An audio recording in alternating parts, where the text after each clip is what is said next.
YouTube, let me know, guys.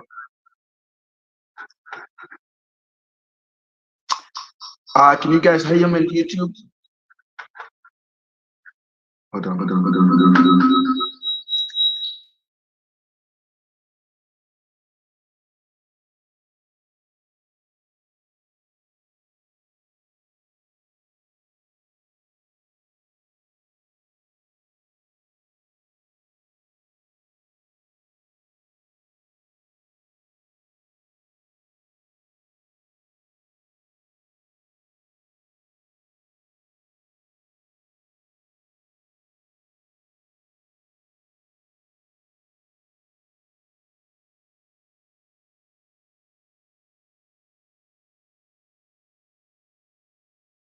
Shame himself, not me.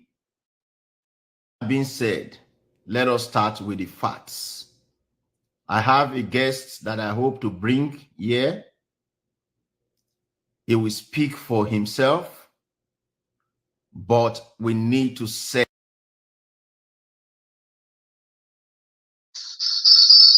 That is.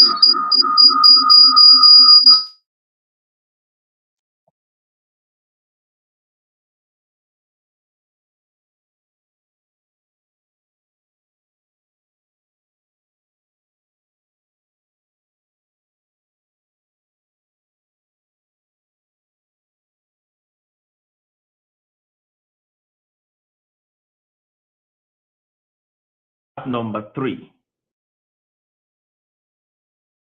It's at the time. I'm telling you my own personal involvement.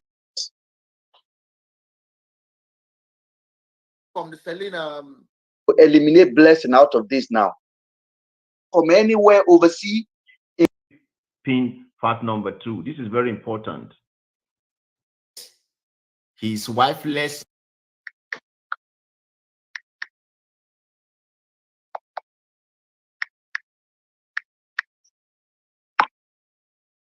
Okay, so let's go then and see what Sabio has to say yesterday and what we think he needed to say. So I'm going to play it. Beautiful black woman you can ever find within my domain. I am proud of my body. His description of my body is false. Those that are following me on my personal page have seen my pictures, both half and full pictures. So the black sheep behavior is always a meta issue behavior. Okay? So do not listen to him. We know that he's still living a fake life. He has all the body he claimed, yet he's wifeless at his age. He cannot even satisfy a woman at his age, which led to his boss training him on how to deal or handle a woman. Is that not a shame? With that being said, let us start with the facts. I have a guest that I hope to bring here. He will speak for himself, but we need to say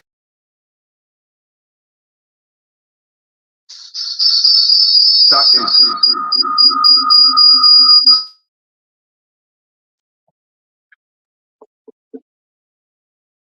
That's just the beginning of this particular video. But I think I just got something now that I need to do. Please just bear me a little bit. Bear me. I think this is what I'm going to do. I'm going to try to basically share my screen with you guys. I think that would be a better option.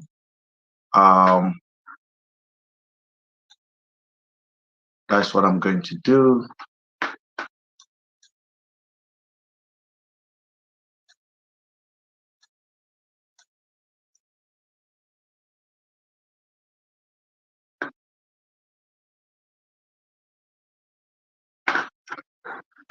Please, please, please, please, please, God, let me just get this in right.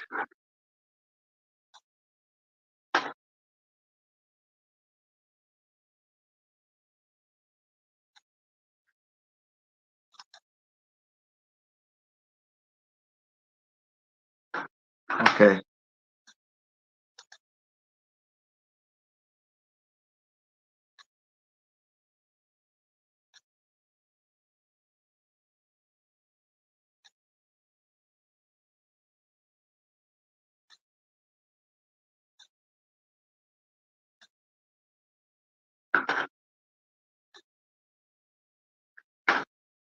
Sorry, guys, because I want us to actually enjoy this video properly. So I have to find a way to make sure that I get it right. So that's what I'm trying to do.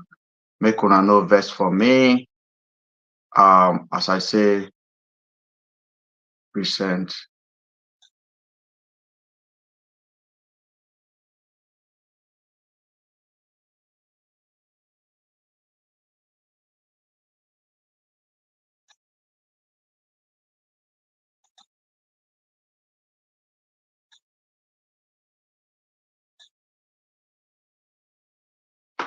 Okay.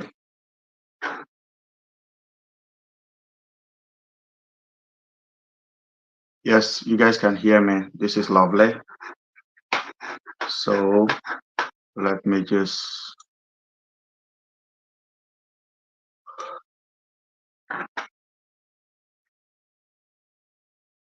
This is very important though.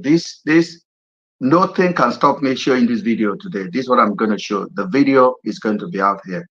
So it's very, very important that I show you guys. Let me take these cameras off. Don't need this one.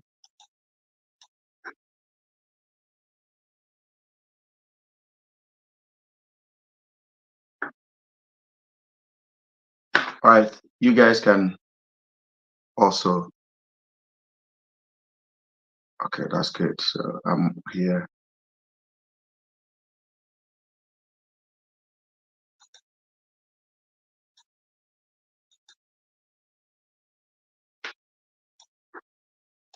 Avoid repetitions. Okay, this is the video. This is your first and time. I believe you guys. Please be very patient enough to listen and follow attentively. Can you guys hear?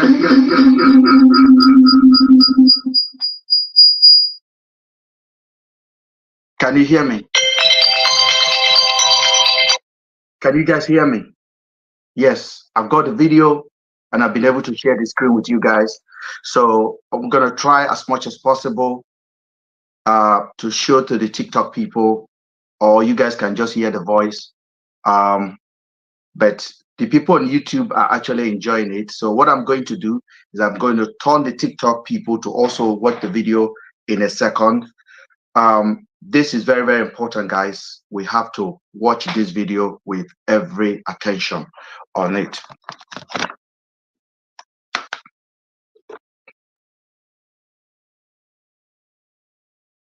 Okay. TikTok will not allow me to show the video. They'll basically cut it off. If I fix the camera on it, they'll cut it off. So the TikTok guys are going to enjoy it on the volume that we're going to be using. So I'm going to mute myself now, and we're going to start the video from the beginning. If I need to talk, I will stop and we will talk. Thank you, YouTube.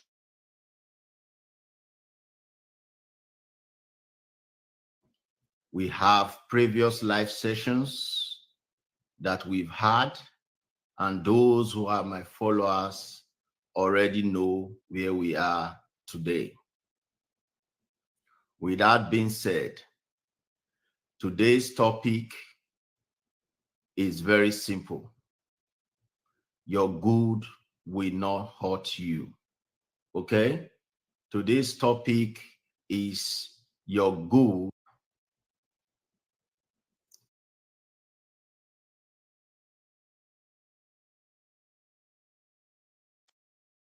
I'm going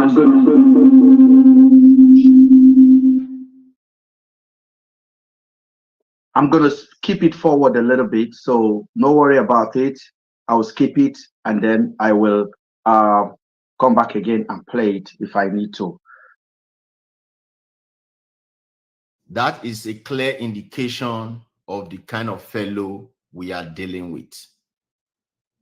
A fellow who would go as much as lying, destroying your image for no reason, without single atom of facts. He has made videos trying to body shame himself, not me. Those who know me very well know that I am married to the most beautiful Black woman you can ever find within my domain. I am proud of my body. His description of my body is false.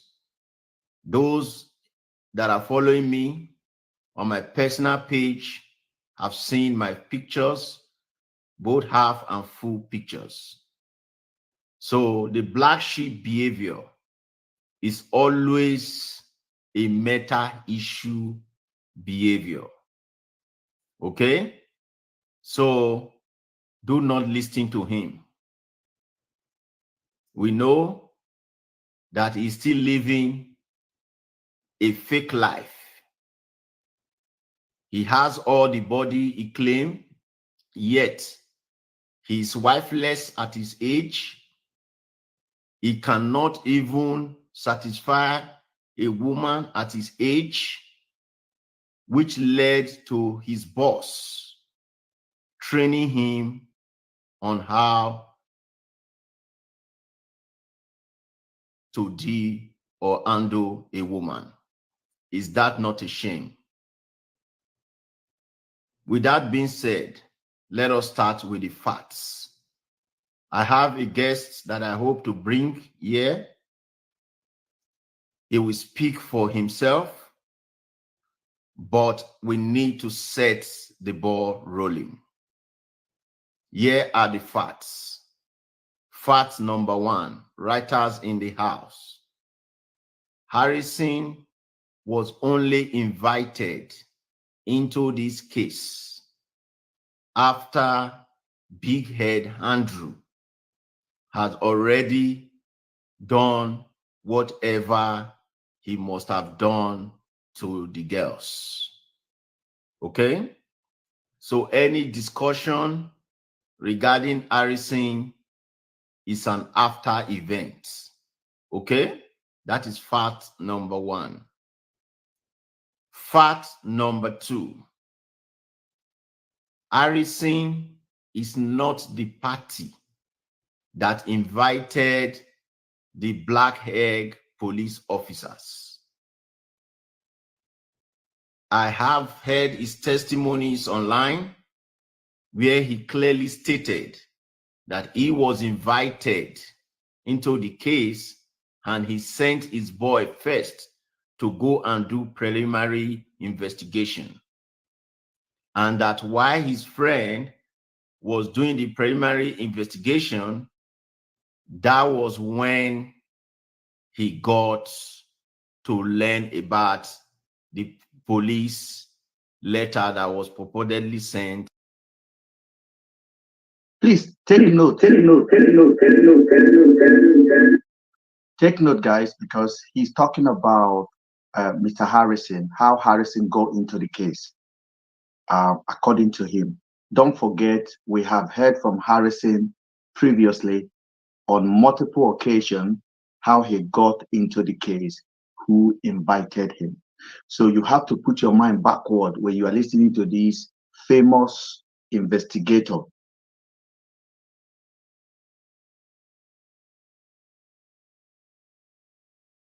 This is very important. It's not a show of shame. Please, I know what I'm doing. I definitely know what I'm doing. I hear YouTuber. This is not your cup of tea. If you don't understand what is going on at the moment, there seems to be misinformation. and misinformation will drop. What you are going to do is this: we are going to lose the track of where we need to look at.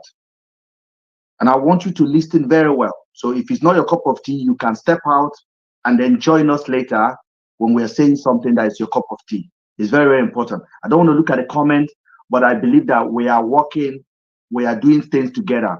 So your view and your input is very important. As I said, your input is important. So when I see something I need to address, I will address it quickly. This is very important. Let's go.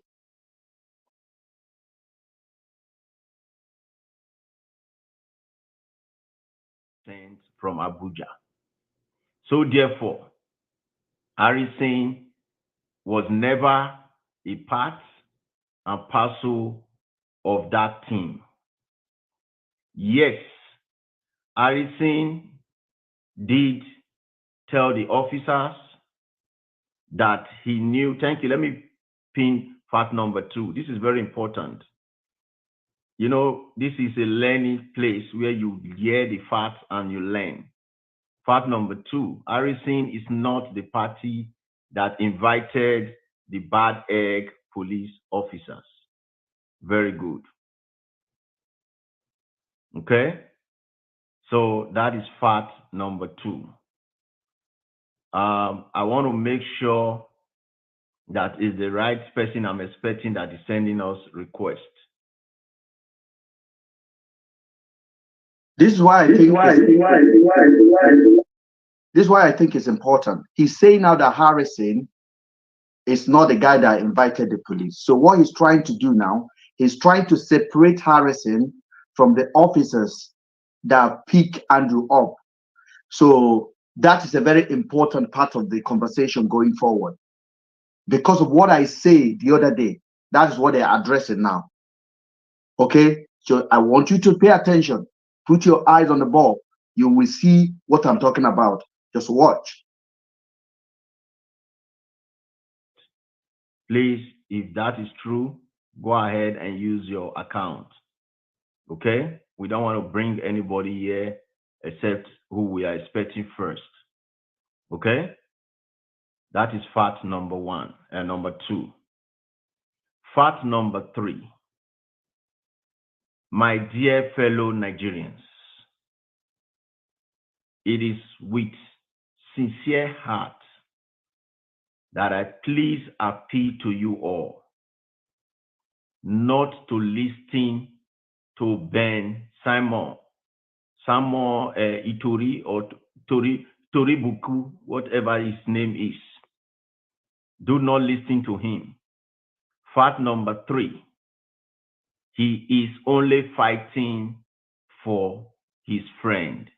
Okay? He is only fighting for his friend. He is not fighting for anybody. Please take note.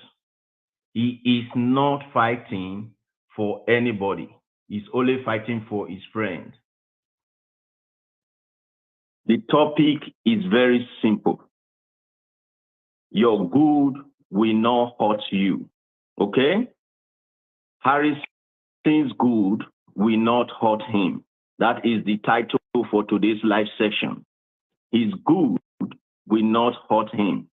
Okay? We must continue to understand that at this point, all cameraman have been doing is trying to go ahead and is to go ahead and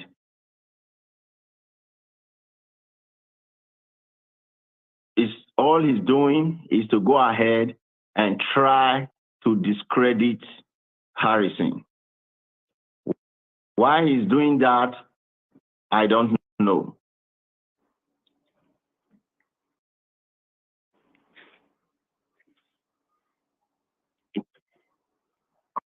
How are you doing?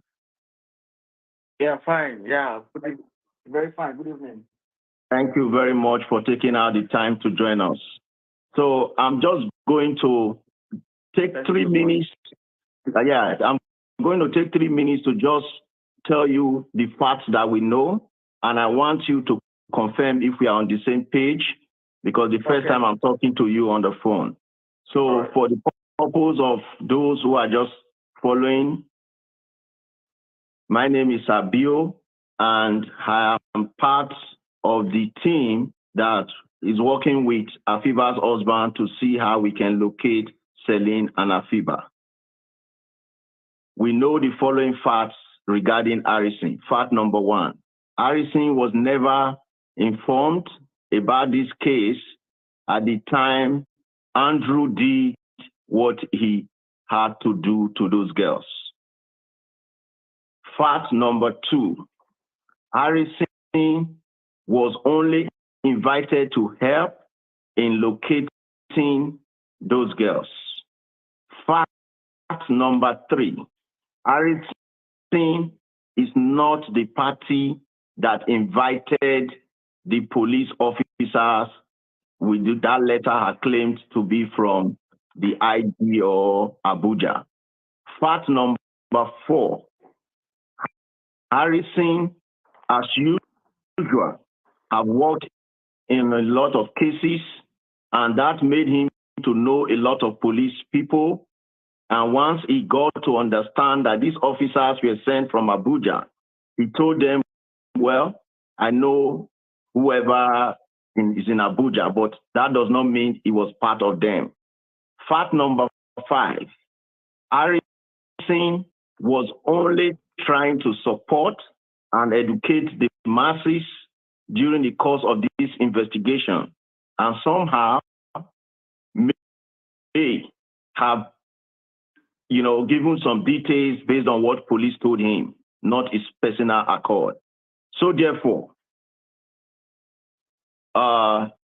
cameraman has no reason to attack Harrison's personality, and we condemn it in totality.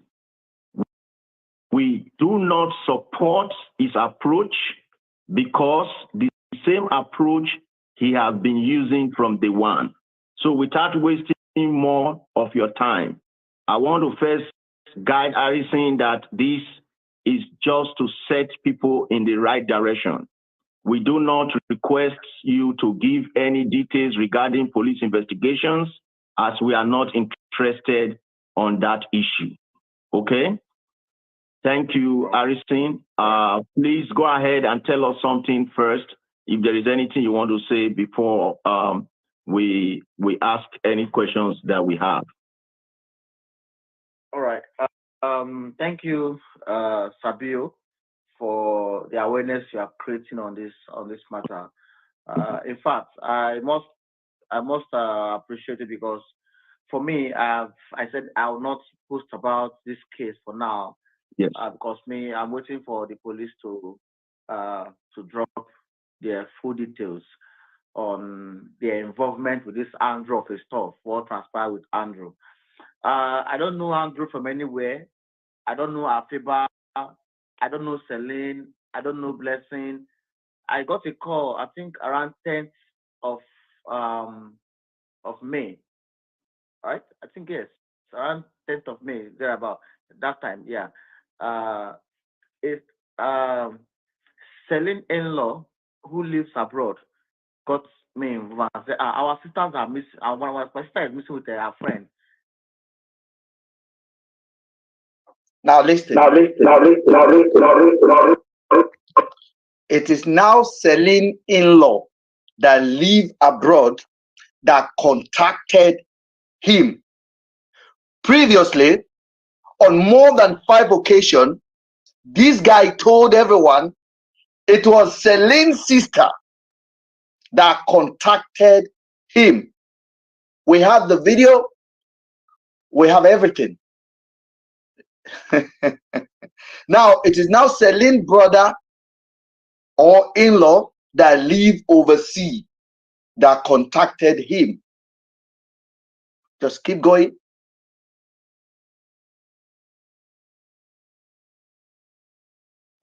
I came into Nigeria, so that he want me to post the pictures on social media, like so for people to search for them. So I said, sir, I don't do such a thing. I can't post their picture on social media if the police have not declared them missing. Because in Nigeria, before you can declare somebody missing, police must be able to carry out, report to the police. And he said yes, that the case has been reported to the police. The suspect has been arrested. Yes. So when he said the suspect has been arrested, I now got more interested. I said, okay, what happened? Yes. He now told me what transpired, that they visited Andrew or Sode, and they got missing. Yes. And he has been arrested and in custody. Yes. So I said, oh, wow, okay, that's fine. He said, so what's going on? Why can't the man be able to tell the police what's going on? Mm-hmm. He said that, in fact, he feel that the police are compromised. And because in 2011, I was arrested by the police for a crime I never committed. I was sent to Kirikiri. I was 22 years there. Yeah, where I spent 4 years. 4 years in detention, yes. Yeah. So I came out 2015. I traveled to the United States of America, where I studied in Rutgers University. So when I came back, I started advocacy to end police brutality. So each time people have cases with police, they always bring it to my table so that I can be able to use my platform to reach out to the authorities. So that's why the man reached out. Yeah, makes sense. Yeah, makes sense. Later, Harrison never used his mouth to tell you guys which crime he committed. He never told you guys. He said it was an alleged crime. He never told you which crime. He never told you if it's an alleged. Are you an alleged kidnapper? Are you an alleged armed robber? Are you an alleged fraudster? What did they allege you to do that you did not do, that took you to jail for almost 5 Christmas? He never told you. He just said, I was alleged. And then I went to prison. Just let's go. Thank you. Then later, Celine's sister, Tessie, called me and briefed me over the matter. I said, okay, fine. Before I can make a post about that matter, I need to verify what people have told me. So I have to call my rep. In each of the states in Nigeria, I have a rep, like people who...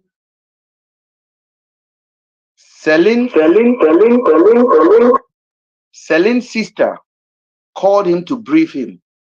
Don't forget, Harrison on the same 1 second ago, he said is the brother-in-law that was abroad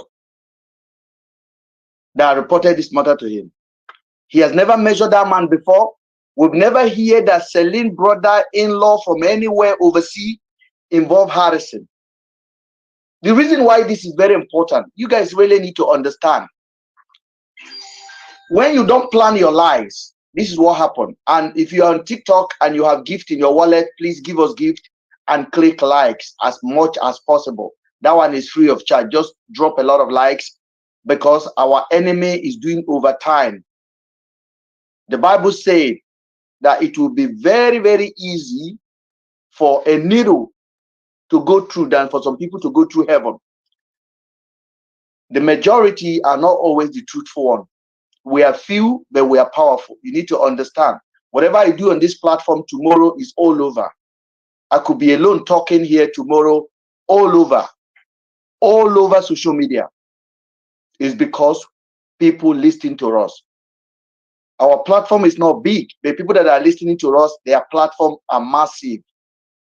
I've just seen my video now on one Ghanaian blog, over 350,000 following them on YouTube. So my video is currently there.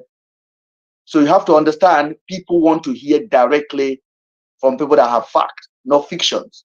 So what we're doing here is fact. We're not doing any beat around the bush. And that is why I have never advised you guys to go on any platform and report a platform or comment bad on a platform. What I have encouraged you guys to do is to ask questions. I even asked Harrison's supporter to go ask him a question, a difficult question, like, why did you collect the money? That is a simple question. Ask. And if he doesn't answer you, ask again. I'm telling you, the second time you ask, you'll be blocked from his page because he doesn't like to explain himself to you. On this platform, We will explain ourselves. We will talk, because what I am intending to do now is this. I am not standing for anybody to defeat me. I will have to fight all the way. We are no longer talking with the government now. We have the misinformation merchant named Sabio, who called himself an investigative journalist or private investigator. But I just want everyone to just know that, Sabio, if you think we are dumb, Nigerians are not that dumb. We might pretend sometimes not to use our head.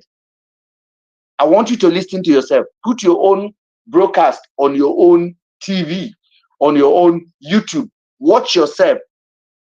Hear yourself. Hear yourself, Mr. Sabio. Call people that care about you. Tell them to hear you out. Let's go.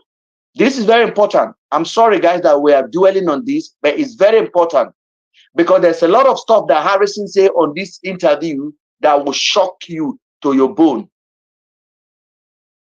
It will shock you. This is why I'm playing it. This is what we're dealing with today, nothing else.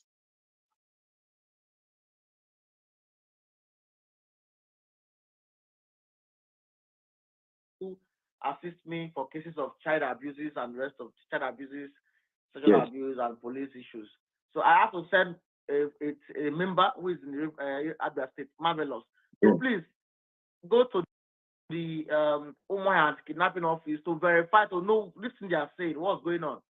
So he can't go there to go and inquire without the family member going with him. Yes. So Selim's father traveled from Owerri to meet with him at Umuahia. Right. They both went together to the station. So when they got there, he said that the officers told him that it's like a case of self-kidnap. Yes. That was what they told him. So I said, how can, like, but they said they gave them evidence of, they found some stuff in Andrew's house. Why would they say it's a case of self-kidnap? My colleague said the way the officers are behaving, it seems like there's something wrong. So immediately, I called my lawyer, who just quickly drafted a petition, right, which I submitted. I sent back to Marvelous to please submit it as Zone 9 Umuahia. Zone 9 Umuahia is the AIG, is supersede the Abia State Police Command, Imo State Police Command, and Enugu. Yes. They are all together. So we submitted the petition on the 18th of May. Yes. On the 18th of May, I sent to him. Then on 20th, he submitted the petition at Zone 9 Umuahia. Okay. So I now send a copy of it to the Selim in-law who got me involved. Yes. He said, okay, that's fine. Thank you very much. I said, okay, fine. I now immediately posted the cases online. Yes. Posted the picture of Selim and Afiba. So Harrison said he submitted a petition on the 18th of May. Please write it down. 18th of May. Andrew was taken to prison on the 8th of May. Harrison saying now that he submitted a petition 18th of May. 18th of May. The same Harrison have told us in the past that he wrote his own petition, but when he wanted to submit the petition,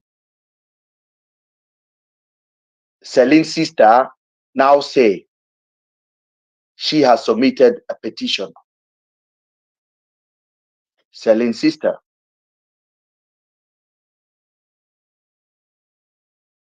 Selim's sister. Or Selim's friend, Blessing. I want you to remember the date that was in that petition. It's 10th of May that they submitted it. Now, Harrison submitted his own 8 days later, 18th of May. How come Harrison is already aware of the petition that was submitted on the 10th of May? Because Harrison told us before that the petition that Blessing submitted went fast before his own, because he submitted his own, so they acted on Blessing's own. At no point do we hear that Celine family submitted any petition. If any of you have seen the petition from Celine family, kindly let us know. Now, Harrison is saying now, only Harrison telling you, the brother-in-law of Celine contacted him from abroad. He's telling you again that the sister narrated the story to him. He's telling you again the same sister submitted petition. So what is his own part? Because he told us before that the Umaya people was not active. That was the reason that he came in. You see what is happening right now? They are trying to eliminate Blessing out of this now.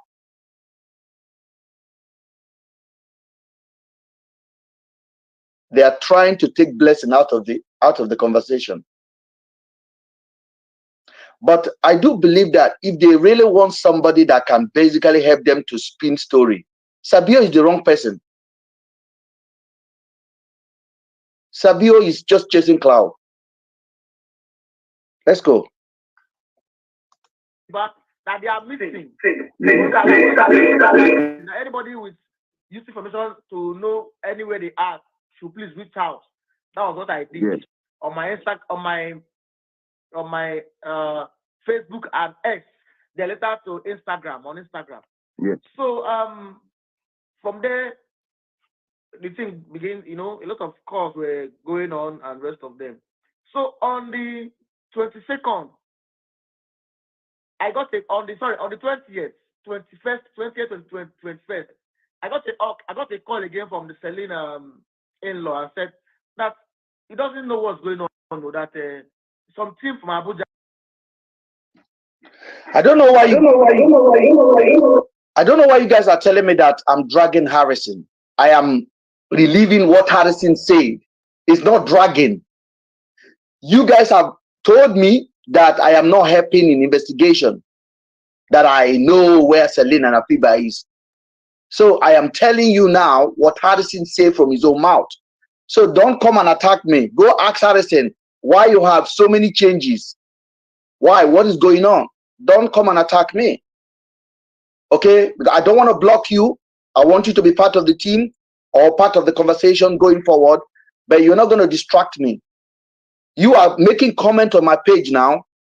Why don't you take the same comment to Harrison that you're defending and go ask him the same question? He was the one who said so many things. I have the record. And he's changing everything now. So let me catch up with him before he change it again.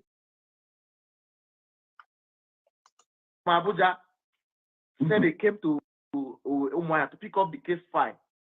Okay. I said, but we submitted a petition to AIG Zone 9. Umuahia. Yes. So I think that petition has not been approved. If it has been approved, they will call us to come and make statements or adopt our petition. Correct. But I not asked him, did you people make any petition to anywhere? He said no. I said, oh, it's okay, fine. And rest of them.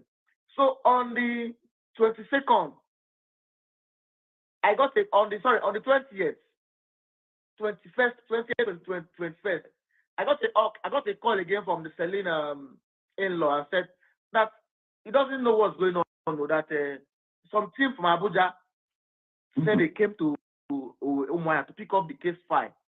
Okay. I said, but we submitted a petition to AIG Zone 9 Umuahia. Yes. So I think that petition has not been approved. If it has been approved, they will call us to come and make statements or adopt our petition. Correct. But I not asked him, did you people make any petition to anywhere? He said no. I said, oh, it's okay, fine. Because he did not let me know, he didn't inform me that the petition was already written before my own. I wrote at Zone 9. Right. I'm not aware of it. So I was now like, I was like angry. I said, you would have informed me if you guys wrote a petition. He said no, that somebody wrote a petition. I think bless Celine friend. Yes. that's blessing. Yes. Petition to hide over the matter. And you think that's the case. That's the people that came to pick up the case. I said, okay. I said, that's fine. If the Abuja came to pick up the case file, I think it's still good. Yes. No problem. And now, so if I say you keep me posted, on the outcome. So I said, okay, fine. 4 days after, I think about 26th, 23rd, he called me and said that he has not heard from them, because if they pick the case file to Abuja, Right. that they would have called them and said, okay, fine. Maybe they have not gotten to Abuja or something like that. And if the Abuja came to pick up the case file, posted the picture of Selene and Afiba that they are missing. So I now send a copy of it to the Selene in-law who got me involved. Yes. He said, okay, that's fine. Thank you very much. I said, okay, fine. I now immediately posted the cases online. Yes. Posted the picture of Selene and Afiba that they are missing. Yes. For public awareness, that they are missing. That anybody with use information to know anywhere they are should please reach out. That was what I did. Yes. On my Facebook and X, then later to Instagram, on Instagram.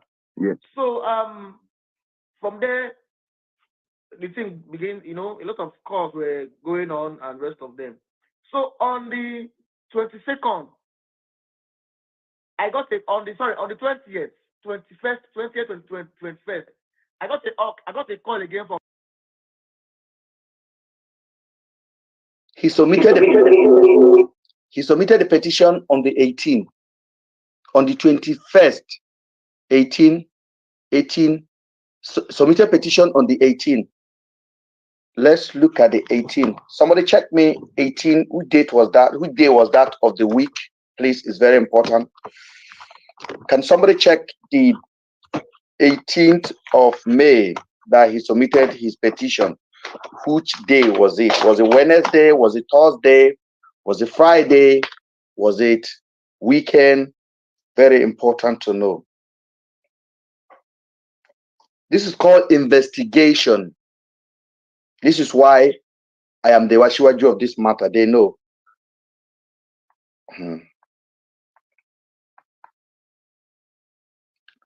Hold on, guys.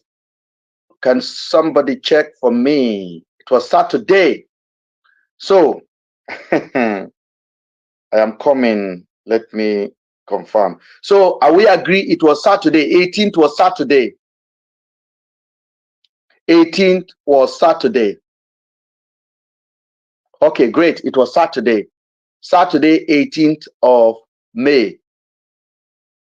Harrison submitted a petition on Saturday to the police in Umuahia.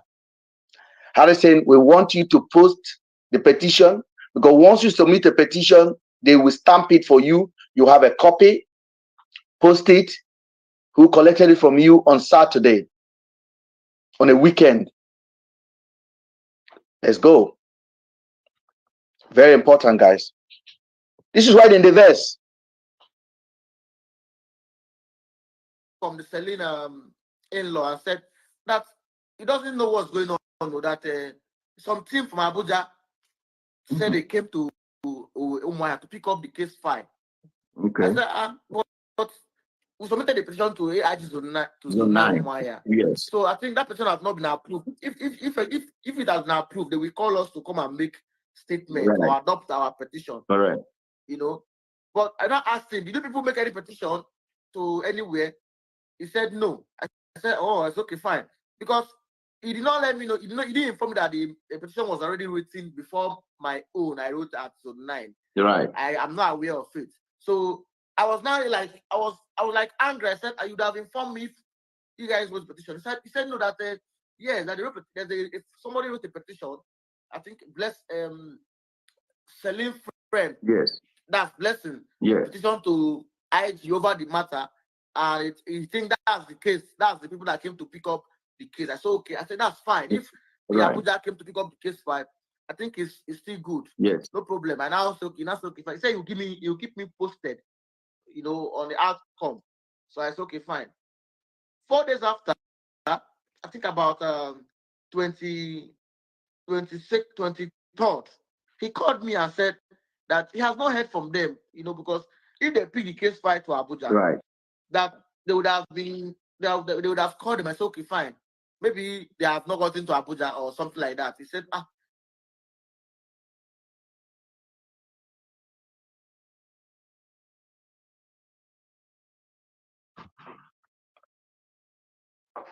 On the 25th, 24th, the girl said, I has not heard from them. Oh, what happened? So when they wrote a petition, and then the team came to Umaya to pick case file.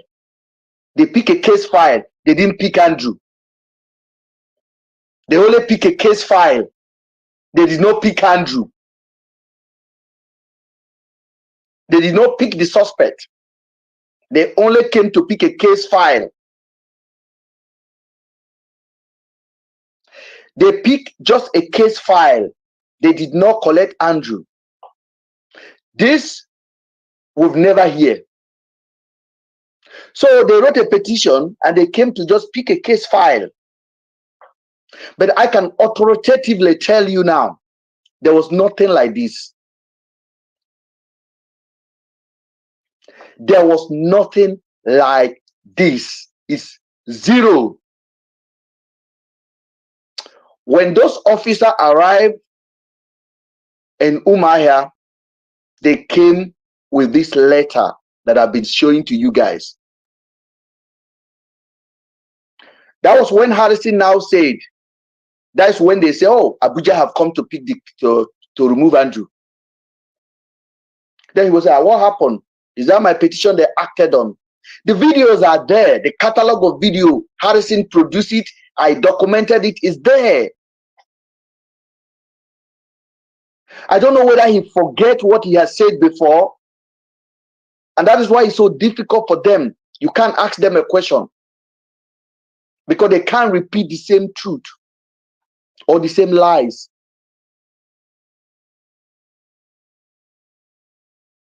The biggest bombshell you are hearing on this case now is coming soon. Watch.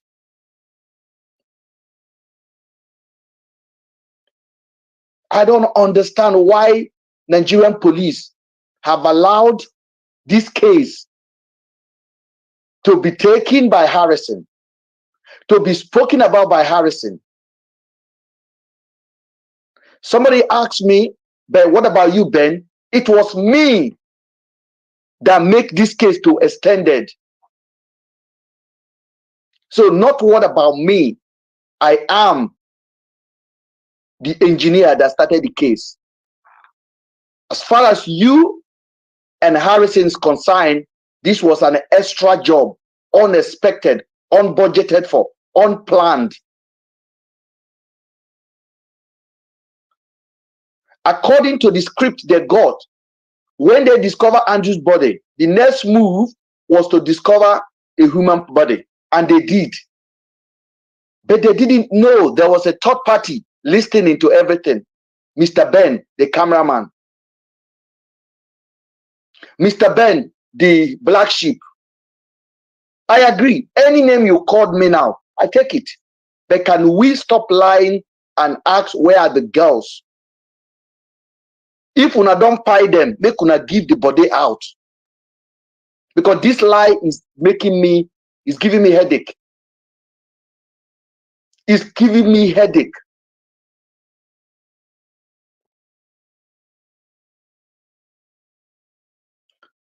Our page is being reported on TikTok right now. They are not interested in truth. They are basically not interested in truth.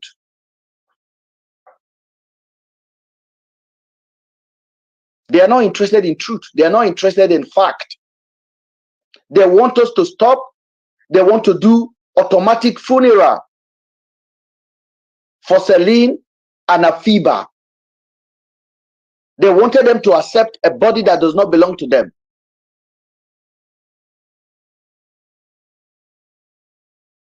It's not going to happen. It's not going to happen. Nobody deserves that. No family deserves that. All this campaign that is going on is to discourage reasonable voices. This very particular interview, I don't know what you call it, is a disgrace.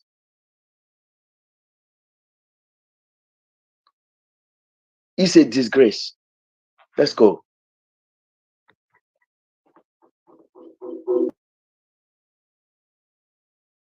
That they moved that day to Abuja. I said, okay, fine. What do you want me to do? He said, please, can I assist him to find out the office where they are moving the suspect to? So, yeah. I said, okay, fine. Okay, can you give me petition that you submitted, the approver? From the approver or the petition, I should know the office that they minted the petition to handle it. Yes. He sent me the document. I said, this is FID. So that means it should be within the FCID department at the IG office in Abuja. Yes. So I started making calls, but nobody could give me any clear answer. So I let it go. Then after 23rd, 24th, 25th of April, I got a message from on my DM on Instagram. That's Rachel. Rachel was sending me videos and pictures, evidence of how he went to meet with Andrew sometime January this year. So I now posted it on my page, the video, how she survived. Then the next day, 1 minute, please. Let me hold you there. Let me hold you there. Thank you very much, Harrison. Let me hold you there. Do you know what I want to hold you there? You know, everybody have different level of assimilation. So I don't want us to jump the gun. What Harrison have established first, please, guys, this is very important. I know a lot of you already know and agree that Harrison was never a party to this case. And Harrison only got to come in and discovered that there was already a petition from Abuja or wherever, the police that came to get Andrew. Yeah. Now, he has taken the first 5 minutes to establish that fact. The reason I had to stop him there, sometimes when you give too much information, people will miss the point. In this channel, we work on facts. Yeah, okay. So fact number 1 have been cleared. Yes, still doubting fact number 1 must be a deaf person. Fact number 1 has been cleared. Harrison was never a party to this case until the girls were already missing, and Harrison never was the one that invited the police from Abuja. He has stated that he had a petition to Zone 9 in Umaya. Yes, that is a different petition. Now, my next question or direction I want you to talk about, Harrison, you are getting to know me for the first time. With all humility, by the grace of God, thank God you've been to the US, so it's not a big deal. By the nature of my job, I'm exposed to some kind of persons. Usually, I don't do social media on this kind of case. I had a personal social media page and I had a tech social media page. I am more of a social commentator than hosting anything for those who have ever seen me on social media. But when Afiba's husband somehow reached out to me and I was moved seeing a fellow man almost shedding tears, at least at the time. I'm telling you my own personal involvement. And I told him that what I was going to do for him was to see how I can consult private investigators here in the United States if they wish to be involved. Nigerians must understand private investigators are no big deal. They have their website online. If you know them personally, you can reach out personally. If you want their services, you can consult it. So it's nothing of bragging. Then I reached out to the one I know personally, and they told me that this is outside of the United States, but they can guide me through what we are going to focus on. And I was happy about it. That brings me to my next question. The first thing the investigator said, looking at the entire facts of this case, was the only person that is likely to help you guys to recover these missing girls would be his closest friend. I'm telling you guys this, listen, because this is going to bring me to the next question to Harrison. They told me that, listen, if that party that knows what really happened is gone, according to what you are telling us, that means the only person who knows that suspect is the person that can guide you guys to look for those girls. And the reason why they said this is simple. Number one, he himself came out publicly to say he was the person that spoke with Andrew last before he was banned or deleted. He himself came out to share a video of the girls lying down on the bed. Okay? When he showed that video of them lying on the bed, that is the last video of the victims. People must begin to work with their brain. This is how investigators work. If they ask you today, Harrison, the last video available.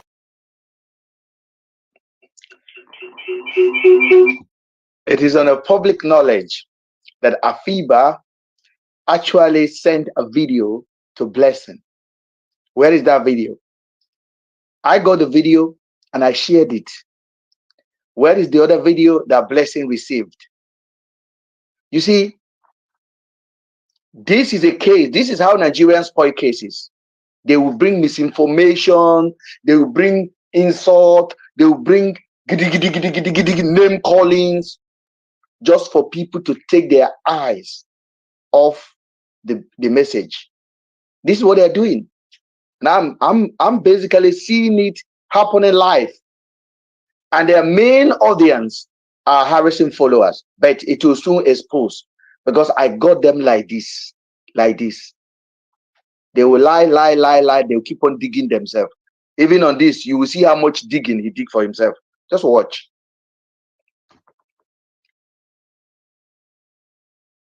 Of those girls right now on Earth, where was that video gotten from? It's from cameraman, Big Ed Ben, cameraman. From his friend. Thank you, from his spy. Yes. If they ask you today, who gave all the information about the last transactions that Andrew did, it is also cameraman. Thank you. So they believe me that everything I'm dropping is fact. They are not disputing it. Sabio has never come out and said Ben is lying. Maybe he will start tomorrow. He has never said all the information I brought out is lie. Why are you not believing me when I'm telling you Harrison is lying? Why? What has blocked your head if you really care about these girls? Harrison is hiding something. That is why the police is not coming out. Police have refused to speak on this case because they've got Harrison. They have got Harrison. Nigerian police told you almost going to 4 weeks now that they will talk to you in 2 weeks. They will talk to you in 2 weeks. They will talk to Ghanaians. They will talk to Nigerians. All the information you have heard so far in this case, you never hear it from police Nigeria. You heard it from Harrison, including the biggest one now, that they have looted everything in Andrew's house, including matches. They have taken everything. Compliment of Harrison. They have removed everything from Andrew's house. How many of you watched me a few days ago when I came out here and I said they went to Andrew's house and they stole things? When Harrison went to remove everything from Andrew's house, Harrison did not tell you. When Harrison said he went with the same police to remove all of the stuff from Andrew's house, Harrison did not tell you.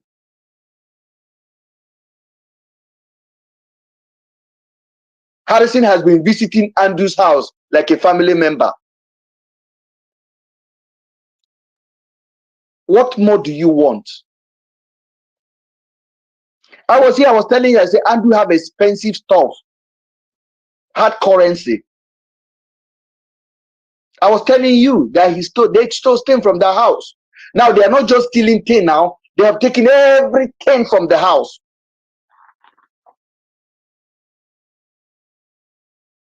Guess where they say they move it to? They move it to Abuja.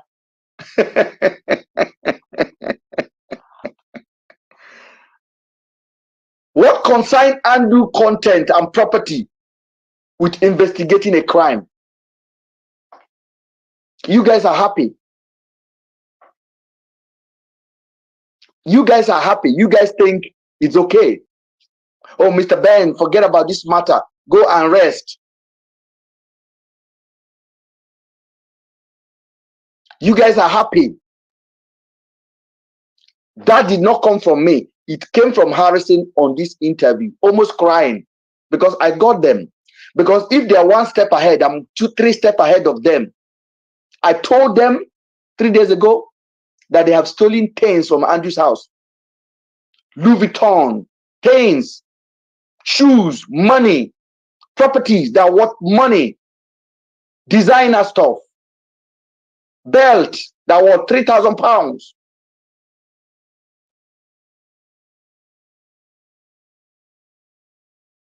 Shoes, equipment. I was telling you guys on this platform, people think I was joking. But Harrison know that I know whatever they are doing, I'm 1 feet ahead of them. Now he came out and called a special world conference and broke the news to you. We have gone there to pack everything from his house. Are you a family member? Where in the world is this even remotely possible?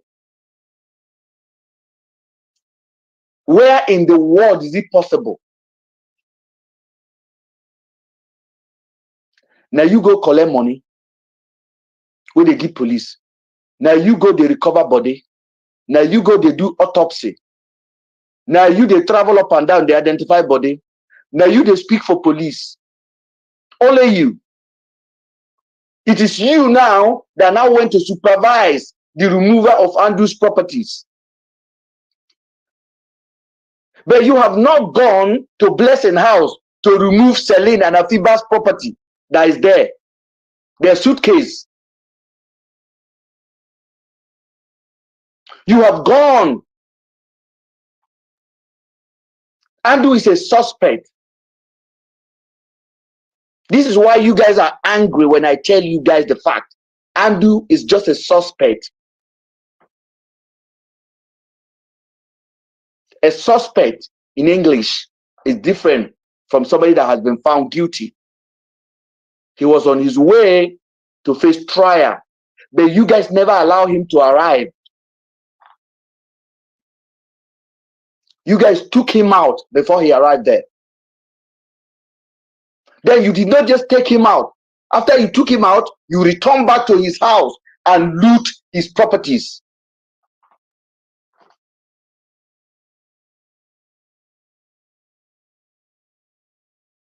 You return back to his house and loot his properties. This is a looting.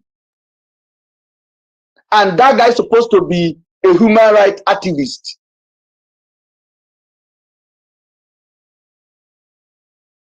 A human rights activist. I don't know whether who they think they are talking to. I don't know which kind of alcohol they give to their followers.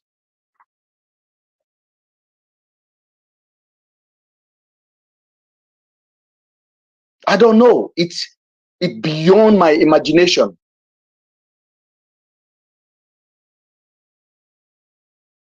Everything he said here is literally opposite of everything he has said before.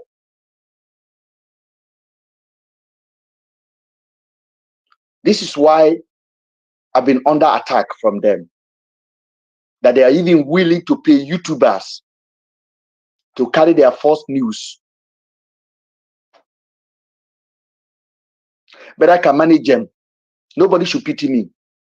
I can manage them all. And this is exactly what Nigerian corrupt police want. They want distraction. Because all along, all I've been asking is Nigerian police must come out to answer questions. That's what I've been asking for. I never asked for anything different. I never asked for anything different.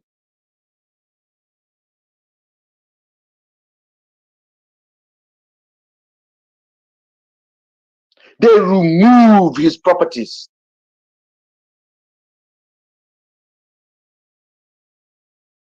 This is where you should know there was a plan. Because on the 3rd of June, when Harrison appeared in Andrew's house, the landlord was there to seal the house. How did landlord come on the same day you were visiting the house?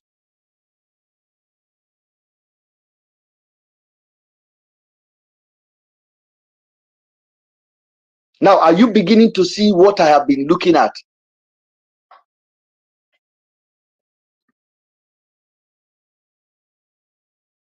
Now, they didn't contact the family of Andrew, no independent witness, only our humanitarian activist that was there.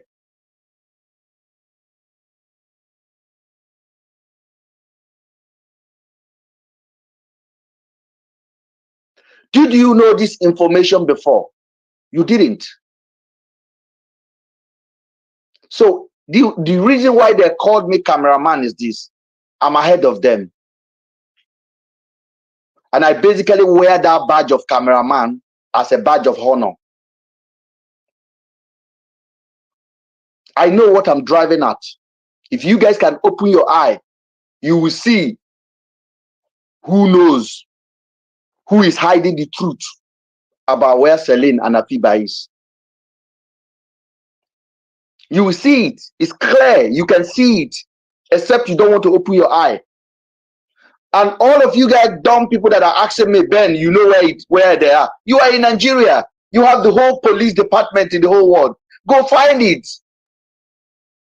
But you are free to ask your police a question. You are asking me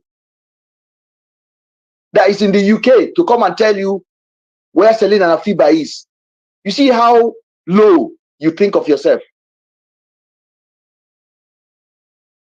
This man abandoned everything about Celine and Afiba, and he was interested in the properties of Andrew. He was visiting that house like it is a uncle's property.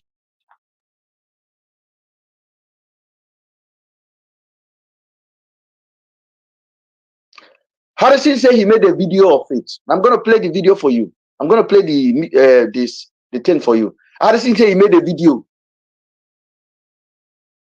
Let Harrison show who are the remover, who was in the property removing it. I can guarantee you, Marvelous was there. Marvelous was there. Let Harrison show the video. I can guarantee you, the same police officer that by Andrew are there. I can guarantee you this. When they were moving his property. Now, Harrison is the collector of the property of Andrew.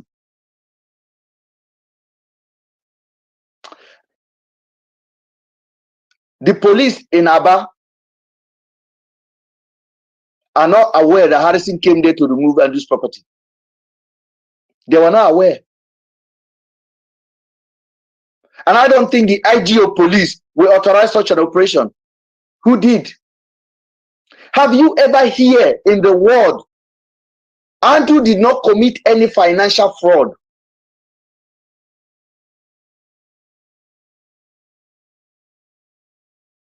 Why do you go to his house to remove things.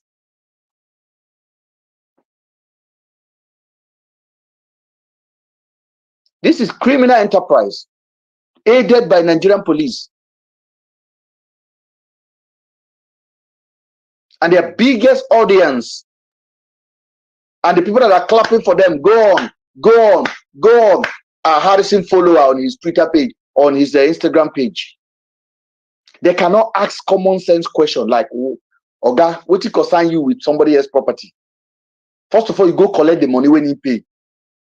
Then you go his house to go and video things. Find things that you could not even declare. Then when they catch you, you came out and declared them. Then you are now telling us again, you've gone back there with your team to remove all the property that is in that house. How does this even make any sense for you? How does it make any sense for you? Let's go.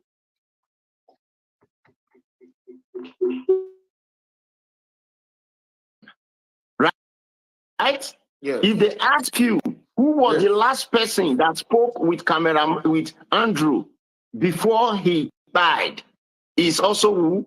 Cameraman. So the reason I'm saying this is because of the little people that are still going to his Mr. Ben and following and listening to that nuisance. That how dare you not spend your time to call this man to order and say, listen, you know too much. Since you know a lot, tell us what did your friend do with those girls? So my next question to you is this. I want you to focus on when and how did you first speak with cameraman? That is the next question. I have a reason why, because that is going to bring us to the third question. Thank you. So sorry, can you repeat the question again, please? So the question is, when and how did you first learn about Ben, the cameraman? Okay. I don't know Ben from anywhere, just like I don't know Celine or Afiba. When I made the post on social media, a woman who have been supportive to me, just Adiotu, she's an activist too. Whenever there's cases online, she reached out to me. I also reached out to her, and she advises me and the rest of them. She messaged me and said that she's interested in the matter. I said, okay, fine. That she wants to come on live on Facebook. I should join on live on Facebook. You know, that she has even some evidence. So Harrison said he know just Adotun. I challenge Harrison to eliminate my doubt and show old conversation, old WhatsApp text message between her and just Adotun. I would love to see it. It's another challenge. Just show old text message. Hello, auntie. This is you and just Adotun.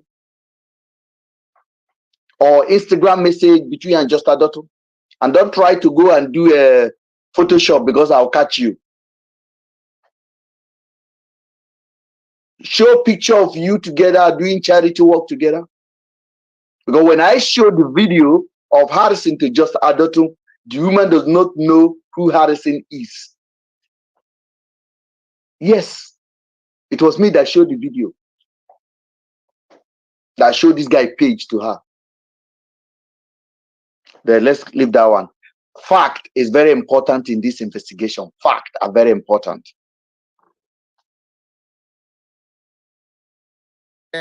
From some sorts. I think it's from the other Ben, from cameraman.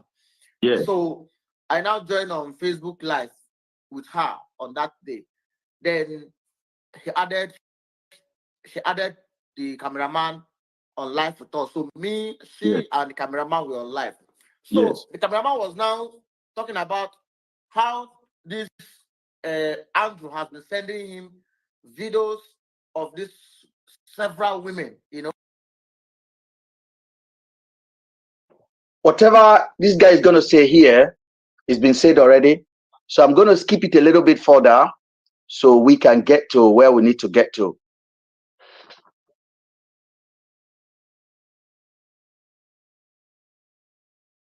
He did not give me the evidence on WhatsApp. Yes. So at this stage, we already at I was already out of Abuja because I stopped at a point where the case was being taken to Abuja. So the family called me and said they don't know where this case is. I should find out. Okay. Then until Rachel reached out to me, which I posted her video. Then on the 25th, 26th of May, yes, May, the commander of IROT, DCP Sanusi Mohammed, messaged me on WhatsApp and said, please, my brother, my name is this, and that. I am the commander of IROT. Yes. Can you please help me to beg the young girl that came to your that you posted to come to Abuja to make statements on this same Andrew's case? Yes. That is the one in charge of the office that's investigating the case. And I said, okay, that's good, sir. Thank you, sir. Because the family is already asking me to know the office on that having that case. I quickly called Celine in and said, look at what happened. So they reached out to me from Abuja over this case. This IRUT that is having this case. That was when they now knew the name, the officers, the main people who came to pick up Andrew from Umuahia, handling the case. So I now asked him, I now called the commander and said, sir, please, the man they picked from Umuahia, the suspect, is he with two people in the Abuja? He said, yes, when I come, he will brief me. I should please bring the girl to come and make statement. Right. That's okay, fine. I reached out to Rachel. Rachel, how do we go to Abuja? Because Rachel is in Lagos. She said she's in Lagos. I said, okay, fine. We need to get you to Abuja. So now I need to call back the family of Celia. I said, there's a victim now who can come back, who is already out to tell the police that what transpired, so that they will know that the man they are transported from Umuahia to Abuja is not just an ordinary person. He committed a crime. He committed something like this before. Yes. And the girl escaped. So her statement is very vital to this investigation. Correct. So immediately the family certified that they are going to mobilize to see how they can fly Rachel from Lagos to Abuja. Yes. To come and give us statements. To come and give us statements, yes.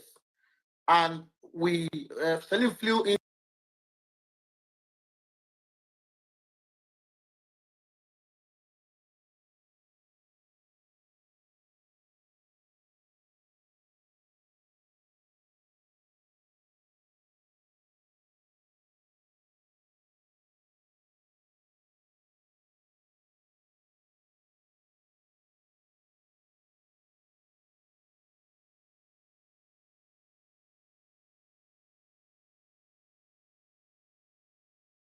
Back, I said back to Marvelous to please submit it as zone 9 was nobody could give me. And I was moved seeing a fellow man. I ask you today, Harrison, the last video available live with us. So me, she, and the cameraman were on live. So the cameraman was now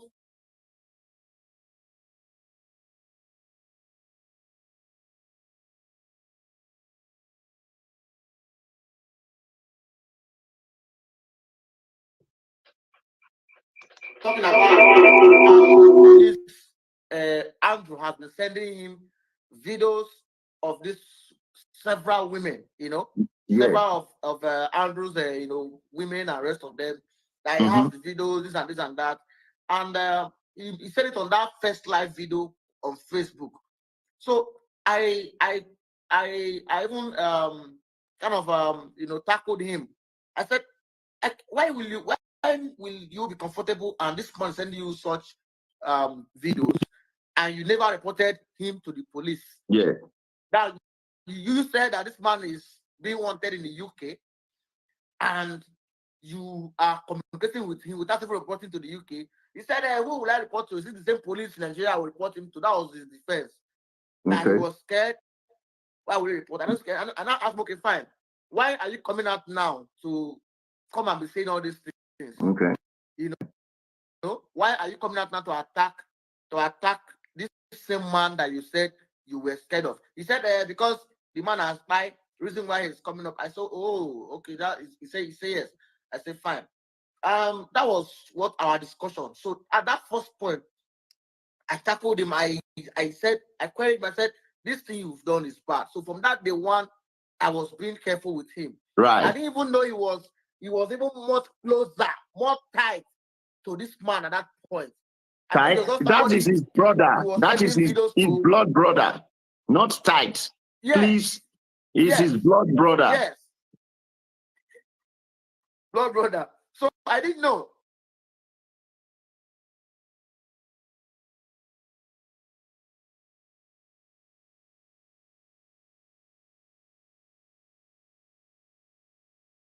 Can you repeat what you said again, please, on TikTok? What did you say? I said, they said he is your brother, right?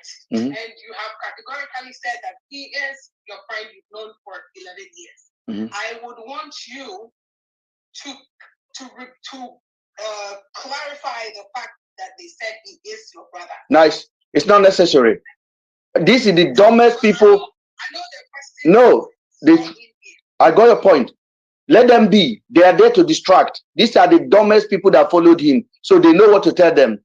But we are not talking to those people. We know who we are reaching out to. You understand what I'm saying? So if you call Andrew my brother, that's it. That's his own. Those who knows, and anybody who believes that, that's their own. That's their own headache. Yeah. Yes, that's all good. Yeah, I don't really need to clarify that, because I don't have to attend to every foolish statement this guy is making. So that's why I skip that one forward. But obviously, it's necessary that the people hear it. You know why you are laughing? I'm telling you. I'm not telling you that is his blood brother. You know, you once doubted me when I told you that we've already run investigations and he participated in a group something. You know, you even doubted me then until you saw the evidence. So when I say something, know that I am saying something with fact. That is his blood brother. I'm not joking here. I'm telling you that is his blood brother. Okay. This is the first time he's talking to Harrison. Yes. Now, he's telling Harrison, you even doubted me that time when I told you.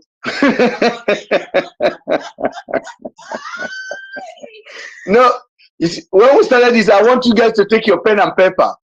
You see, under the same video, Fabio previously said, you doubted me. You doubted me when I was telling you this. Right. Now, Fabio also introduced that this is the first time he's talking with Harrison. So there's no prearrange. So let's move on, guys. Okay, just so you know, you don't really understand. Sorry for cutting you short, but you don't really understand the enormity of this matter. If you really do understand, you will know where I'm going to.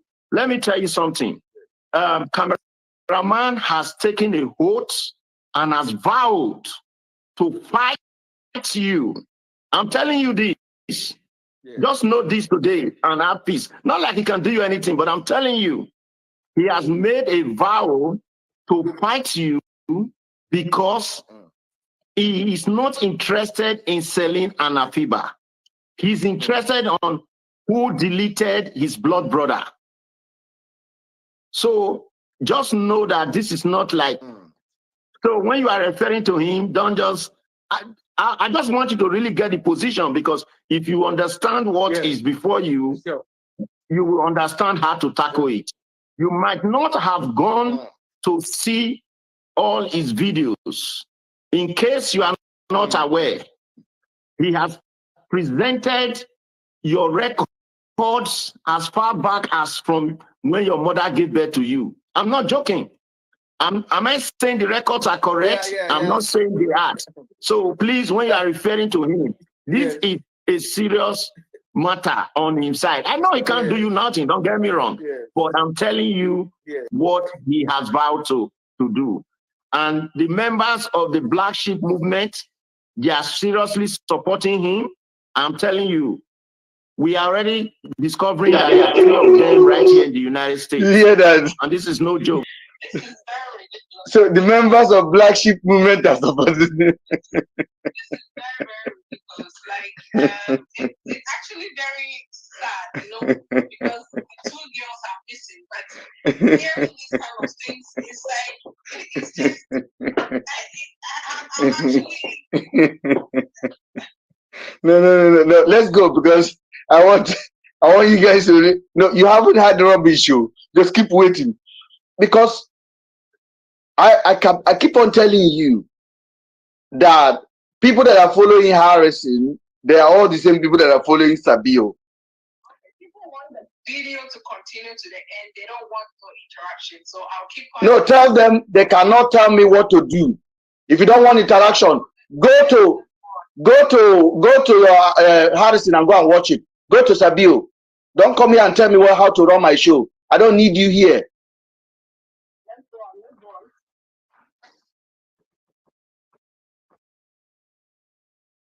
on.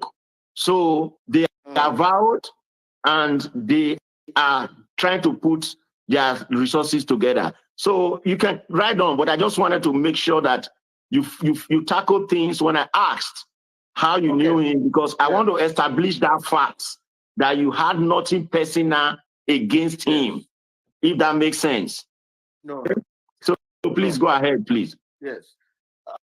Yes.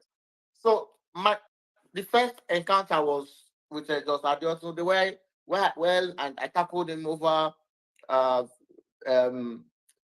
Andrew sending him those videos. Another one again was that the freeze now invited me to his page on Instagram on live session to discuss this issue, because he posted it. So when Daddy Freeze reached out to me, this was my first time talking to Daddy Freeze. I've never messaged him for anything before. Mm-hmm. This was the first time I'm connected with Daddy Freeze. I follow him on social media, and I don't have anything to do with anything at all with him before. I understand. So when he reached out to me, I said, "Oh, that's good, because he has a wider reach." I said, "Yes, if this case can go, people can know about it. I think the authority can be able to, do something about it too." Yeah. So I went to Daddy Freeze page, and he still came there. Daddy Freeze added him on the page, and we still discussed a whole lot about this. So people, I still asked him such questions too. Then again, I think Daddy Freeze tried to reconcile both of us, that I think the case is becoming personal, the attack from him to me, and then me, that I think that if both of us can connect together. And now on the live session, and I told him that I will need your phone number, so that we can continue the conversation, because he mentioned that he has some evidence which he has, and me, I needed to obtain those evidence that he have. Reason why it's okay. I need your phone number. He now sent me a DM on Instagram, sending me his UK number. I now added him on WhatsApp. I said, "Hello, the evidence you said," because he said he has evidence against the police collecting money from Andrew. I said, "Can you send me the evidence of the money you said you have, the transaction?" He did not give me the evidence on WhatsApp.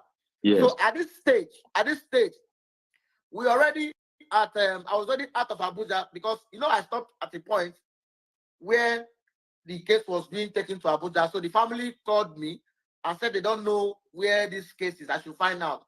Then until Rachel reached out.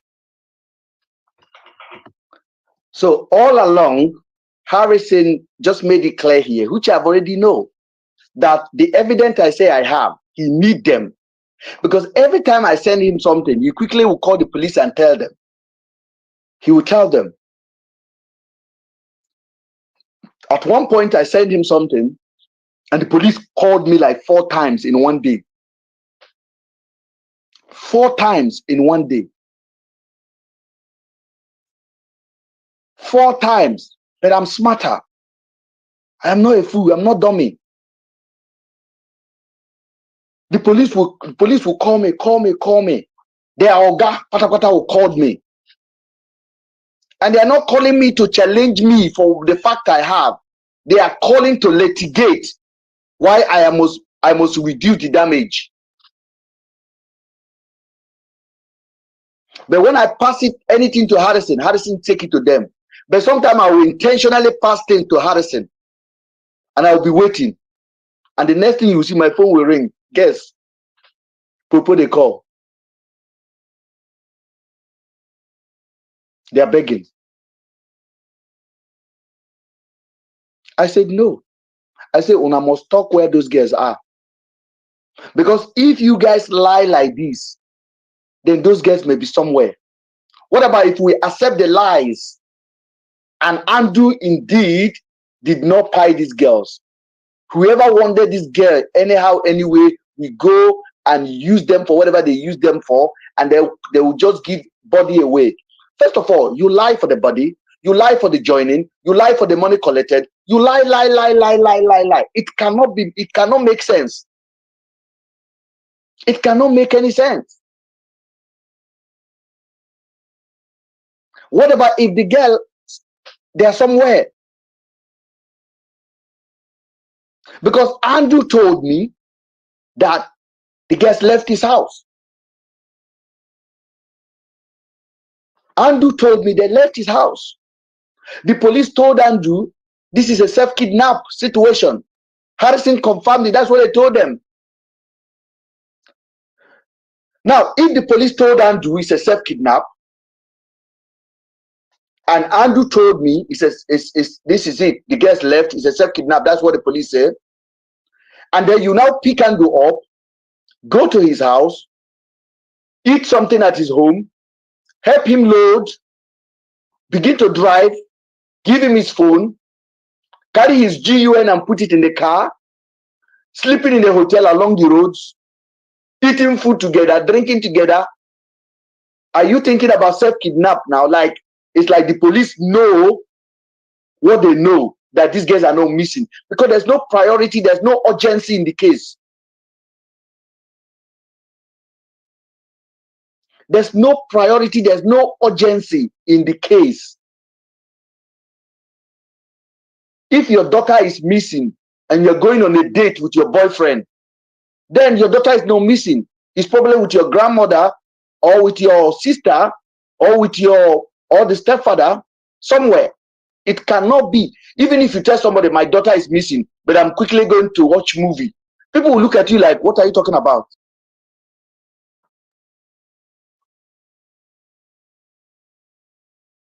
So I begin to believe that what police told Andrew may be the truth. Those girls are on a self-kidnap. Because if not, what kind of police would travel with a suspect that kidnapped two girls on the road, allow him to drive his car, drink his own tea, make his own phone call, have his GUN in the car with him, relaxing, gavalanching, making phone call? These are the questions that you guys are not asking. They do juju for on our head.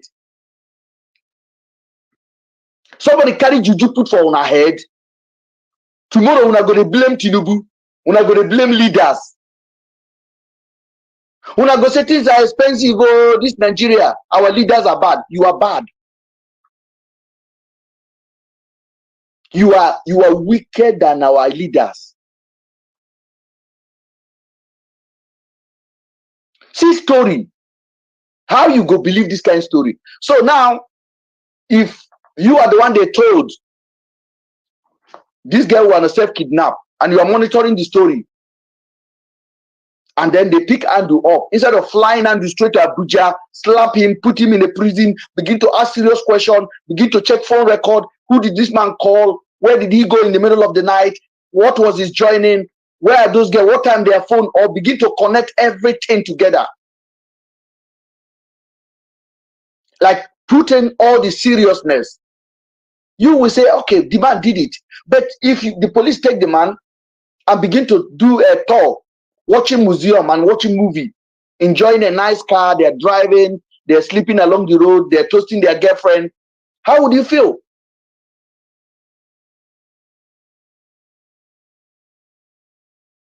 How would you feel?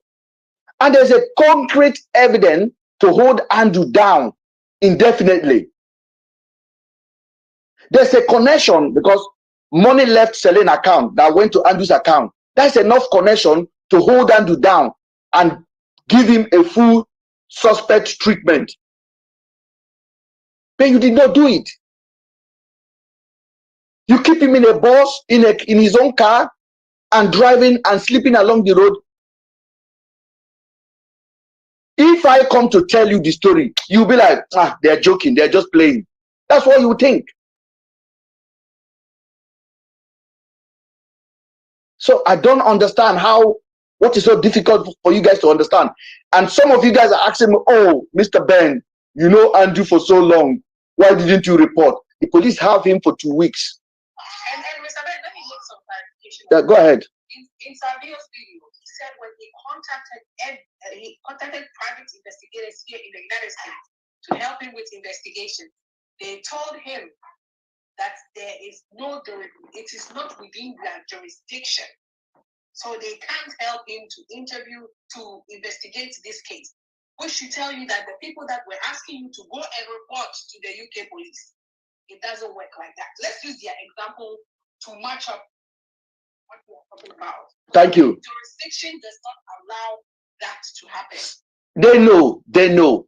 My disappointment is not about the uneducated people back home. It's the people that say they live in the UK or live abroad that are asking me, why didn't you report? Sabio just told you now, he called private. He did not even call police.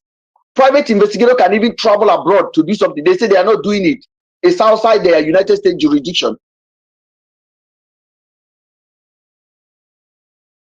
That's what he said.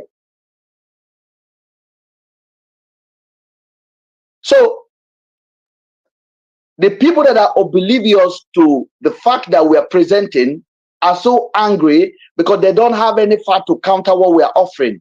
So they resort into name callings, into insult, into allegation that hold no water.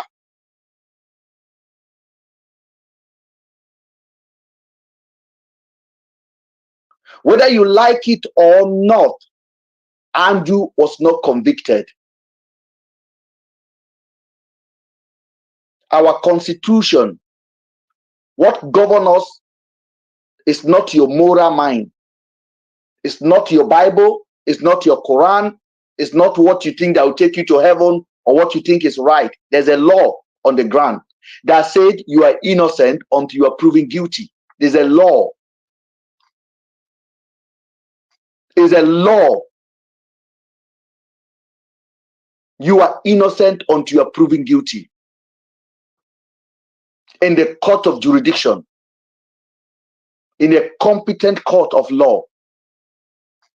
This man was in your hand.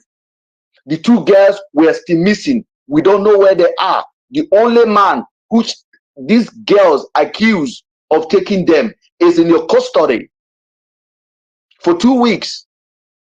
Then you pick him up to take to Abuja. Then he never arrived in Abuja. Then you have audacity to come and meet me and ask me to give you the answer. You see how slow you are, Mr. Sabio. You see how slow you are. This man is very is inept. The man is slow. And I'm so disappointed that Afiba's husband fell victim to this guy clown.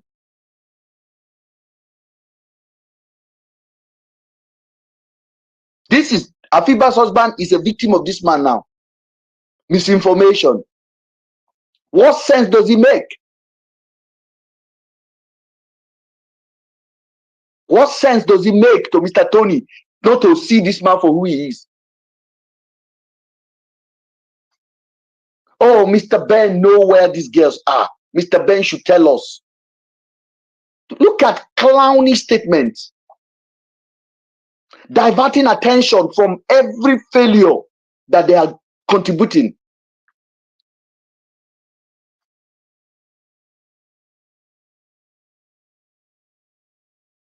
Let me answer this person. He said that Interpol, let me read it again. He said that it's Interpol for such an international investigation. Interpol just doesn't investigate matters like that. You have to understand that both countries would have to agree. There has to be a communication between two countries to agree that this person is a danger and needs to be investigated. Even as such, if we have Interpol here in the United States, they don't go investigating a case that a crime that has not been committed to the country.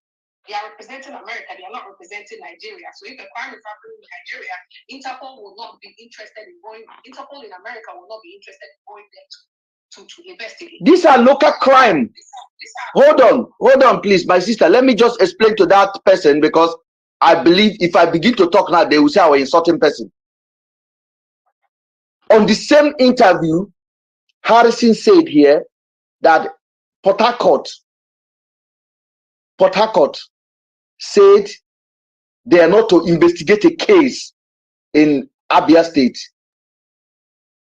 When Rachel went to Port Harcourt to report, after she got to Port Harcourt said Rachel should go back to Aba and report. On this the same interview,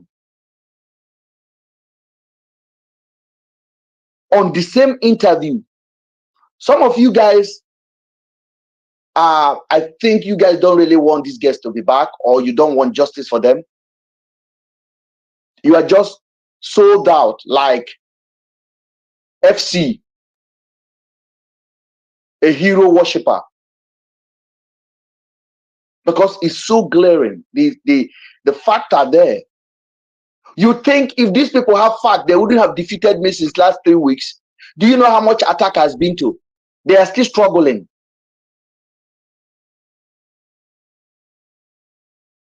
It is me that push Harrison out now to come and confess more.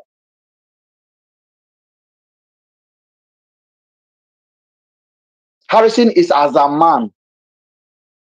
And thank God he has removed his human right from his profile. This guy is a personified fraudster.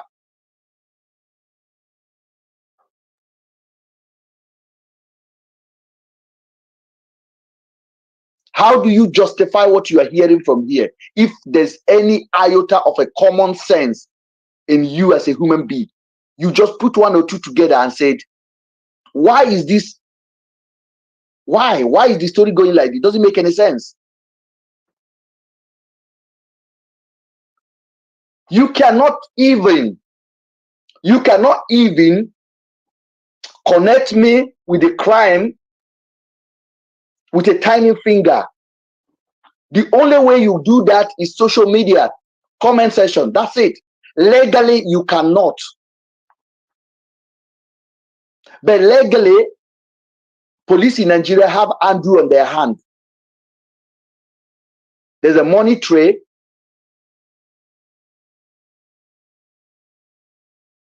There's a phone call tray.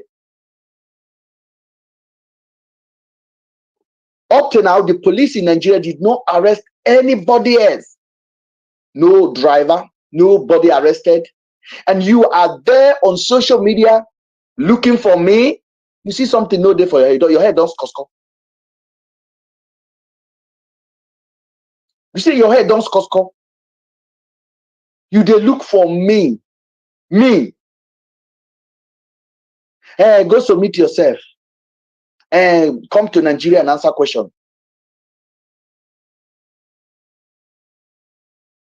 Your lazy police cannot even talk to you. They send Harrison to you.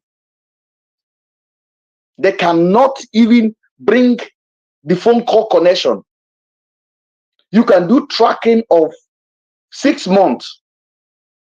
If you don't want to do 6 months, if you're that lazy, do tracking from the day Afiba and Celine arrive in Andu's house. Everyone Andu call, everyone Andu text. You can locate that on the phone.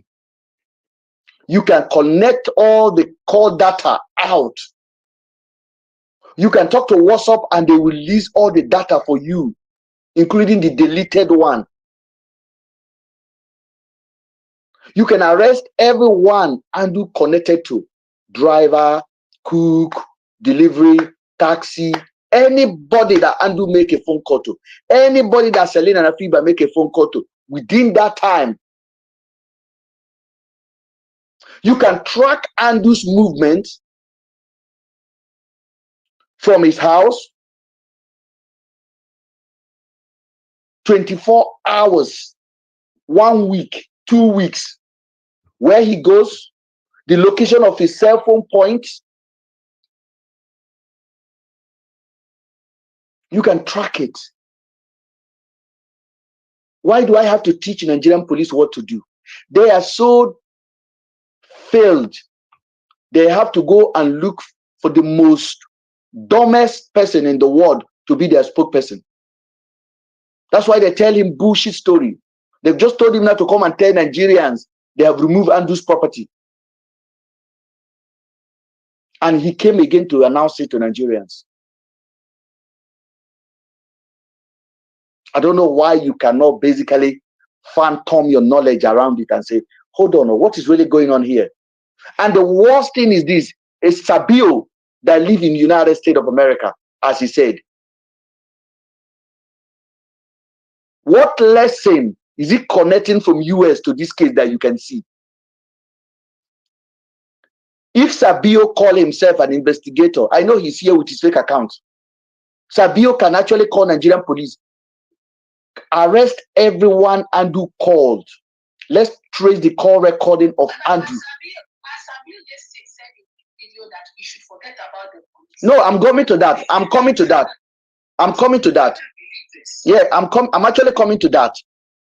I'm coming to that. But I'm just gonna come to that. Honestly, I'll come to that. Arrest everyone. Who did Andrew call? Who did Andrew phone? Where did he go to? Track everything. He used iPhone. Significant location will just give you everything from Apple. This guy was here 10 minutes. This guy was here 5 minutes. This guy wake up in the middle of the night and drive out. Where did he go? This guy was at this location at this also time. My iPhone give me everything. All I need to do is to just sign into my iCloud and everything will pop up. Then you begin to trace the step. If you call anybody in the middle of the night, you'll be like, why are you calling somebody in the middle of the night? Then you will call the person back, say, you receive phone call at this also time to this also time. What was the conversation you have with this person?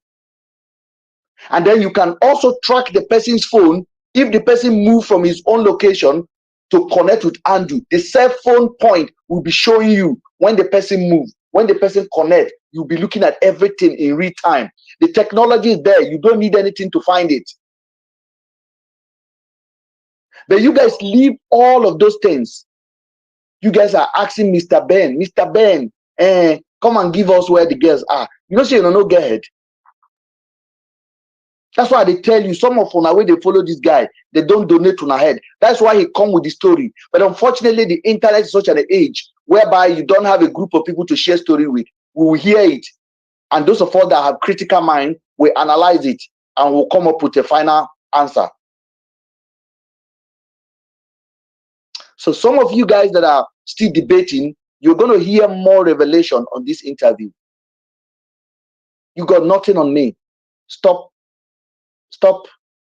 and ask question.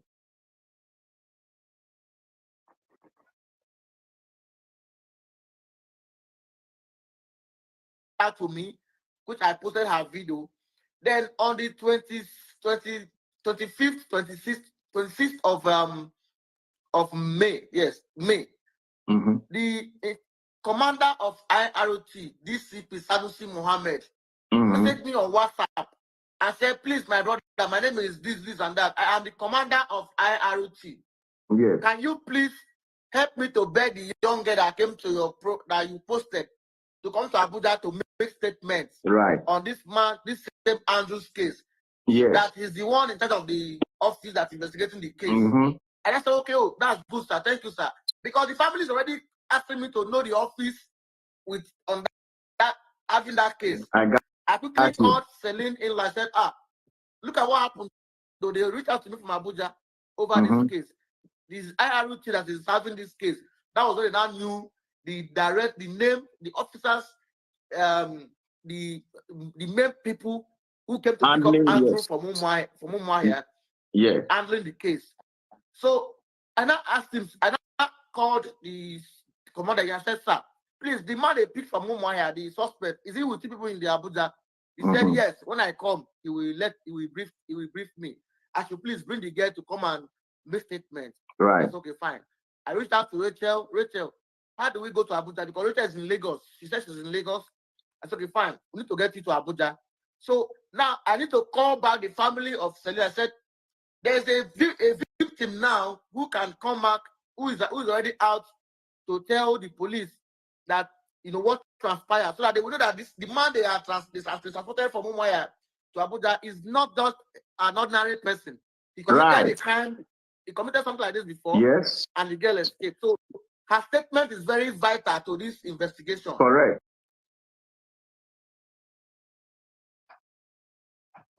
This was the 26th.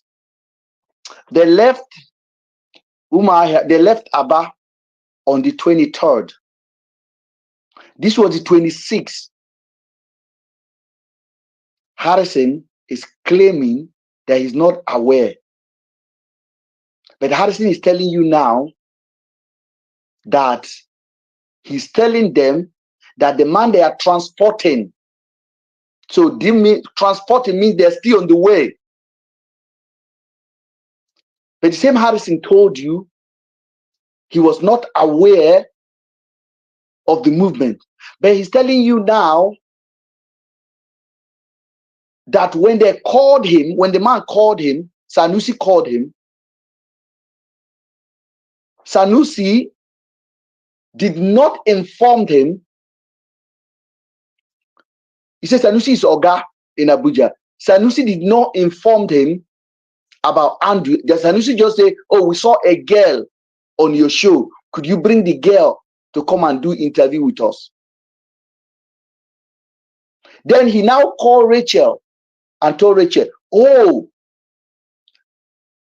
he told him the man you're transporting is a very, very dangerous man. Oh.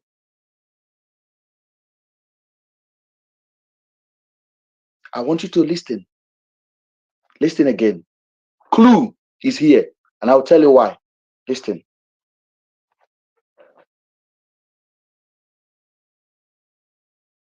So immediately, the family started fine. I said, sir, please over this case. This IRUT that is having this case. That was when they now knew the name, the officers, the main people who came to pick up Andrew from Umuahia, handling the case. So I now asked him, I now called the commander and said, sir, please, the man they picked from Umuahia, the suspect, is he with two people in the Abuja? He said, yes, when I come, he will brief me. I should please bring the girl to come and make statement. Right. That's okay, fine. I reached out to Rachel. Rachel, how do we go to Abuja? Because Rachel is in Lagos. She said she's in Lagos. I said, okay, fine. We need to get you to Abuja. So now I need to call back the family of Celia. I said, there's a victim now who can come back, who is already out to tell the police that, you know, what transpired, so that they will know that the man they are transported from Umuahia to Abuja is not just an ordinary person. He committed a crime. He committed something like this before. Yes. And the girl escaped. So her statement is very vital to this investigation. Correct. So immediately the family certified that they are going to mobilize to see how they can fly Rachel from Lagos to Abuja. Yes. To come and give us statements. To come and give us statements, yes. And Celine flew from Lagos, and she could not go alone. She said she cannot go alone to that office alone. I said, okay, fine, don't worry, I'll go with you so that you know you are safe, you are with me. You are correct. Safe. So she flew from Lagos, I flew from Asaba. We met in Abuja, and we now drove together.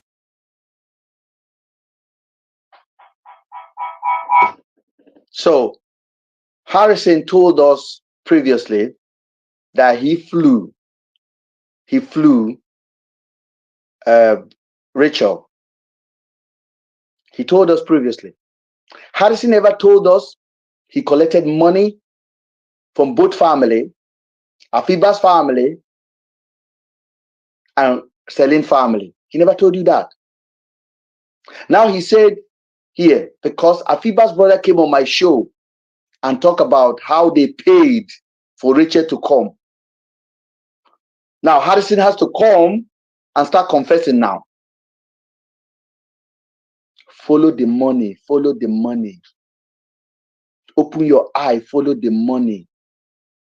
Follow the money. Now, Harrison is telling you now, they mobilize. And he flew from Asaba. And Rachel flew from Lagos. You see the speed of the movement now. At this point, I've already given an interview out. At this point, they are inviting Rachel. I've already disputed all of Harrison's narrative.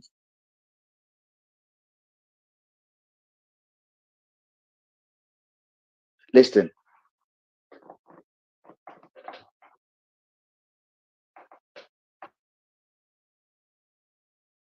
She entered the taxi with me to IRT office in Abuja, Right. where we met with the commander, DCP Sanusi Mohammed, Right. and where Rachel narrated what transpired from beginning to the end. Yes. Then the DCP said, brought out his phone and said, "This is just for you alone."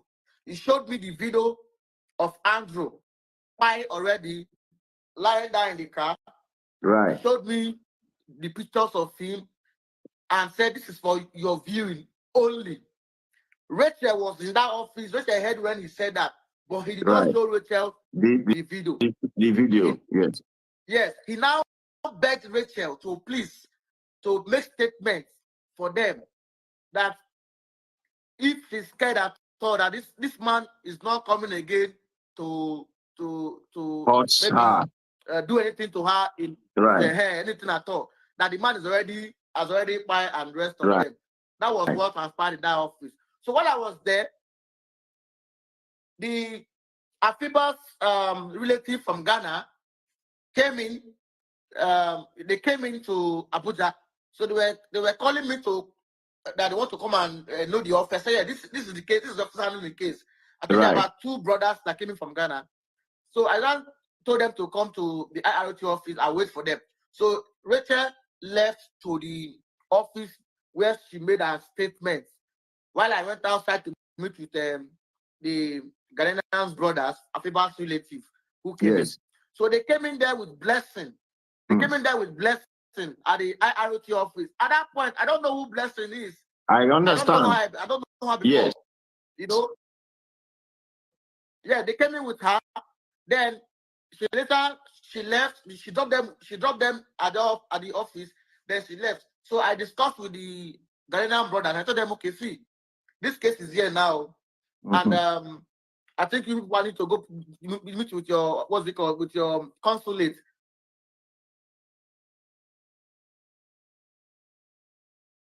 Let me take your mind backward. When Harrison is going to Abuja to identify Andrew, Harrison also raised money. Just Adotu is my witness for this. Okay? So we're waiting for Harrison to get back to us to confirm the news. Harrison never said he's taking Rachel to Abuja. Harrison got money from every part, his donor and everybody.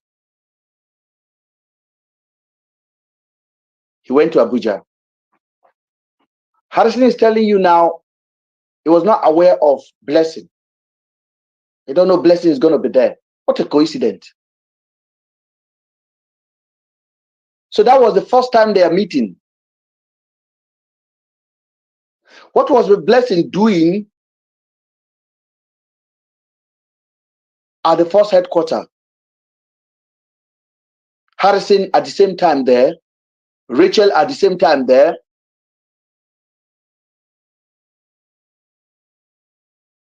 At this point, the police are running helter-skelter because they have pied the suspect. They're looking for everything, every alibi to cover their crime. At this point, The car of Andrew has not been destroyed. The car was intact. Their intention was to dispossess them of the car. And I repeat again, Harrison have an interest in buying that car from the police officers.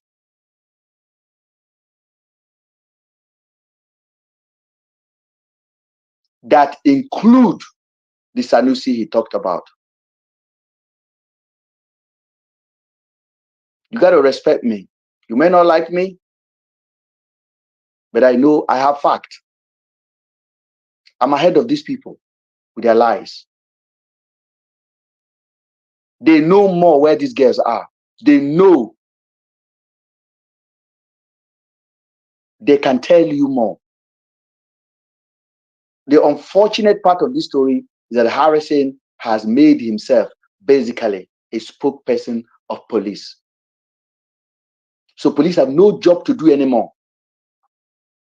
That is sad. They are watching me now. They are there.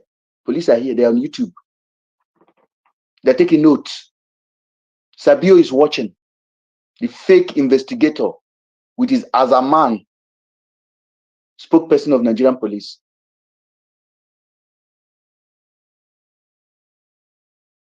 This is a crime that is a stain on our nation. We may never get justice for these girls.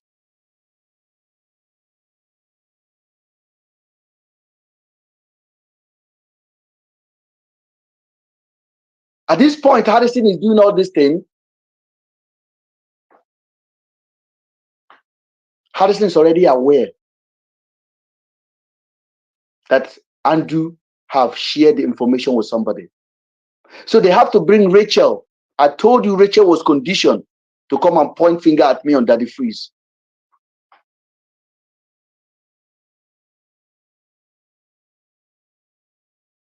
The same Rachel she abandoned in a hotel.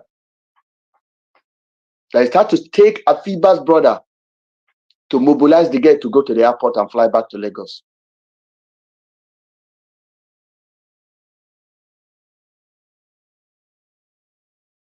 Harrison should change career. Do something else with your life. Every lie this guy have lied has been exposed. I am not after you. You have nothing that I'm admiring to want to collect from you. But human life is involved. And you are ready to destroy people, to destroy people's reputation.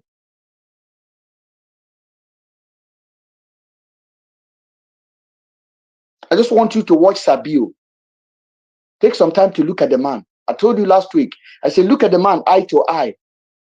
You will know he's full of bullshit. And somebody came on this platform and said, listen, don't talk about this guy. He's a cloud chaser. He is a cloud chaser. Sabio has one thing in his head. All his life, he does this IT trading and he wants to break into Nigerian market. And this case gives him the biggest opportunity. If you watch his platform now, he's telling you how he can train you to become an IT expert. He's coming slowly, slowly. You'll soon discover what drove him to this point.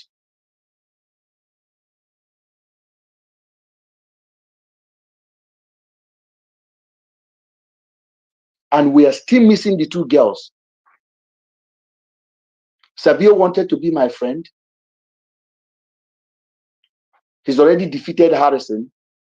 And he probably have defeated Tony, Afiba's brother, Afiba's husband. He has defeated that man.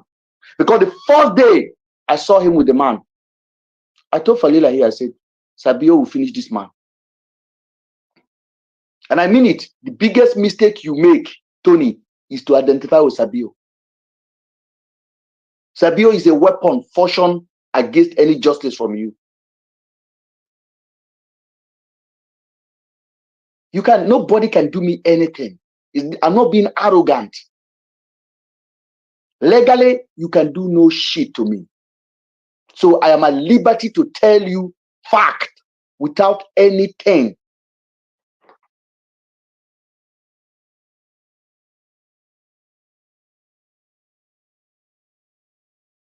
So all card is on the table right now.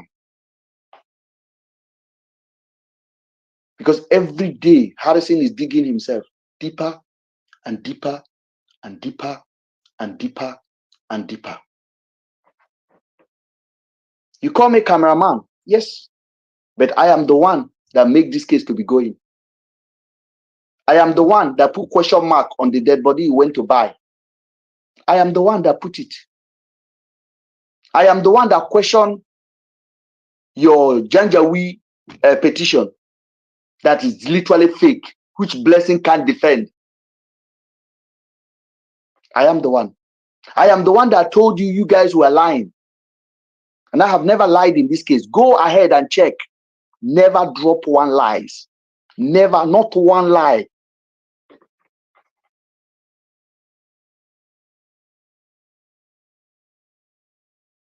I have never dropped one lie, like one.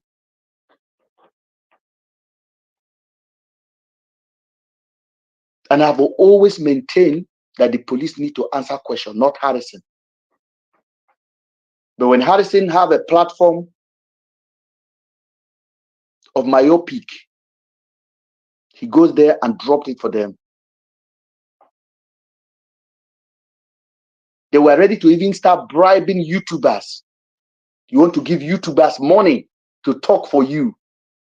How shameful this is. How sad.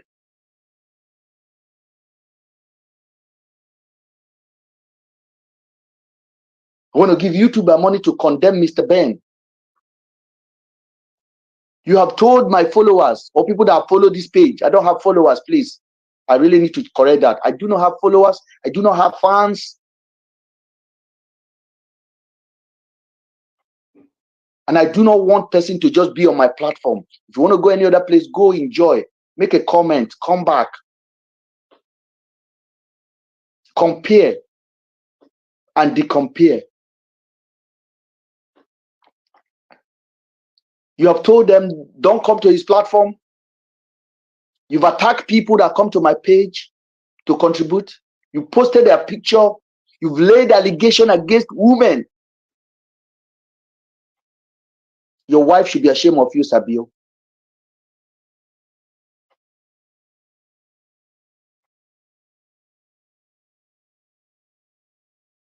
Like he talked like a child, like a baby. You need a feeding bottle, honestly. Let's go and listen to Azaman. Azaman is still talking. Azaman is still digging himself deeper and deeper and deeper and deeper.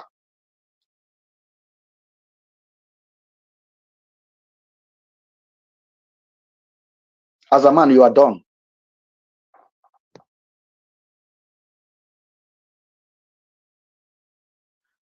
Able to assist to unravel what is going on. Yes. That they told me that this man has spy. They showed me videos and pictures, but I did not see I understand. Yes. the remain, you know. Right. That was what I Right. told them. Then that me, I'm going back. I can't wait for Rachel for a statement that me, I'm going back to my hotel. So they said they will call Blessing to come and pick them up. That was the last time I saw the Ghanaian brothers. I left that office. All right. Hold it right when there. I got to my hotel, all right. All right. Hold it right there, please.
Sorry. The YouTube guys did not hear me. We have the interview. I have the interview with Just Adotun on the 31st of May. 31st of May. We had that interview. And according to Harrison was in Abuja that time with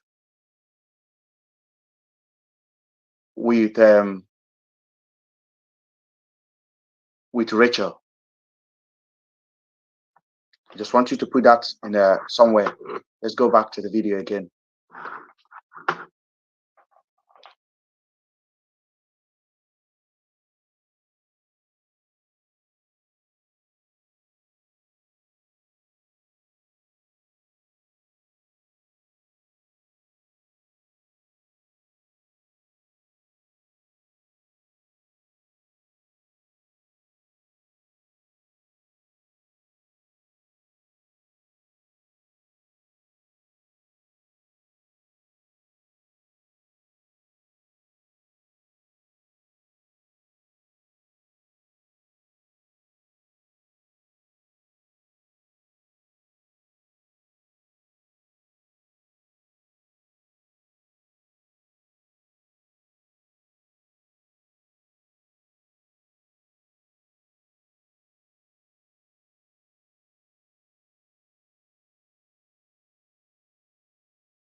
Please take a sip of water.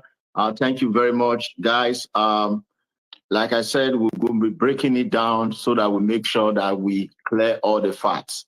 So again, Harrison has taken so much pain to establish fact number 2 and 3, that number 2, he does not have anything personal against cameraman Ben. And I would support that fact by just making this statement. You know, if you've dealt with somebody and another person is telling you of that person, it becomes very easy for you to accept.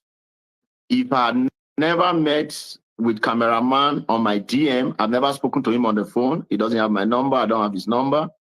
If I've never met with him on the DM, then I would say, oh, I would listen to his own side. So for those who are just joining, just in case you don't know, before I confirm that fact number 2 and 3 is 100% correct, I must give you a little brief.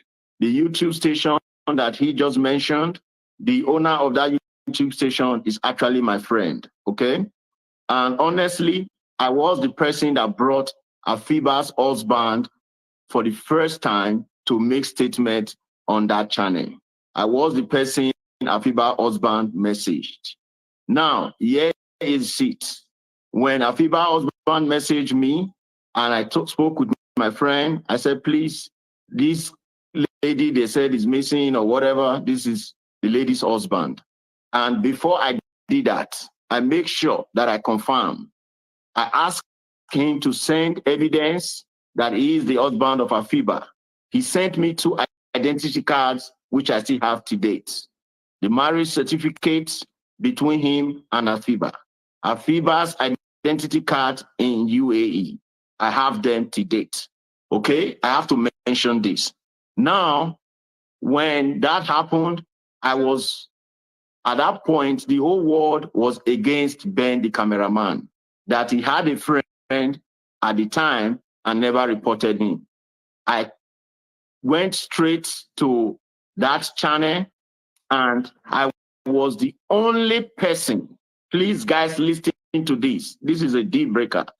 I was the only person that was giving him benefit of doubt that, well, while I agree that people were complaining that he did not report his friend, maybe he might have his points. He saw me as someone who was very reasonable with him, and that prompted him to accept and DM me. When he had DM'd me, I asked him just one question. Listen, Harrison, just one question. Yeah. And I'm quoting myself, quote open. My brother, we are men, man to man. A feeble husband is crying. Please, uncode, talk to me as a brother, as a friend, as a fellow man. Can you just tell me the truth, 101? What did your friend do with those girls? I am telling the whole world, that was the only question I asked this guy. I have seen characters in my life. The next reply I got was, get out my DM. As I'm talking to you, that since then we've not communicated. So I can confirm, number two, that yes, you don't even need to annoy or say anything bad to cameraman before he will attack you. So I allowed you to give your own part because I want to make sure that it comes out from your mouth.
Okay, I just want to make sure that I'm being looked at here. So sorry.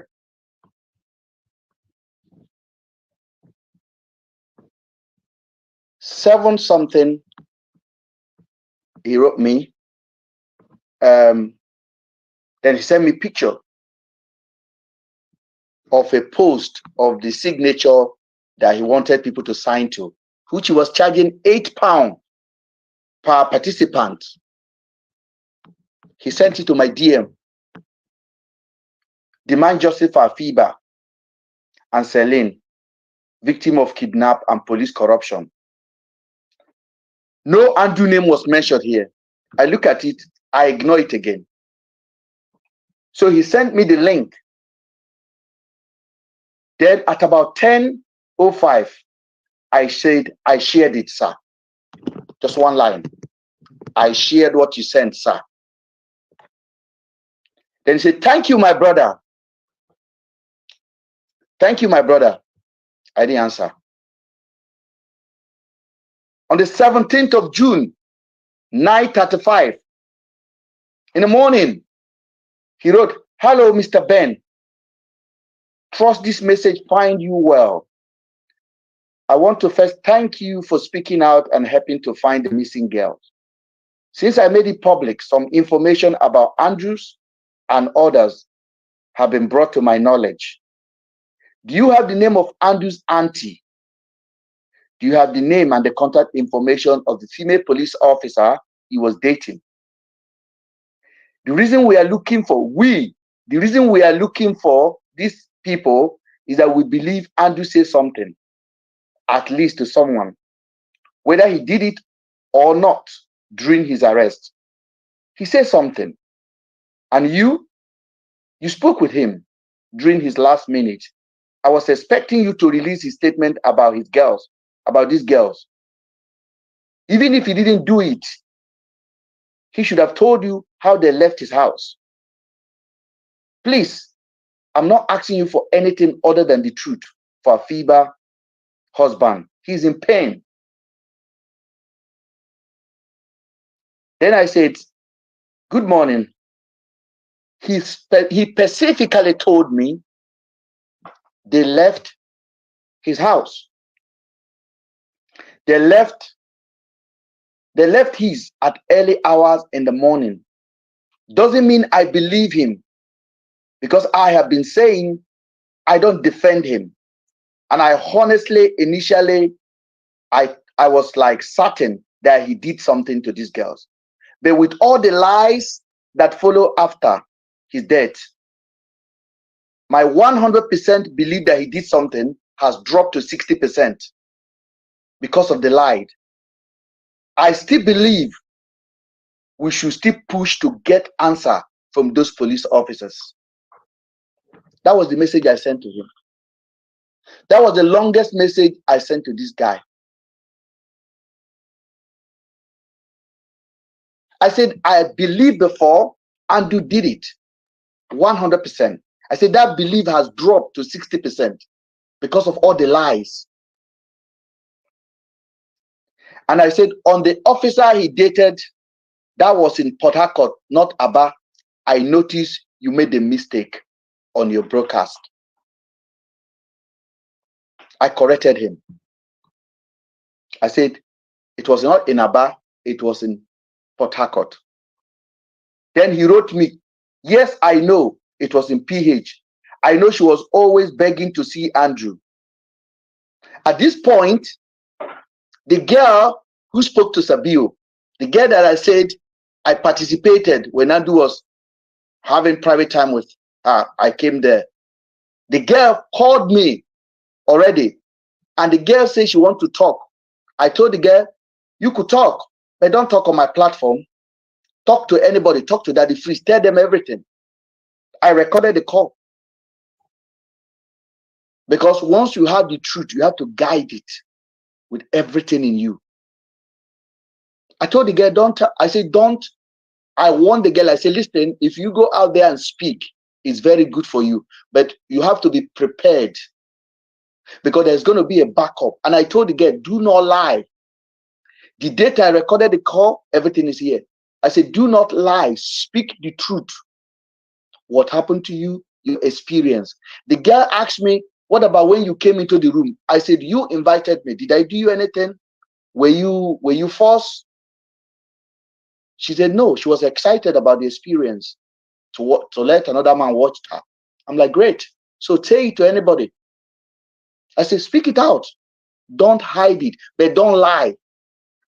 Don't add to it. Don't minus. Say what happened. Explain the parts. I have the record.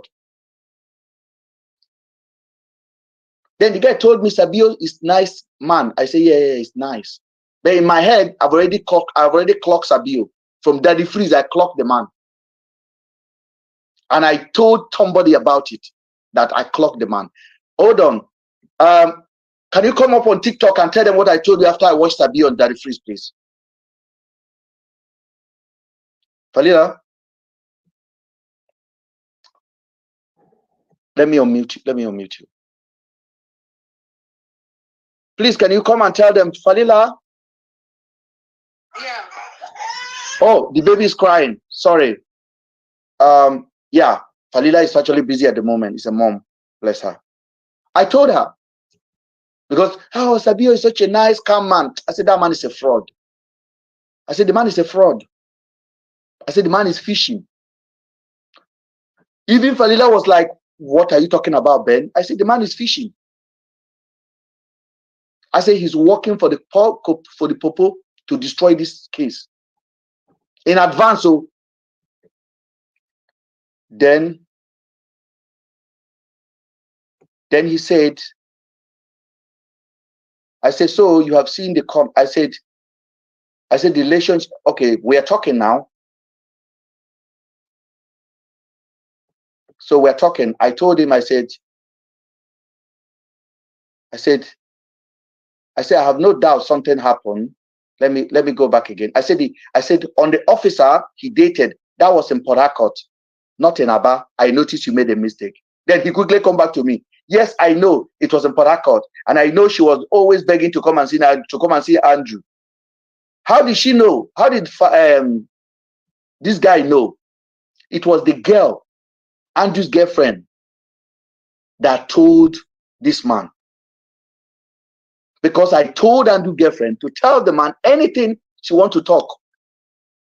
Andrew's girlfriend was aware when the police was dating Andrew. I have nothing to hide.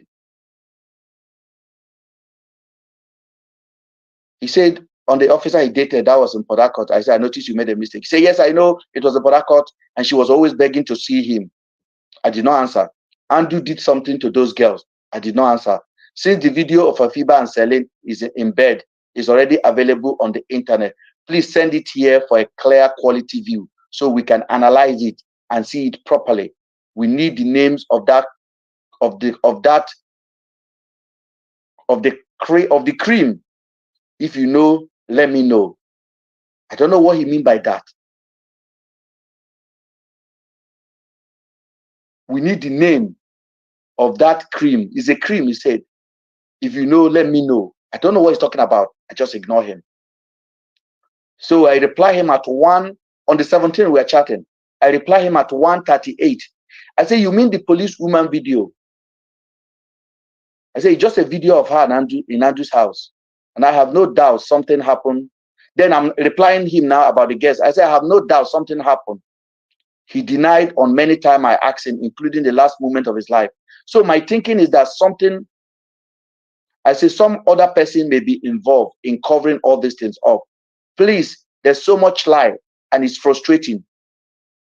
I said, this would have been a straightforward case. Why all the lie? That's me talking now. The same thing I've been repeating. The same thing. This was on the 17th of June. I said, why all the lies?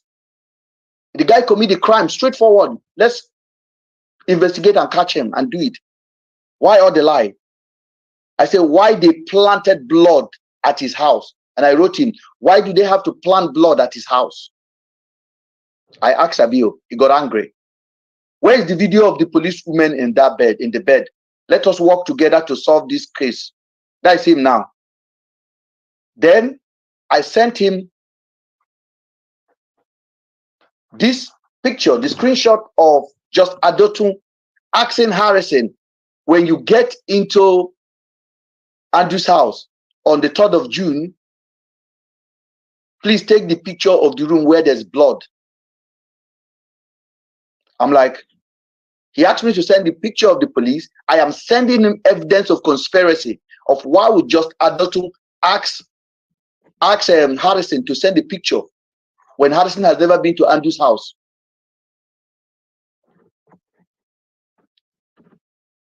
He didn't answer. The next thing he did, I need the video of the police in that house. Then I sent the question again, the picture of Josado to say, good morning there. How much, please, can we get to Andrew's house? Get the room where there's blood. Just Adotu wrote Harrison at 8:46 in the morning on June the 3rd. Harrison has not even left his house to go there. So why would just Ajotu say, when you get to the house, check the blood? So I wasn't getting it. So I was asking Sabio, why would this kind of conversation pop up? Just watch Sabio.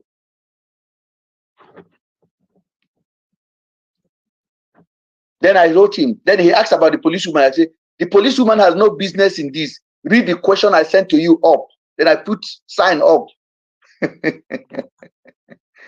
Then he said, we have all this already. We need video, not screenshot. Nobody said she does. Because I said the policewoman in Port Harcourt have no business in Aba. So I don't know why you're chasing the policewoman when you're not actually investigating all the lie that I'm telling you now. Andrew had other police friends more than the one in Port Harcourt. I didn't answer. Then I reply. After a couple of hours, I said, so you have seen the comment from Just Adotu even before Harrison arrived at his house. Why is Just Adotu asking for the blood sample? I said, hey, are we on the same page here? I asked him a question. Sabio, are we on the same page here? Because I don't know what you are going at.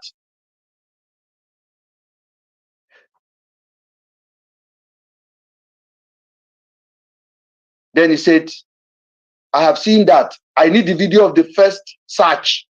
Listen, he need the video of the first search of the 8th of May.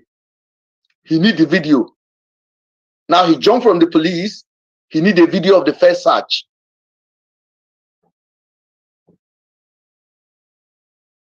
Then I said, so you think the policewoman in Port Harcourt is more important? I didn't get it, please. He said the local police came first to the scene, right?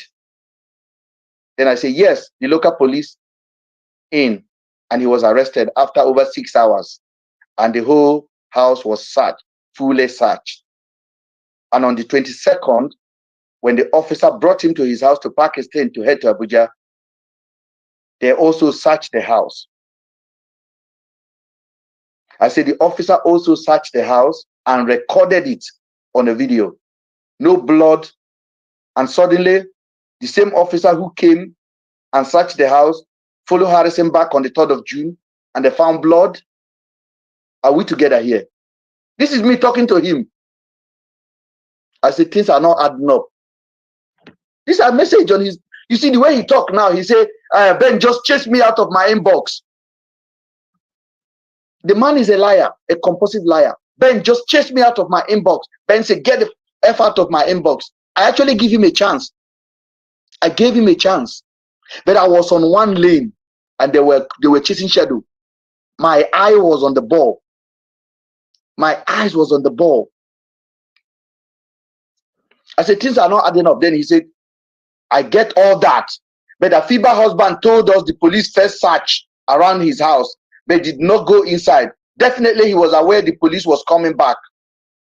I said, well, a FIBA husband may be right. He was certainly not there. So commander he called may have more to say. Get in touch with him.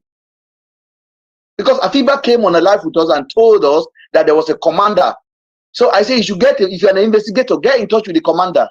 Don't come and be chasing shadow with me. So the conversation is getting tougher now. I'm going to publish this conversation.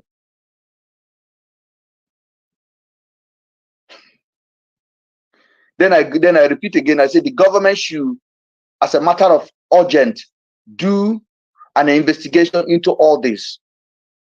But unfortunately, they have remained muted, and it is shocking. Well, people have been speaking to us. That is a bill. Well, people have been speaking to us, and we have some fact. I said, this is good. I'm glad people are talking to you.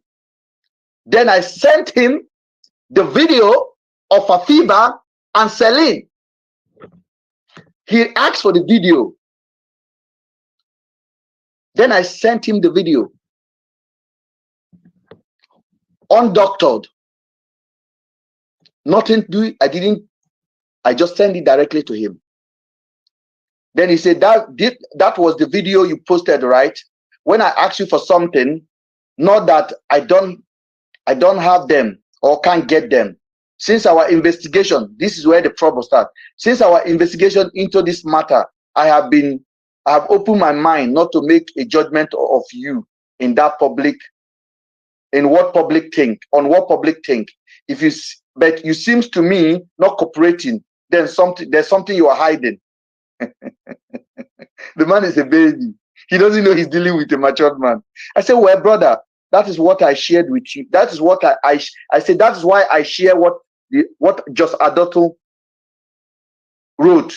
Look at how it turned out. Okay, yes. I said, well, that is how I share stuff with Just Adoto. Look at how it turned out. So I posted, and I believe you read the capture of the post. Also, police are in the position of Andrew's phone, Andrew's laptop, Andrew's computer, so they can do the needed. Of course, I believe you can get any information you want, sir. I go on. Cooperating with you, you can assume what you want, and you can tell the public what you want. I don't even know you. I said, I don't even know you.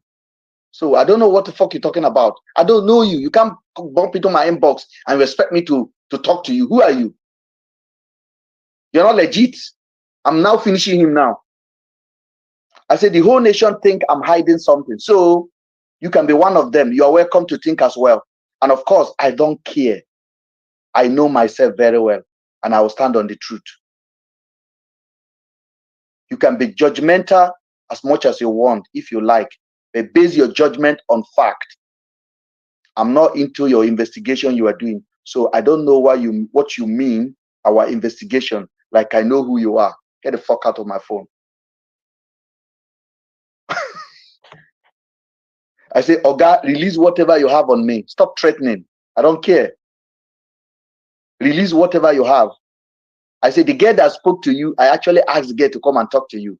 At this point, this man have not released the girl interview. But when he's talking upstairs, like, I have what I want, then he's talking about the policewoman, I know the girl have spoken. I said, the girl that spoke to you, I actually sent him to come and talk to you. Don't be a fool. So that was our conversation. That's how I chased him out of my inbox. He went mad. Then in the evening, he started posting rubbish. From one rubbish to the other. From one rubbish to the other. I was like, does this guy think he can chase me off? This is when he now come out fully as who he is, because he can't handle it. That was our conversation. If you listen to what he say now, it's like he just wrote me one message and I chased him out. We communicated.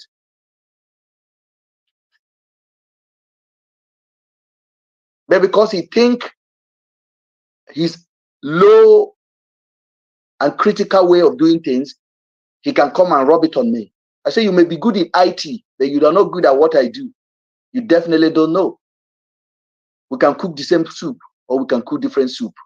So I chased him out of my inbox, guys. And I'm not very regret it. He said we should work together. I should cooperate with his investigation. I'm like, who the fuck are you? I don't know you. Who are you? Get away from me, man.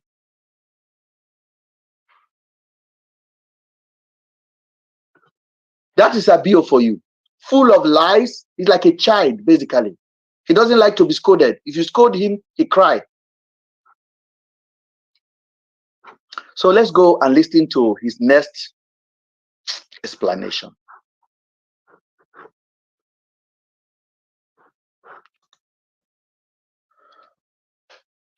And keep your comment coming.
Okay? So that is the same character that Andrew has. Okay? I want to tell you why I'm calling them brothers. They are not only brothers in the brotherhood, they are brothers in character. We have done a extensive background check on cameraman. He's also a black sheep in his family. Before you can become a black sheep member, you must be a black sheep all over the world. Cameraman is a black sheep in his family. He is a black sheep in his marriage. He's a black sheep in his community. Okay? So he qualified to be a member of the black sheep movement. Okay? And those people, they have meta issues. Their issues is that you don't need to anoint them before they get on you. So in case there's anybody out there still listening to cameraman and be thinking that any information he's giving you is correct, is a big lie. I'm telling you guys, I am serious about this, and I'm very serious. This is a man who first said, I'm from Liberia. Later, he said, I'm from Sierra Leone. Now he's talking about body shaming when he doesn't even know me. So the point I'm trying to establish here is that Harrison, just in case, I'm speaking to those persons, those few persons that are still in doubt, to know that Harrison did not anoint this guy. Please, I'm confirming it. I'm not here to support Harrison.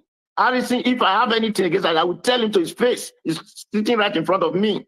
But I'm telling you that Harrison did not anoint that guy because you don't need to anoint him before he attacks you. So that has been cleared. 2 and 3. 3 is that this, just so you all know, I keep emphasizing this. We are not interested in the police conduct. This is where people don't get it. Listen, guys, in case you are writing comments about Nigerian police and the rest, have established in my previous videos that, listen, there is no part of this world, even in the US, where we don't have bad air cops. Bad air cops are in every institution, okay? Yes, I agree. It might be more in some areas. I agree. So therefore, come I want you to listen very well to what he said here. Sabio just said they are not interested in the police and the part they play. They are not interested. Okay? From day one of me and just Adotum, I've always maintained the police, the police, the police. Because they know what happened.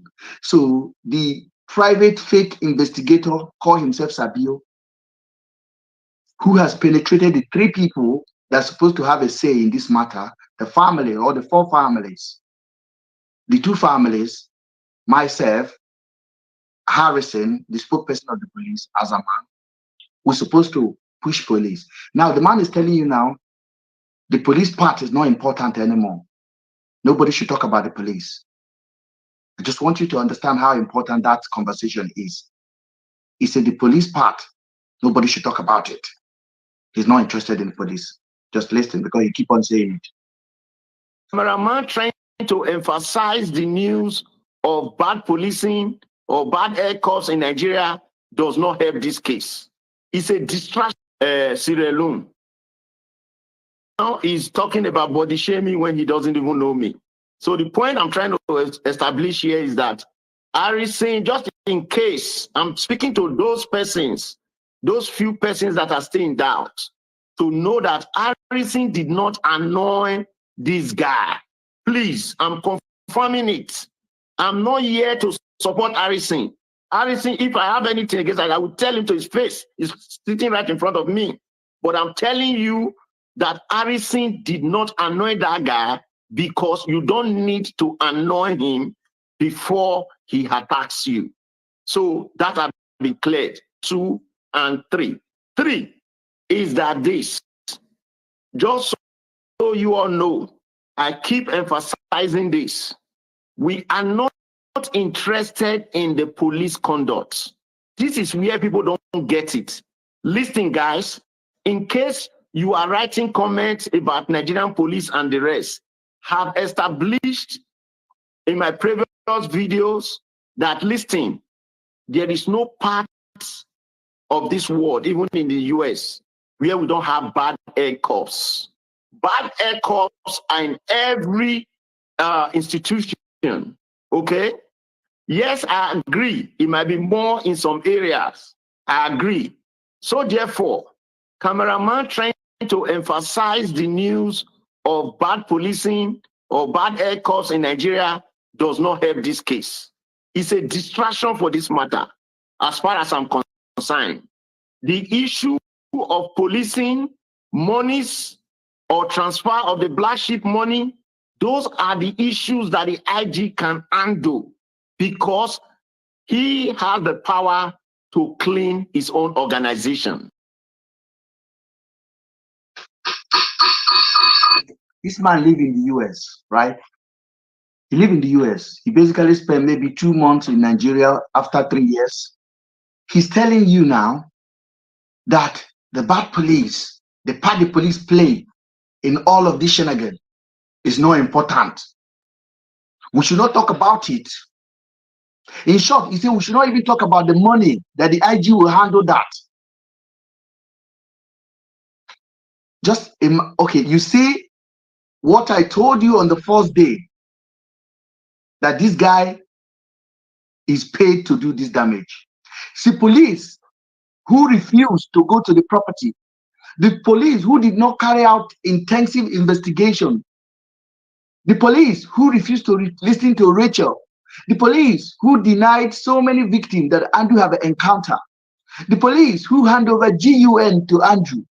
This man is telling you now to forget about them, that there are bad cops everywhere. Can somebody make a comment on this, please, before we go?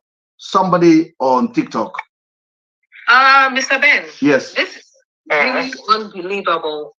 And I think yesterday somebody came on the live and mentioned this same situation and said that we should stop. We know there are bad cops everywhere and blah, blah, blah. Let me tell you people, even here in the United States, the police units or the police department or any department that has Hello, sir. Can I finish, sir? Mute yourself so I can finish. Let me, yeah, can you mute yourself? I'm going to give people time to talk for 5 minutes and then we'll continue. Okay, so I was saying that even here in the United States, the police are being policed by the public. Okay, they are held accountable for each action. Let me give you an example of what happened with Floyd when he was killed by the police during an arrest. The whole country went into Maywire because they knew the police conduct at that time was wrong. Okay, they went out and marched the streets of America for weeks because that guy died in the hands of the police officers. The officers did not do their job right. And what happened to that officer? He's serving jail time right now. I'm not sure he is likely not to see daylight until the end of his life. So you people should understand that it's your taxpayers' money that pays these police. Therefore, they owe you a duty of protection. If they do not do their job right, you have the right to hold them accountable. Thank you for that. So nobody should tell you that you should not question the actions of police. If we do not check the police, they will not do their job. They are checking me. They are checking me. They are checking Ben. So what Mr. I can't even believe he was able to say that on his platform, because any discerning, reasonable person will know that this is out of context and it does not hold any iota of water. not in any country. I am telling you, what is happening in what police are doing in our African countries, they cannot do 0.1% of it here in America. They fear to even try it. I'm not saying there are not raw police officers here, but trust me, before you can do anything of such here in America, just know that they will catch you. Okay? Even if it's going to take police 10 years, they will catch you. My sister, thank you so much for that contribution. Sir, go ahead, sir. Ben. Yes, sir. Good evening. Have you been watching? Yeah, definitely. I've been following this issue from the day one. Yeah, I mean today, because we are reviewing the interview that Harrison had packaged and dropped yesterday. So I hope you've been watching it. I watched everything. You are the top man. Go ahead, sir. What do you think about what's Sabio just saying that the police part is irrelevant? First of all, on a more sincere and being let's be open here. Do this. You have been keeping camera footages of these ladies, and you know your friend who has been drop him before he goes on. No, let him go on. Let him go on. No, it's fine. It's gonna happen again. It's fine. Please let him talk. Oga, talk, please. Go on. Go ahead, sir. You've allowed me to talk. Yeah, we allow you. Go ahead, sir. What I'm trying to say is, you knew your friend has been doing all this. Yes. Or you used to report to the police. Yes. You understand? Yes. Now, on another part, you are blaming the police for not for bad policing. Now, don't you feel on your own part you failed these two girls by not reporting to the police, so that you say, yes, this is a case file which I opened with the police where I reported my friend act he has been doing. So don't you feel it as a place to own to your own responsibility, accountability, to say, yes, I failed at this point? Yes. Can I talk? Please do. I failed. Oga? Okay, because you know why? Hold on. Hold on, please. I followed you also. I say hold on. Don't go further. I gave you a chance. You understand? No, I just want to say this, and I'll allow you speak. Let me talk. Because all this while you've been accusing Harrison, you understand? You've been changing the whole issue to accuse Harrison. Yes. Do you think Harrison have a mouth? Who is on ground to? Hold on, sir. Oga, I'm not going to debate with you. I want to talk to you. No, we are talking. You've asked two questions. Yes. Does Harrison have a mouth? Definitely. Do you think Harrison have a platform? Definitely. To defend himself the way I'm defending myself? Yeah, he doesn't have to defend himself or anything, because we see everything. Okay, so why are you defending him? I just told you something which you've done. You understand? And I've agreed. I've actually agreed. Okay, I did not report. Guilty. Did Rachel report in January? Not about Rachel now. We're talking. Get out of here, man. You need to go back to school. Mr. Ben, you need to ignore this kind of people. No, because you need to. No, please. Guys, no, don't block him. Guys, hold on. Let me tell you something. If you keep allowing these people on a daily basis, some of us will be out of this platform. That's the truth. He's making fool of himself. One at a time. I am here to moderate this place. Take him off then. Anytime you are making sense, this is what happens. And today you are making a lot of sense. So don't let this be a distraction for you. Thank you. I know they are coming. Thank you. Go ahead, sir. Sabio said we should forget about the police part. Is it right? Should we do that? I think Sabio is just trying to deflect. He's trying to deflect on the story. He's presented a lot of, facts without any evidence. You see how when you talk, you bring evidence of conversations, of videos, of voice notes. Sabio just stating facts and just talking to us like he's talking to his child without any real proof, anything like that. So I don't think he can really take that as a serious talk, to be honest. And anybody that is trying to come on here and ask you questions, you need to just listen to everything from the beginning and understand this with a common sense perspective, honestly. And anybody with common sense would know that, honestly speaking, you're the one that is bringing the real facts with real evidence here, and yeah, I think that's all I'm going to say. And I'll just tell you, the truth sets you free, and you're talking like somebody that is free. You talk, you're consistent in everything you said. And that's one thing I respect you for, honestly. Like, if the truth never changes, from today till whenever. That's why the Bible, honestly, is one of the things, because it's, chicken up saying, like, anyways, let me not talk too much. Let me give other people chance. You're very kind. Thank you. Somebody has to come take over, please. Go ahead, Mr. Ben. Good evening, everyone. Good evening. Mr. Ben, first of all, I have to commend you for the work you have been doing. I must thank you because you took the right decision at first to expose the police and the other criminal activities that have been going on this case. I must commend you for that. I believe I've lived in Ghana for 8 years. See, Ghana, someone was talking about America, not even America. Ghana, a neighboring country, goes to Nigeria. See, I'm speaking from Holland now. Goes to Nigeria. I've lived there for 8 years. There is no crime that will happen in Ghana before 24 hours. The IGP go for it. See, be it anywhere in Ghana, you cannot kill someone in Ghana and go scot-free within less than 48 hours. See, Nigerian police have failed us. See, in all aspects. I don't believe in Nigeria police. You see, the full Nigeria police have to be restructured. I heard this PRO saying that recruitment. Why are you recruiting? Why those you've recruited are all criminals?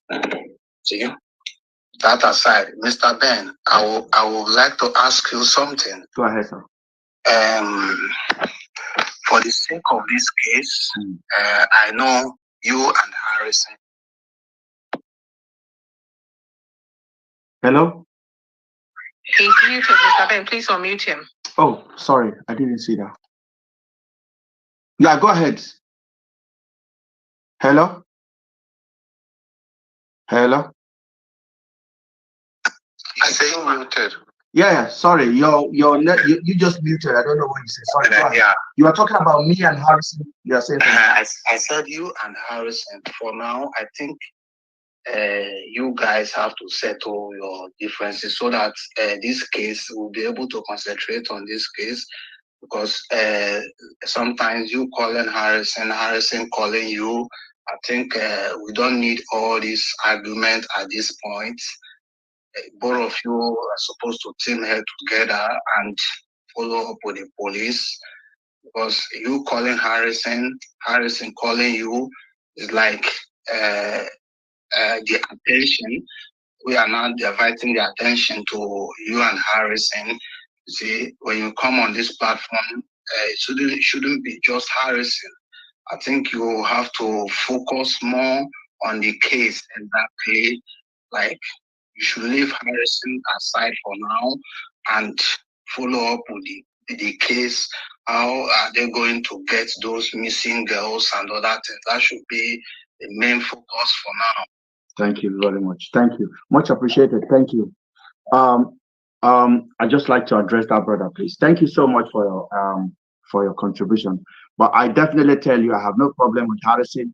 I can't work with him because he's not clean. You have to be clean to be part of this case. Harrison is compromised beyond reasonable doubt. Money, corruption. Harrison is in bed with the same police you talked about now that they are corrupt. Harrison is basically their spokesperson. He used his platform to clean their image for them. And you can see here now, he's shaking his head when the other man was saying, don't blame the police. I can't work with Harrison. It's basically impossible. It's literally impossible. It's like having a basket, saving rainwater on it. You can never save it because it's going out. Harrison is like that. Harrison is like the sand inside your eyes. You can never enjoy it. Thank you. Somebody want to speak something again? Good evening, Mr. Ben. Good evening, sir. How are you today? I'm very good, thank you. Yeah, firstly, based on the interview you've been playing since, yes, it's really a show of shame. Honestly, it's a complete show of shame. And you remember vividly, I told you yesterday that Sabio is, let me say, someone that should not be reckoned with at all. Mm-hmm. Don't take any of his words. Mm-hmm. But I would like to say one thing, please. I've actually told you not to release chat and everything, but this very chat between you and Sabio, you have to publish it tomorrow for the whole world. It's going tomorrow. You need to keep exposing them with facts, yes, so that they will know we are far ahead of them. Yes. Please publish it tomorrow. Thank you. And that's my case for now. Let's keep listening. Thank you. Thank you, sir. Thank you. So we're going to go ahead and listen again, guys. There's an important part coming that will shock you. So therefore, we are not asking any questions, neither are we going into any financial questions. The reason is simple. Cameraman was only angry because their company, Black Sheep Movement, made some transfers to whoever and whoever. So he's interested in that money. Cameraman is not interested in selling an Afiba. So if any of you is going on his platform or giving him audience about money, this and that, you are losing focus. Please. So we are not going to go to that area. I have to say this because I don't want Harrison to mention anything concerning police. You are not a police spokesman. If he had problem with the money they pay to police, let him go and meet police directly. He has his pen and paper. He can write to the police, let the police explain to him. Okay? You are not the police. He has never said or confirmed, right? So I want you guys to understand this. Harrison, the next thing I would want you to just say yes or no is this. I believe that you never had a personal communication one-on-one with go ahead. Two of us. Good. The reason why I why did I go and take the money now? I think I don't know what he's saying. No, the guy don't know. The guy don't. I really pity him. I really pity the guy. I wish there's going to be an avenue for this guy to sit down and ask him questions. No, he doesn't allow it.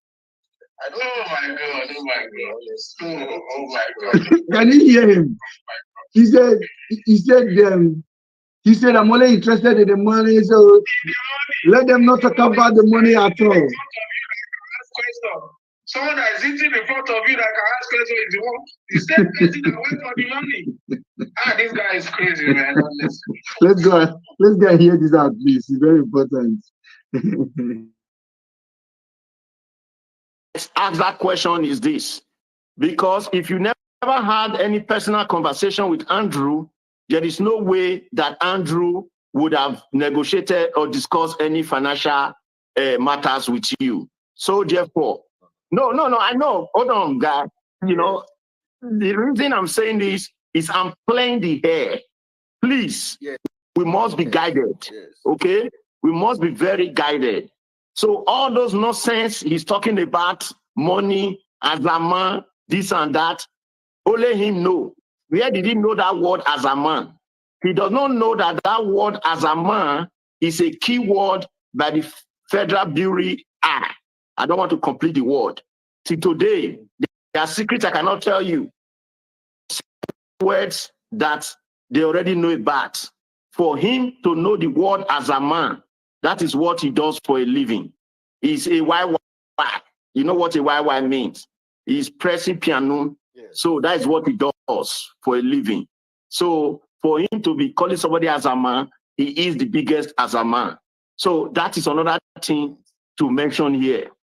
Now, I want to take you to the final part of it. Please, I don't want you, I'm trying to direct you because I don't want you to go towards the part that are not necessary. For me, and for a lot of people that are watching here, I want you to answer this question from a mindset that we are more concerned about these girls. Please, my brother.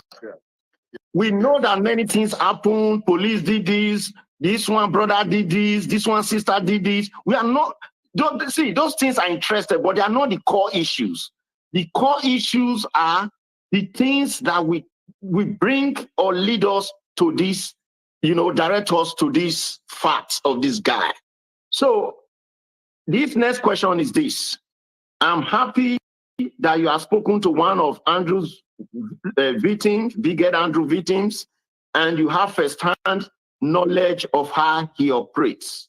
By the grace of God, I've also spoken to one of his ex, who is also a victim, and I have a glimpse of how he operates. Okay? And that was the party that they all did collabo together, where he was holding the camera, where he was teaching him how to kiriwa. Okay? So I already have testimony with that person, that fellow. And that fellow did not only give testimonies of herself. It will interest you to note that the only reason that fellow is a surviving fellow is because when the fellow met Andrew online for the first time, she didn't know Andrew was a dangerous person. She lied in order to secure herself. She lied that her mom was a police officer. Okay? When girls meet somebody online, the person will be scared. So the person will just try to scare a guy in case you have bad intention. And it actually worked for her. She lied. She just used joke to say, oh, my mom is a police officer, when they were getting to know each other. Okay? And now, because she made that statement, was the only reason why she left Andrew's house as a survivor. In fact, when he messaged cameraman, I have their chat. The first thing cameraman asked her was, oh, the one that her mom is a police officer? And then she replied, actually, my mom is not a police officer. I lied so that Andrew will not hurt me. I never knew Andrew was bad. So I want you all to understand this. That girl gave more than 6 girls' testimonies. Okay? 6 girls' testimonies, to which Andrew himself showed her evidence on the phone. I'm not joking. Evidence of him and other girls that he had been doing nasty things with, and telling her how things have gone. So the question about whether Andrew did something wrong to those girls is not a question, it's a known fact. We also have evidence of communication between Andrew and Ben, various communications. We are in tech, we know how we do that. We have that, trust me. However, because it's encrypted end-to-end call, okay, they will need to subpoena WhatsApp to open those calls, okay? Does this guy listen to himself? Guys, does he listen to himself? I don't think so. He just told you now that he has got the whole WhatsApp conversation. Then he said, it is encrypted. They have Andrew's phone. He's talking to a fool like him, so definitely he has to polish it up for them. How do you think this guy actually blew cameras and said this out? He said, I'm giving me a headache.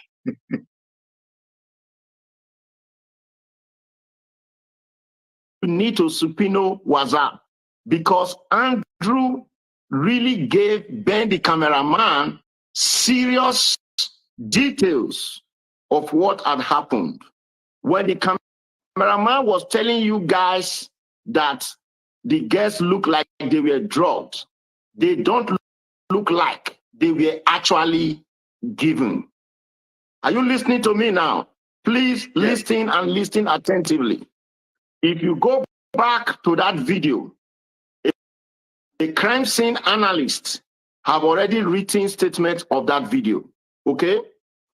Please, after this live session, do yourself some training. That video, the curtains were opened. Okay? On that video, the curtains were opened. Light rays were coming from the side that Celine was sleeping. Okay? The other side, another light rays was coming from the other side. A small cell phone was placed at the edge of the bed with the camera facing who was videoing and recording. Okay? That camera and that scene was immediate Arrow, not Arrow IP, what do you call it? Arrow IPP, you know, he just completed that action, okay? So I want you to understand that you will see movement on that video from Afiba. Afiba's tummy was still moving, okay? You can see hair fluctuation. And anybody that's a medical doctor can ask or request for that video. You're going to see what we call abdominal breathing, okay? She was actually breathing from the tummy side, not the chest area, okay? So the reason I'm giving this information is just for the few persons who might have just a little doubts to understand that we have actually analyzed everything, okay? Now, with that video and with all this being said, we ask that cameraman should bring out those persons that are actually working with the Black Sheep movement. The reason this is important is because the testimonies from other participants, I don't know of Rachel, if Rachel told you the same thing, because I know Rachel at the time visited him in Port Harcourt. The testimonies of other girls that have visited him is that he uses his house as a residential and a business center. He has persons that do work for him, movement. Sometimes some of them offer betting. So if they lose 2 bets, then they are gone. But there is a particular person, like in every organization, there is a particular staff that is closest to Andrew. And that staff, Ben Samuel, the cameraman, knows that staff. He has been contacting that staff. He has information from that staff. He needs to channel his energy from Harrison to bring that staff to his live session, so that even if he's going to wear mask, we don't care. Let him wear mask. We don't care to know him. Let that staff come and tell us what he heard, what he saw in Andrew's house. Here is my question, Harrison. I know that you visited that scene sometime. So he said there's a Andrew staff. There's an Andrew staff that he saw his shadow on the video, that I should bring the staff to my show. I didn't see no staff on that video. First of all, you've told me and you've told Nigerians that we should forget about the police. If there's any responsibility, it should be Nigerian police that should arrest whoever they think need to be arrested, that should basically question whoever they think need to be questioned. But you are telling me on the same video we should forget Nigerian police. So Mr. Ben sitting in the UK is bigger than the whole Nigerian police. Just think about it. Think about the ludicrous speaking here. Just think about it. I don't know. I don't know. Guys, does this make any sense? No brain, no correlation at all. Go ahead. Wait, can I say something? Yes. When there's something I reason, I want somebody to reason with me, right? Yes. Okay, so let's start from Mr. Andrew, right? Yes. He was in the UK. Yes. Yeah, he was doing nasty things with women in the UK, right? And that was why he was in jail. So if indeed Mr. Ben is an accomplice, why was Mr. Ben why has he not been arrested in the UK? You know, for maybe similar crime or being an accomplice for a crime, or why doesn't he even have any criminal record? Like, okay, he's a partner in this. And meanwhile, the black sheep, whatever, they said it's a registered company in the UK. Harrison made it up. Harrison made the black sheep up. He just made it up. He made the organ harvester up. He made the black sheep up. Nothing. Am I the only one thinking this way? If you had always had anything to do right from the UK, you yourself would have been in jail. I would be in the UK. I would, and Andy wouldn't even call me because then we are partners. So why is he calling me? He's called.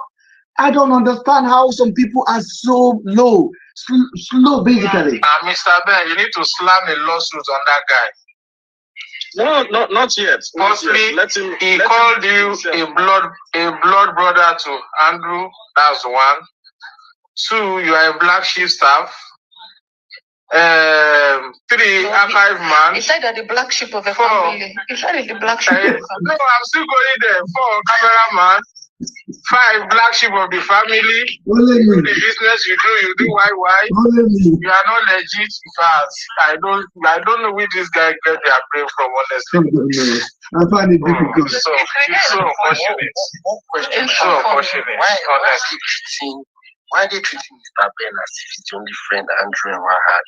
Like, no, their problem is they want the informations with him so that they will prove themselves as a king. And Mr. Ben is not ready to give anything any further. That's it. Nothing more. Imagine Mr. Ben never came out. Where would the focus be? No, the case would have been over. No, it will have been a closure. That's it. Yeah. So now they use me as a scapegoat because you came out to bring light onto this case. And it doesn't make any sense to me. Why are they not trying to find other accomplices of Andrew in Nigeria that live around where he lives? They're not even doing that. His neighbors, his crew, his drivers. Nobody's arrested. Nobody. Nothing. They're focusing on Mr. Ben that's all the way in the UK. These people they don't have anything to do with that. The security man, the gates man.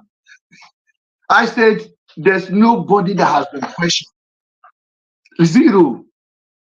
In a case like this, Blessing, Andrew's driver, whoever is near, everybody around is a suspect. You arrest them, you question them. You eliminate suspect, you bring suspect in. That's how it works everywhere. I don't know where Sabio gets his certificate from of a private investigator. I don't think he has any. Honestly, I don't think Harrison has it either. Someone that just told you abdominal breathing.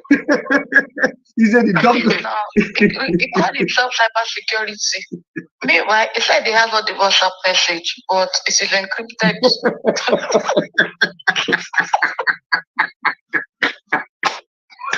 Honestly, it's very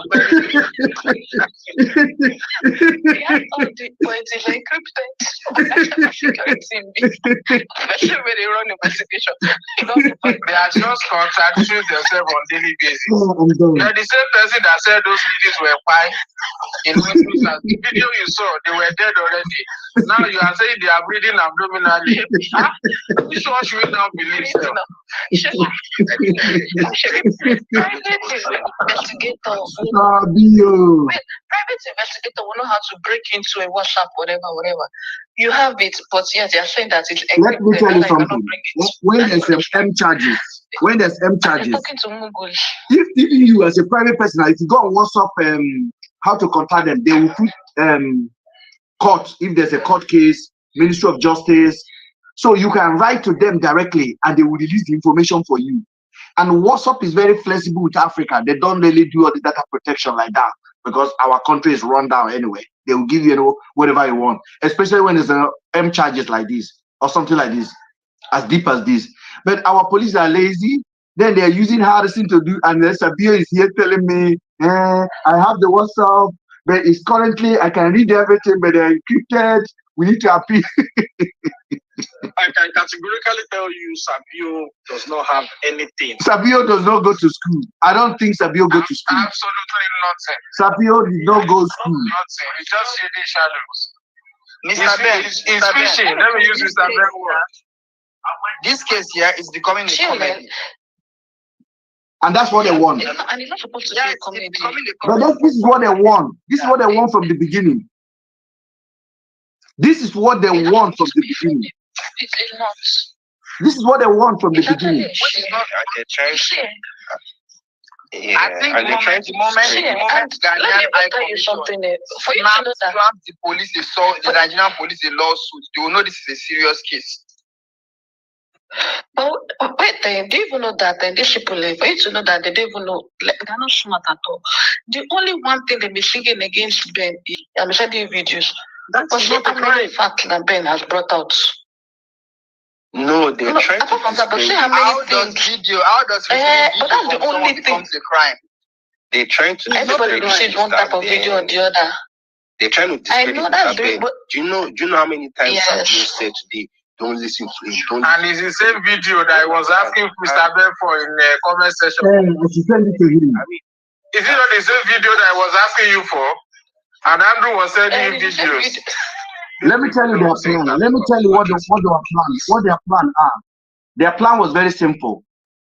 Once they pie Andrew, they wanted to bring that body, and they didn't know Ben is going to speak, or Andrew have already communicated with people that have a heart to come out. Because most of the stuff Andrew sent to me, he sent it to other people. So, but I came out, right? So they thought, who is this guy now? So their plan was simple. They would have given that body to one of the family, and those family wouldn't have asked a question. They would not have asked no question. Celine family would have taken it. A week later, they would have gone and find another body somewhere and give it to Afiba's family. End of the road. Case closed. Nigerians will clap. Case over. But when Harrison came out and said, when Harrison, all of these things with the police. yes. The laptop, the phone, everything with them. That's where all the evidence is. Guess what? They are not challenging their problems to the police. They say we should not call the police anymore. They are focused on if those Harrisons, if all those Harrisons followers, if they unite together and call out the police the way they are calling out Mr. Ben, by now the police should have replied to this. Exactly. They are using that energy to call out Mr. Ben that is innocent, that didn't do anything, that is in UK. Don't you understand? But if they channel that energy calling out the police, by now the IG should have given a report. Do you think Harrison do a juju for these people? Because I don't understand. I cannot believe so many people are so carried away with nonsense. They are the ones that are brothers. Maybe they are the brothers, honestly. No, normally, like, when Nigerians here, look at the Sabio as philanthropy. No, it's not about philanthropy, but this is no longer normal. My sister, this is not normal. Wait, is it not Nigeria that somebody will say, raise up your phone, miracle money? And they will raise up their phone. Say amen. So it's a normal problem. So when Nigerians hear philanthropy, it's really, because they're hungry and they're poor, they cannot think again. But what amazes me is that Sabio is based in the US. I mean, he claims to be based in the US, so I don't understand, how he even passed his visa.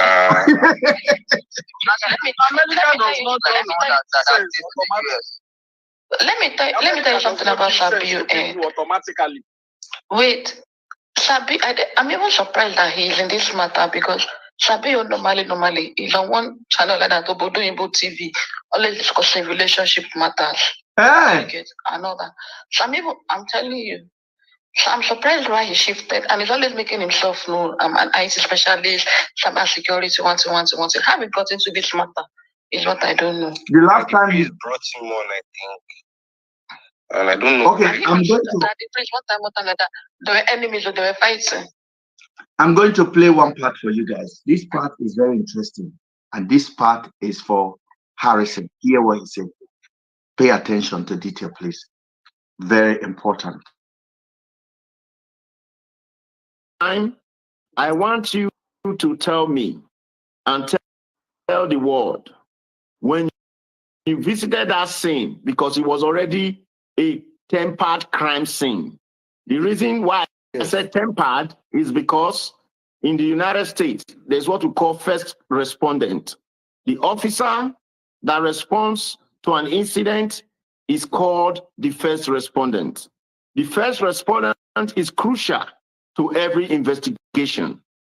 And that is why in the United States, if you do any crime, even as little as beating traffic lights, the officer that stops you that very day is the officer that will represent the police in the courts of law. We know that the first officers that landed that scene were either the officers from Aba or from Umaya. Now, at that time, you were not even aware of this case. So therefore, they must have gone in there, tempered the scene, done what they need to do, so you cannot speak to that scene. So I want you to please know today that anytime they make anything online asking you about that scene, you cannot claim knowledge of it because it was already a tempered scene that you walked into. Okay? So tell us your experience. How do you feel, or how did you feel when walking into that house with this mind as a human being that has blood on your vein, walking into a house or a company where you know that evil must have taken place here? Tell us how you feel and your experience. That will be your final question before you say what other things you have to say. Okay. That's on the 3rd of June. Okay. On the 3rd of June. Yeah. The Celine's family were talking about that there is need for them to search Andrew's house and to know, at least to even get any clue. And this this incident happened April 27th, 28th, 29th of April. Yes. And we came in on the 3rd of June. On the 3rd of June. So meaning, like what you said, this whole stuff, something might have, everything would have, that date you mentioned. When we I want to give information as you continue. Sorry, that date you mentioned, just so you know why this is. I want you to listen to this. So he mentioned the date, and I want you to listen to what Sabio said.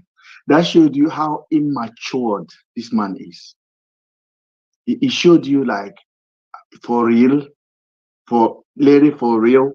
That's what you say. Just listen to what he said. I know many of you have listened to this conversation, but it's very important. I just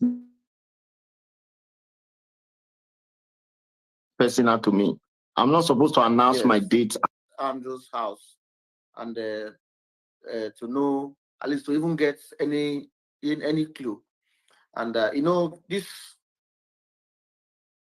this incident happened April 27th, 28th, 29th of April.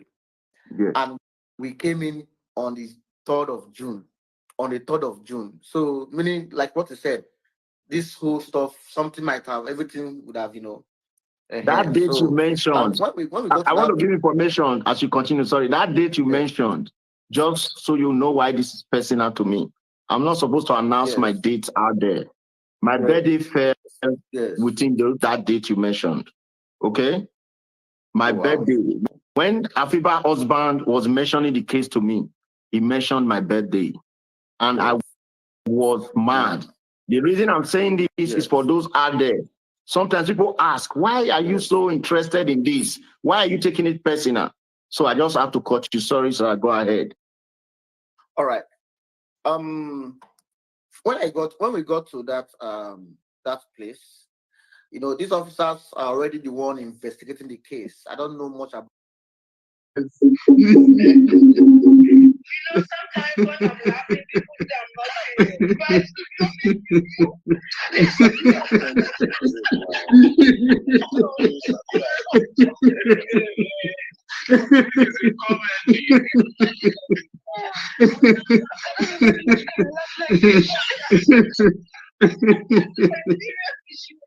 Please, you need to give it a title. Please, a pure comedy.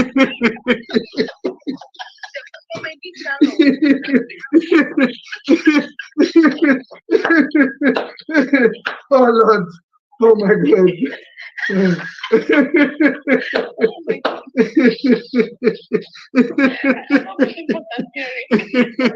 Oh my God.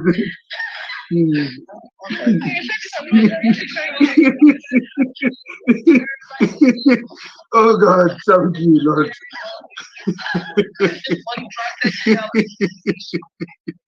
Oh my God. No. Oh, this is not good. This is actually not good at all.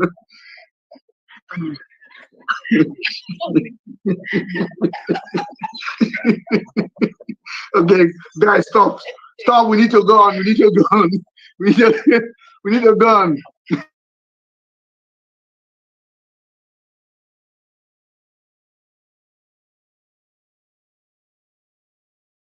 About them. Yes. But when I got to Abuja, in fact, why I went to them was because when I was in Abuja, where I took Rachel to, you know, I was making some posts on my page and I was pleading to people in Abia State. If you see anything, come out and say, don't be scared. And that period, some soldiers had issue with some, you know, people there, and they were by. So the state was somehow everywhere was calm. And I was begging her. I said, if you have anything, if you know anything about, if you see anything, just come out and say. I know there's a disconnect between the people and security, but I'm a civilian who is coming out now. At least most of you know me. If you have any information, just give to me. So I was in Abuja when somebody called me and said, the person is in abroad, and said that their family back in Aba saw some stuff, you know, somewhere in Aba there, and it would be nice if they come to verify it. But they're not ready to come out to show us or show me. So I said, okay, fine, please, how do we locate it? After several calls, he said no, that the family back home cannot come out because they don't want any issue with the security or anything. I said, okay, fine. I now informed the IPO in charge of this case, SP Moses from the IROT. He was not with them to pick up Andrew from Omwa. He was not with them. He was not part of the team. He's a team leader. Yeah, that took Andrew, but he was the team leader. And I called and said, sir, look at what I got. So I had to call the person again on my other line and put it on last week.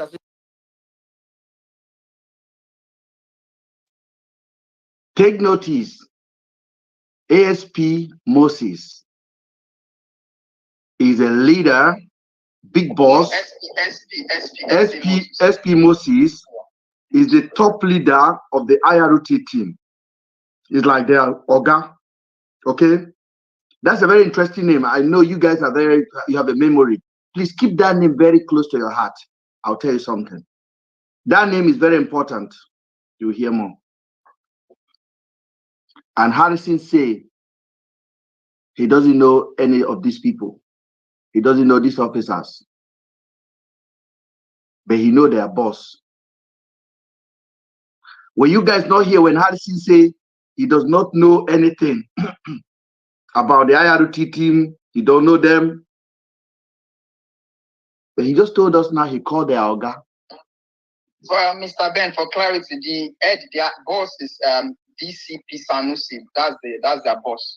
Yeah, but then they have a team leader. their team leader is SP Moses, and he's a lawyer. I know. Yeah. Okay, let's go. So if Harrison does not know the other team that came to pick Andrew, how come Harrison have a contact of SP Moses? Is he adding up to you? How come? Let's go ahead. We are here. Hmm. You can hear. Can you get the description of where the person is telling you, so your team can possibly go there to go and search? Right. You know? So from there, he could not get the place. Said, you know, that he cannot be able to go there because of they don't know much about those areas. I said, okay, fine. I now said, okay, fine, no problem. I now called the woman again that called me from abroad. I said, can you tell your family, let me come myself. Right. Let me get to Aba so that they can go and show me the place. The woman said, the woman that called is from abroad. Someone abroad identified body. There's a five body, there's two bodies in Aba.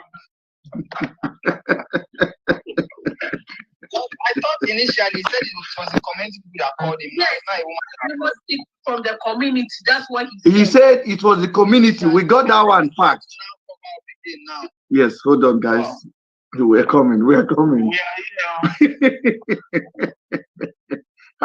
This life no balance. If I say this life no balance, one of my babies used to tell me, depending on where you are standing, Ben, it's balance. It only depends where you are standing. Sorry.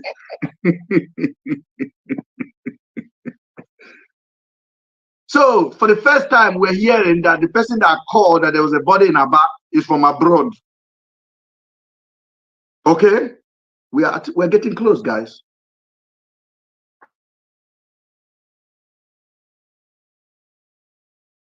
it's not possible, that they can only direct us on phone. So I quickly called Marvelous. Marvelous is my Abia rep who knows the terrain. So I called him and said, okay, fine, look at what I got. I think let me come so that we can call on the woman on the phone. So through you, we can be able to see if we can find something. So that was how the guy in Abuja, SP Moses, now said that he will send a team to go with us, if possible, to enable us check all those houses and see if there's anything we can find. That was how I traveled from Abuja straight to Lagos to Anambra airport down to I took a taxi from Anambra airport down to Aba. I arrived around 10 p.m. that Monday morning, and that's Sunday night. Yeah. All right. When we finished the searching from information the people gave to me,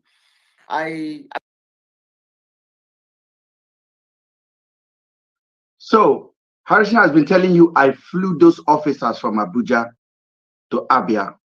Harrison is not telling you how those officers make their logistic to Abia. I've asked this question before on this platform, that Harrison should show us ticket that he bought for those officers, because we raised money for him when he announced that he found body. Harrison wrote in the morning, we have spent 700,000. We need another 500,000 to move these officers.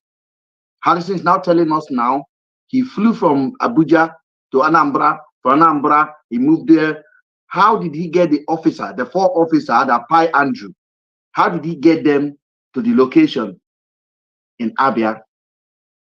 In his mouth, he said he flew them. See, I told you that we are traveling together. You didn't believe me. And I told you guys that Harrison should show us his ticket. The ticket he used from Abuja to Lagos, to Anambra, then to Abia. There's a flight ticket to Lagos.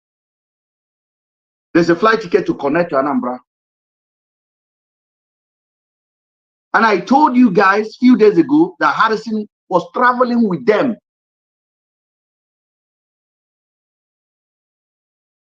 People say don't call Harrison. Harrison is the main actor in this movie that tragically involved 2 young ladies.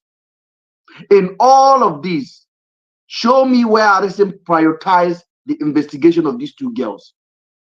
They were looking for body to cover the atrocity they have committed.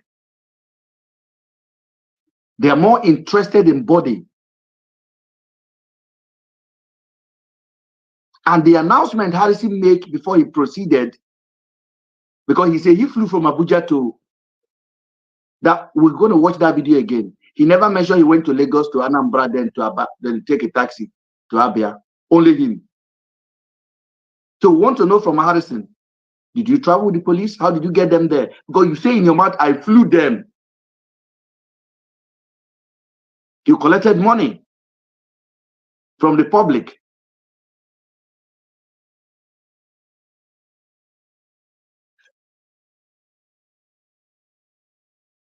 The family of the missing girl should be scared of Harrison than they're scared of Andrew. And I make this clear on my platform. Harrison is more dangerous than Andrew. Harrison is the kind of a guy that arrange kidnap and release kidnap and be a hero in the middle. Harrison has been practicing this criminality for a very long time. And Harrison saw opportunity. Instead of investing his time, he was investing his time making money, sleeping in hotel around, and lying. Harrison told you the day he went there, he traveled all this joining. He was wearing white, like Jesus Christ. And he was taking a picture in the middle of the officers.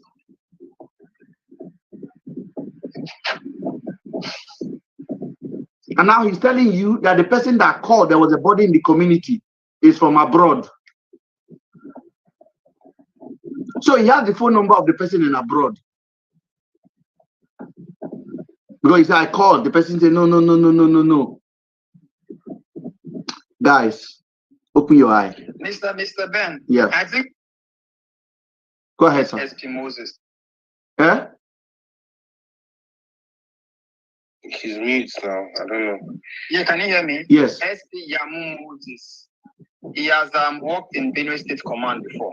Yes. And as well, he's presently working in the first command in Abuja. Yes. So he has worked in Benue State before. Yes. I guess that is him. He's a Kogi. He's a Kogi man. He's from Kogi State. Yeah. I have spoke to him. I have spoke to him more than 2 hours. A Kogi man, yeah. I have spoke to him more than 2 hours. So I have told the man to open up. He's a good man. Yeah. Harrison is a fool. Moses Jam or something. Yes, I know him.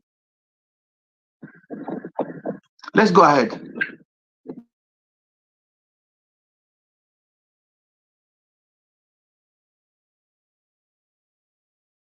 I was the one who said there's need to search Andrew's house. They said they have your warrant. They said they already obtained a warrant. That they said they even gone to search that house before. That's what they told me, that they have gone to search the house before. They found nothing. They only saw some bags, hairs, other stuff that they carried. And the ones then again the investigative team from home.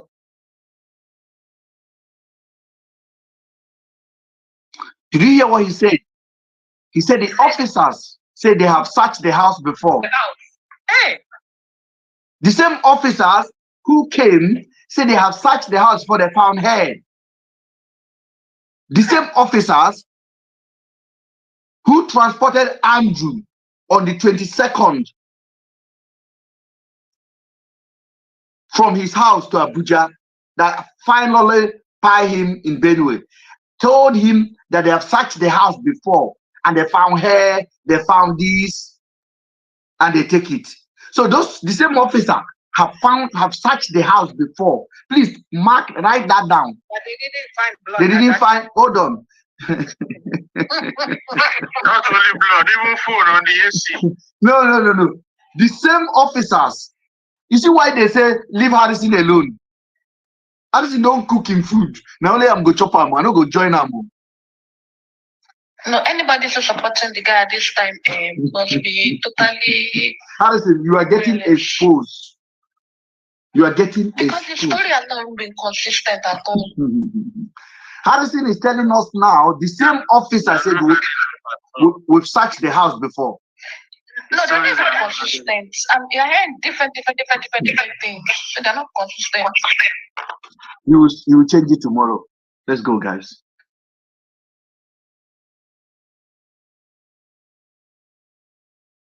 Umuahia and kidnapping. Also give them some phones, some women stuff. Erotic. Was the one who said there's need to search Andrew's house. They said they have your warrant.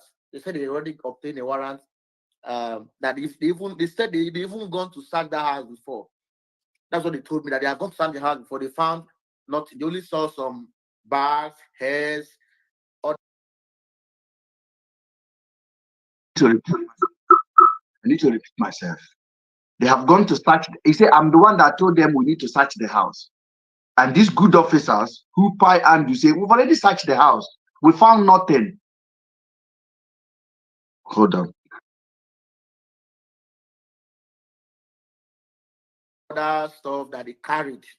The ones then again the airport down to I took a taxi from Anambra Airport down to Aba. I arrived around 10 p.m. that Monday morning. That's Sunday night. Yeah. All right. When we finished the searching from information the people gave to me, I was the one who said there's need to search Andrew's house. They said they have your warrant. They said they already obtained a warrant. That if they said they even gone to search that house before. That's what they told me, that they have gone to search the house before. They found nothing. They only saw some bags, hairs, other stuff that they carried. The ones then again the investigative team from Umuahia and kidnapping also gave them some phones, some women stuff that they require from the house, which they have. I said, okay, fine. Is there any possible way for us to go to the house, possibly to check and see if there's any lead, anything at all to get? There are neighbors in that compound.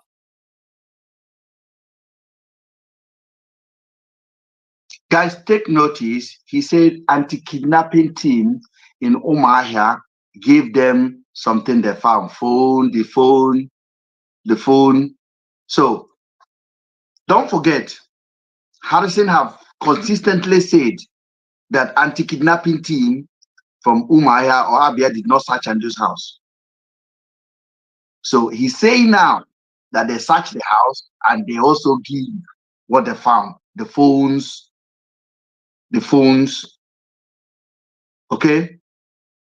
Let me make it categorically clear to you. He's lying. You know, capital bullshit. Now in the talk now. And I don't know why this guy is not a good liar, because if you actually follow Harrison's crime, all of his life, this guy was so shit in lying that they actually jailed him for 4 years for the same thing. He went to jail for this. This guy came out and said he had kidney problem. He was lying down in the hospital. His friends are the one that exposed him. His own friends. He was raising money. Then he said, this is why my skin is getting dark, my kidney is gone. They asked him, come, where did you find out that you have a kidney problem? Let us come to the hospital, let you check.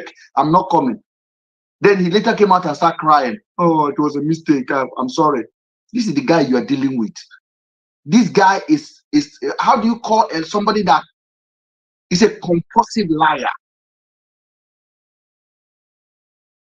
He takes pride in dishing out false information on a regular basis. This guy came out last year and cried to the whole nation. Oh, I'm in debt of 100 million. Please, whatever you can give me, give me. The same guy. No wonder he's Nigerian police representative now. No wonder. And he has follower. What else do you want? This is the guy that he said he's a human rights activist. I asked him the other day, I said, define what a human right is. He doesn't know. That's why he went to remove it from his page. He's no longer a human rights activist now. He's a content creator. And he said in his word, Ben is the archive man of Andrew. He wanted to come and damage me, Harrison. I live in one of the most sophisticated country in the world, where crime is not permitted, where even beating a cat on the street will send you to jail. And I don't mean when I say this, I have no criminal record, even for parking tickets. I can't be that fast. It's because I know my life and I manage it well. And I'm very wise.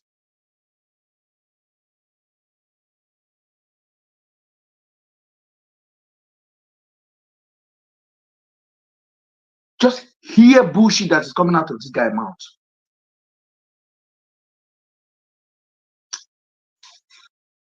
I'm ashamed of Nigerian police.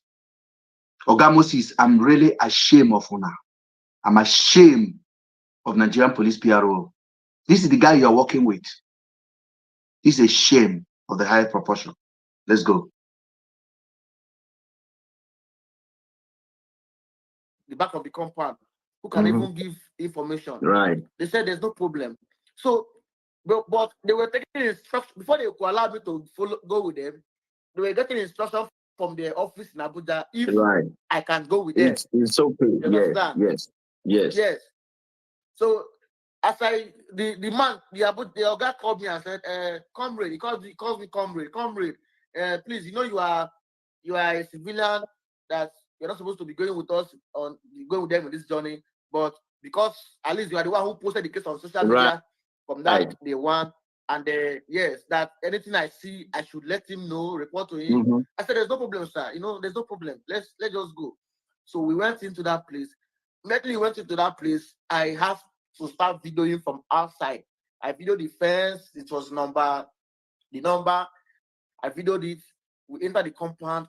And when I entered the compound, it was very quiet.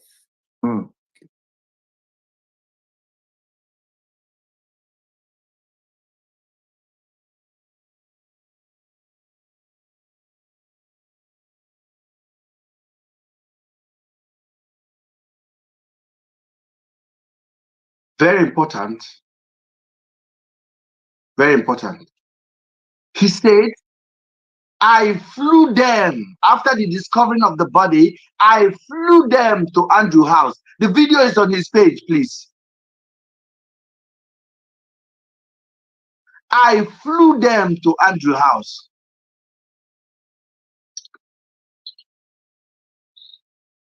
Somebody want to say something?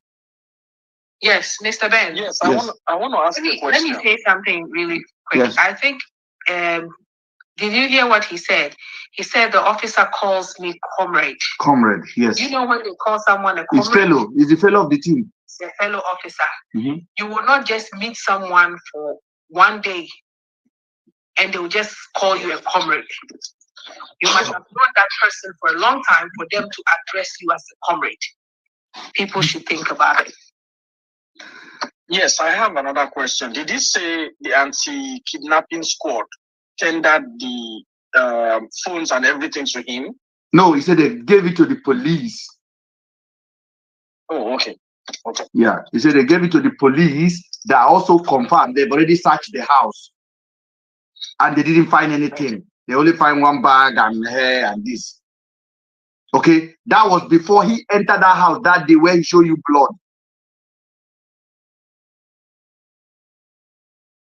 Mr. Ben, can you please...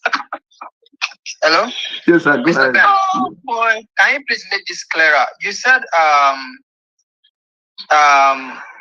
Harrison went back again and later found blood. And the chats with just Adotun, yes, have they found the blood already before the chat with? No. The interview. So how did Harrison know that there is a blood there? This is the question. This is the question we're asking. This is the question we're asking. Or did Harrison just formulate from his head and tell Joseph Adotun that there's a blood somewhere? On the 31st, on the 31st of May, when we have that explosive live with Just Adotun, Harrison said it on Just Adotun that the police that went to pick Andrew found blood in the house. All blood in the hallway, and I watched the video again yesterday and I replayed it today. That was before Andrew fight, right? That was 31st. Yes, that was.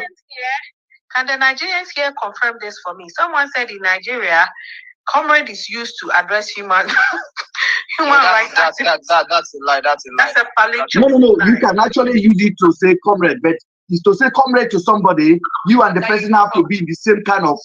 Thank you. Union. Union. Before you use comrade in Nigeria, you have to be very close with the person. It has to be a union. You must know them already. I know the person is having a fake account. You're just trying to, as you just block him. Let him go back to Harrison. Leaving here as soon as possible. Please, thank you for passing through. Block him, please.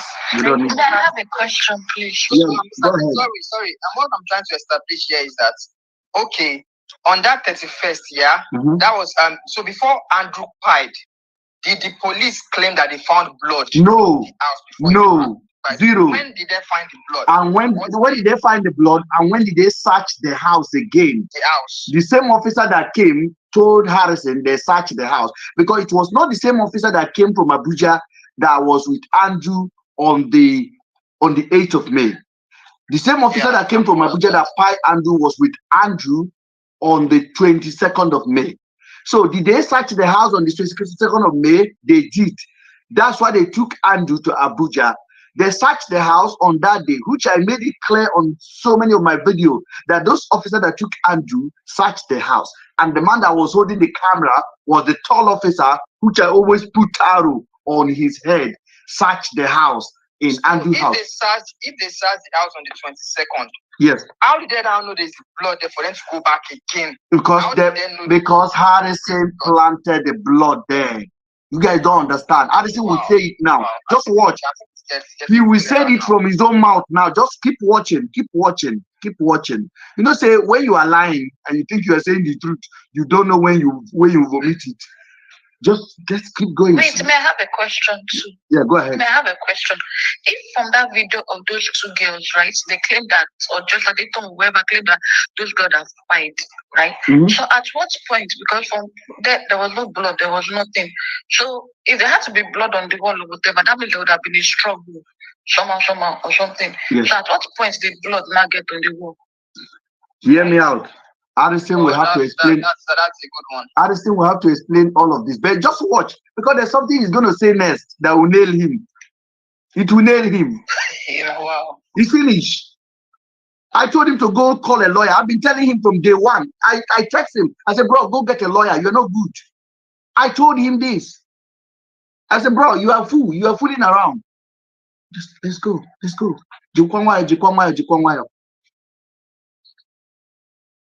I have time. The time I have put on this life and on searching for the truth is enormous. We started this program around, I think this is the first hour. We are 4 hours, 7 minutes now. And we're still going to go and we're going to listen to this. Tomorrow, all the YouTubers can have a free day. I've done it for them.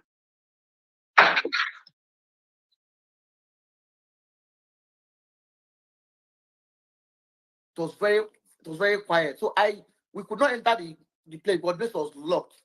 So they have to follow through the back, the officers, to go and open the front door before they enter the house. Well, I didn't enter because I don't know what was inside the house, even though they said they have gone there before. Because I wasn't, for me, as a human, I have flesh and I'm not this thing, I'm not a hair, so I have to be.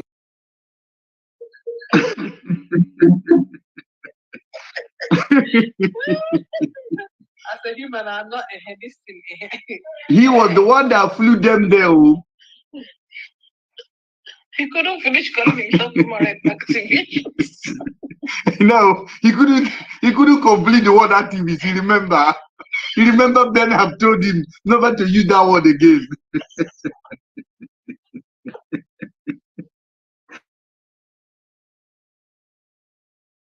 Be careful where I'm entering.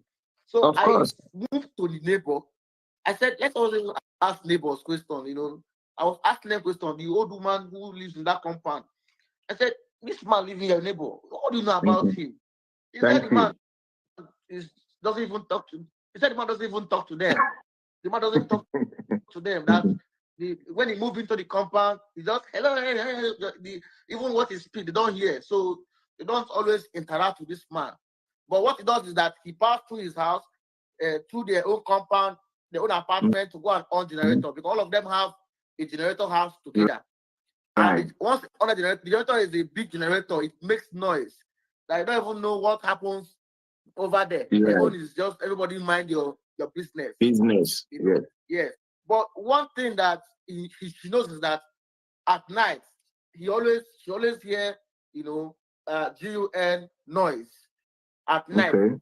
Back. And she has BP. The thing has already affected her twice. When she came back in the morning and asked what happened, a whole lot. So from there, we now moved into the house. The officers, I was with my phone. I made a video of all this. They moved into the sitting room. Right. They said they have been there before. So they have been there and they found nothing.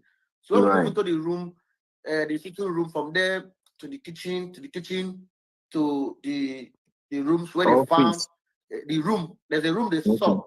Yeah, they saw some BLOOD just on the wall, dried already. Dried already. On the bed also, they found it on the bed too. Then again on the handle of the door.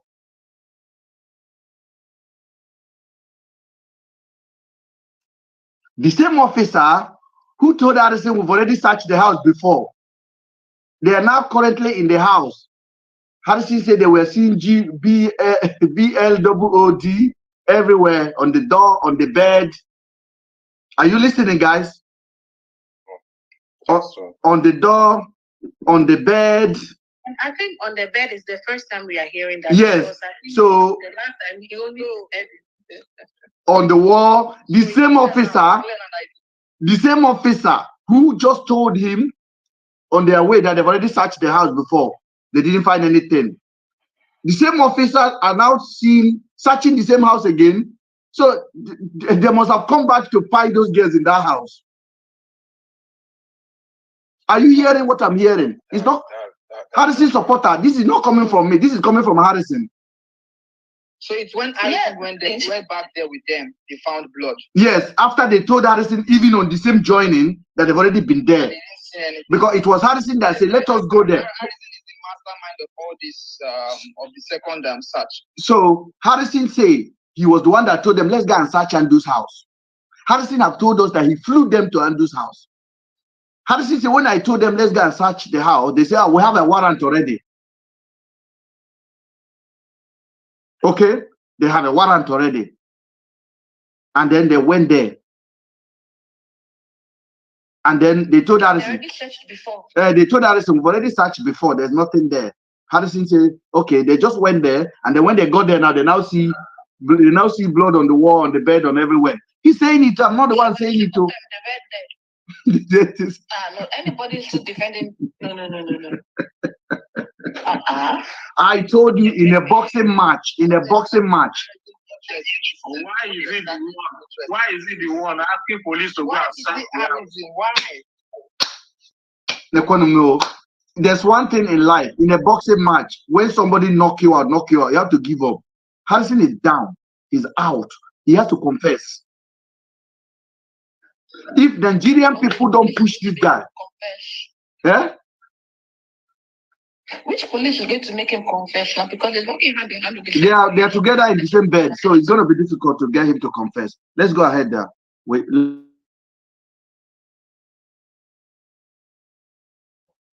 There was a stain there too, dried already. Then the curtain, there's a curtain in that room too. you know, the curtain is two. The inner one, the white, the one at the inner one was already stained, right?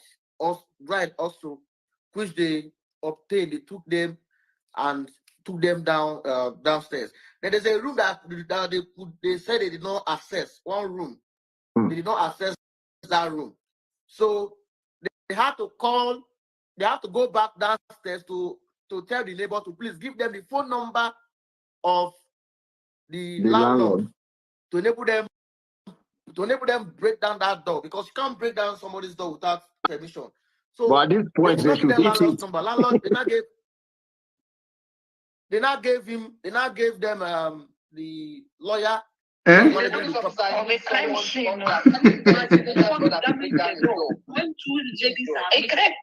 like, is this guy well at all? No, Harrison is not well.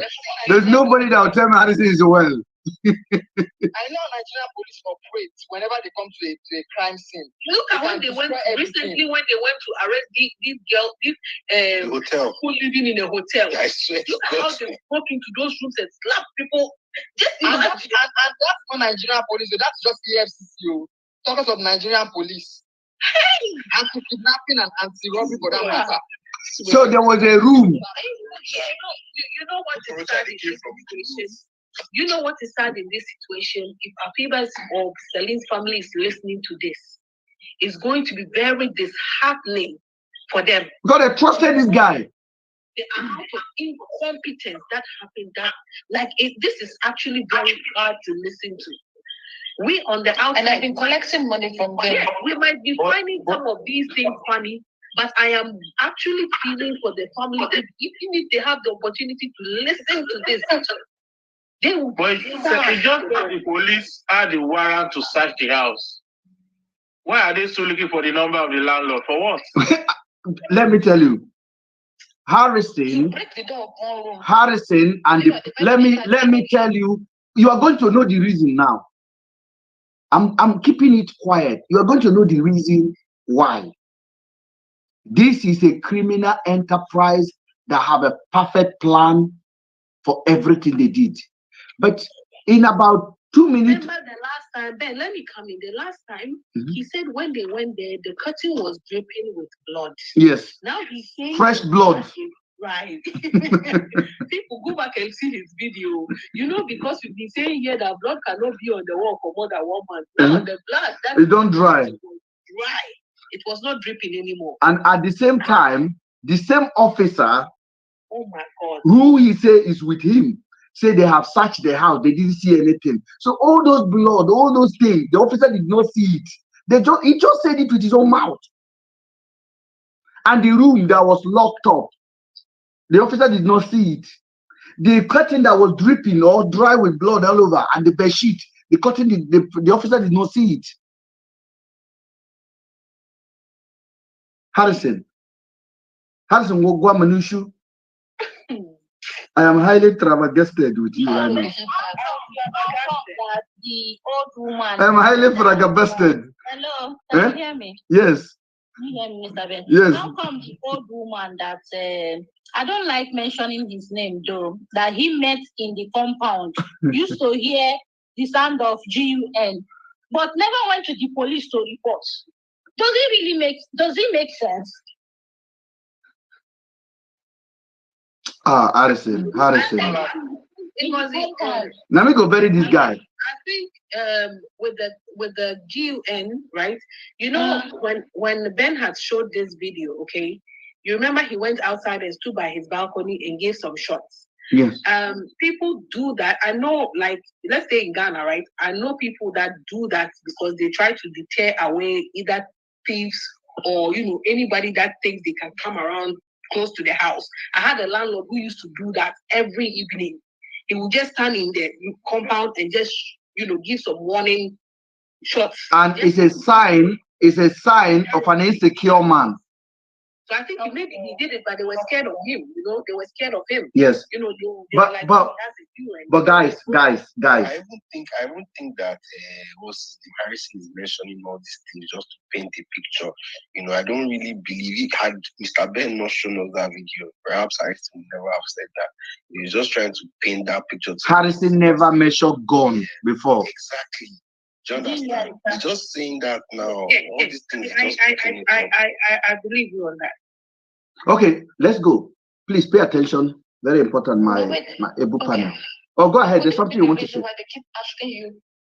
Yeah, could it be the reason why they keep asking Mr. Ben for more information? They can't have it anymore. They've given us enough. That's what they are doing. They're trying to get information from you to know how to draft the story to come and give to us. And now we don't have no more updates. Update don't choke for one corner. Now me do their investigation for them. I want that. And they are not paying me for this. But I'm doing it for people and selling. Hi. I'm a little bit dumber now. I don't know why I listen to this. I feel a little bit slow. I don't know who. Sabio is shaking his head there. No, this one is very sad. The way Sabio is responding for me, and then that guy is something else. I got on our time. This is blogger. When you hear blog, I'll be blogger. Now me be blogger. Then another thing is that police already entered a crime scene. They already entered the house. It remains one. As they enter the house, there remains one door to one room, and they have to call the landlord to come and open the. Well, make it make sense. They didn't call the landlord to open the door.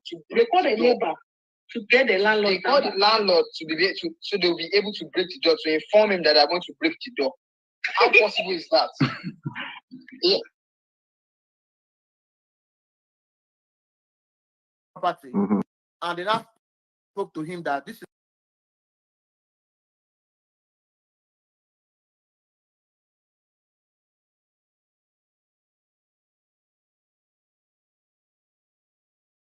set in the room. So I did not send out those stuff they saw in that place. There are evidence I cannot post. Of course, on social media. Yes. Because they now gave them the lawyer who is managing the property, and they now spoke to him that this is why they want to do so. Right. So that was how they got approval. They came back and they were hitting the door with the leg with some iron until the door. They firstly opened that door. When they opened that door, that's where we now saw those lineup of the other room has the lineup of shoes. But this room they opened, that's where they saw phones, some handsets in the room. So I did not send out those stuff they saw in that place. There are evidence I cannot post. Of course, on social media. Yes. Because they discovered handsets there, they discovered sellotape. Rachel said the man sealed her mouth. They discovered the sellotape from that room. They discovered vibrator, medications like for energy, for men, for sexual stuff, and the rest of them. They discovered phone pouch, and the whole lot of female, both bangles and the rest of them. So what I did was to snap these phones, snap these bangles. I was sending them to Tessie and Rachel. Rachel now said, yes, this is my pouch. This is my phone pouch. Yes, this is my phone. This is my SR, iPhone SR. I said, okay, fine. I did not touch any of them. I just snapped them with the officer having them on his hand. I sent to them, and she confirmed all these things. I said, okay, fine. So that was how we left the house. And next thing again they did was, I don't know if I should say this. I don't know if it's necessary for me to say it online anyway. If it's not necessary, no need, please. To move. Okay, fine. Hold on 1 minute, please. I can say it. Okay, before you say it, hold on 1 minute. Please, in case you've not been following this case on this part, I want to confirm what Harrison has said. I've told you guys, If Harrison says something that I don't agree with, I'm here, I would disagree with him. My friend I told you about is even senior to me in age that owns the other channel. Ask him.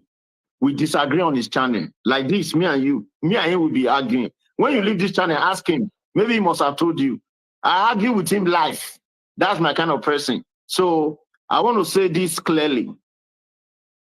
We have it on true testimonies that when the first respondent police got to Andrew's house, listen, guys, so that you not be misled by cameraman Ben. When the first respondent got to that house, they did not enter the house. Are you listening? They did not what? Enter the house. They walk around the compound and they told the sister or so of Celine to go, that they have to come back later. Are you guys listening to me? I know why I have to put that fact. Because when cameraman is telling you guys that the house that police have already searched months ago, you should know what and the lies he's given. Although cameraman has said that he has over 30 policemen came there to search the house, that he has CCTV cameras to show that 30 policemen searched the house. Till date, we are still waiting for cameraman to bring that CCTV camera from the backup server, okay, and show us the 30 policemen that he claimed came in to search that house. In case anybody is in doubt, when they got there, you know, when you go to report in police station, some police officer, until you walk into that compound, you will not know who they are looking for. I believe that once they got there, the police realized that this is our man, our friend. You know what I mean? And because of that, when I mean friend, don't get me wrong, I'm not roping the police. I'm saying, you know, some people, when they live in a community, because of the evil they do, they go very close to the police quickly around that area, and they become a little familiar with them, right? So when they got to his house, the police did not have the time.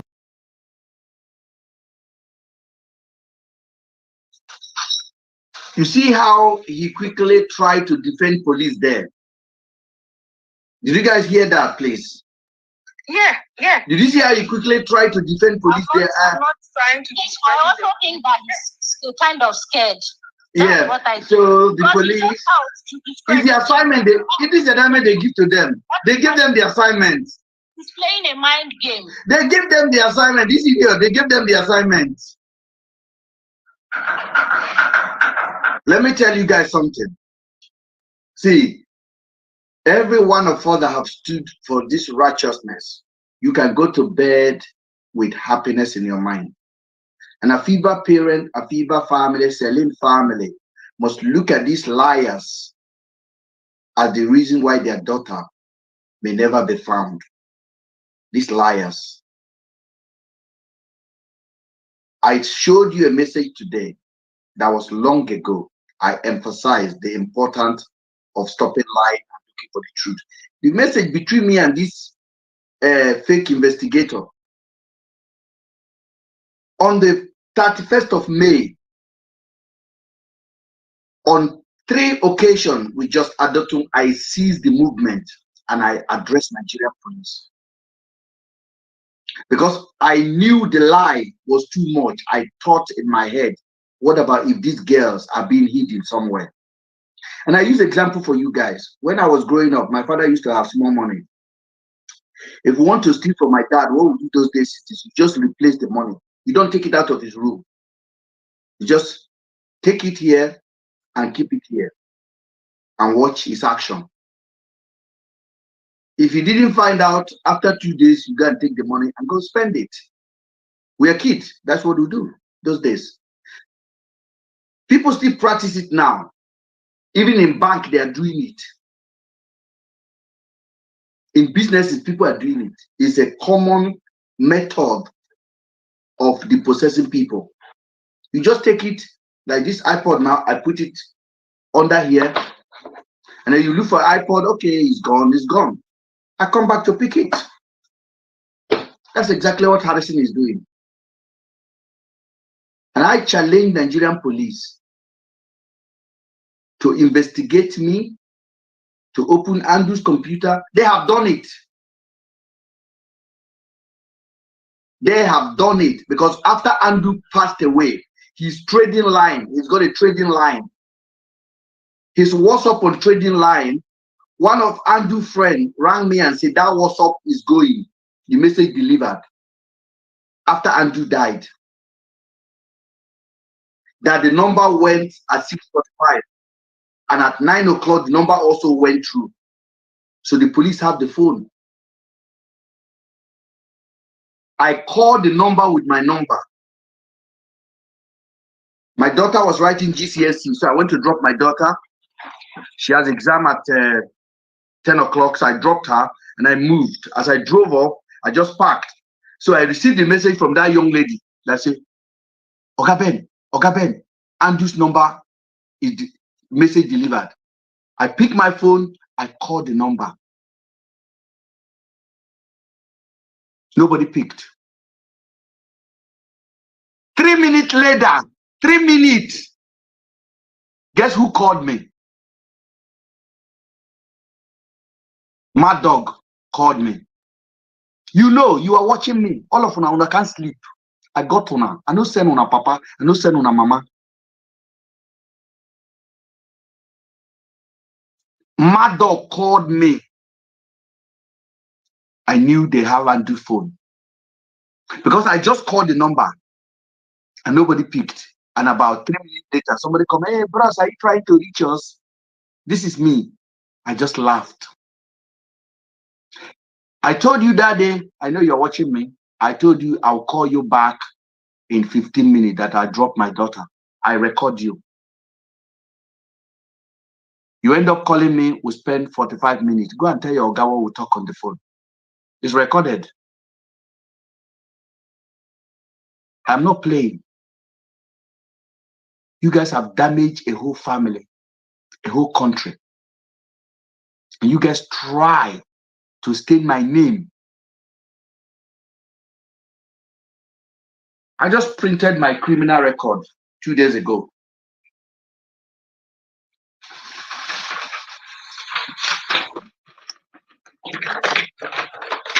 This is enhanced. This is the highest. I just start on the computer. I just click print. I order it. My record is 0. 0. And this is enhanced. So this one take like everything about you. This is me. Even Sabio say he went to check out me. Sabio came on his plan. They say he's very stubborn.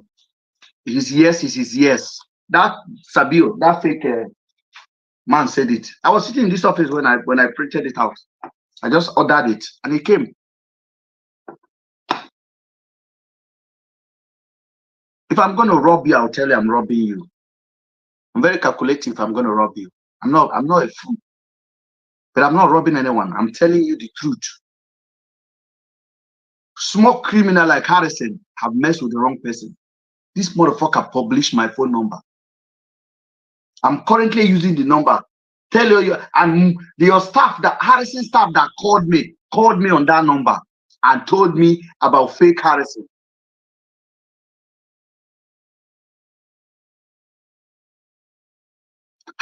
What? I'm not going to go personal with you, man. I have enough stuff not to go personal with you. I just use your own testimony to destroy you. And as Sabio told him, I'm not playing. Harrison must confess. He must apologize. He wanted to ruin my reputation. It's bouncing on you right now.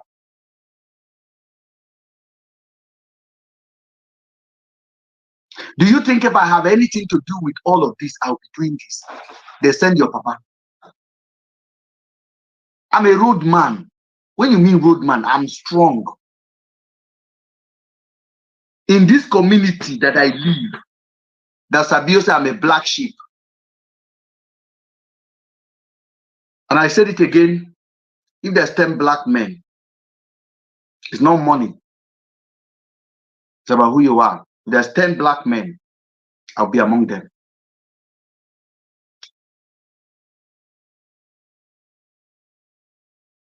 In this community, if people have a problem, I go to court for them. If people are going to jail, I write letter about them. I litigate letter for them.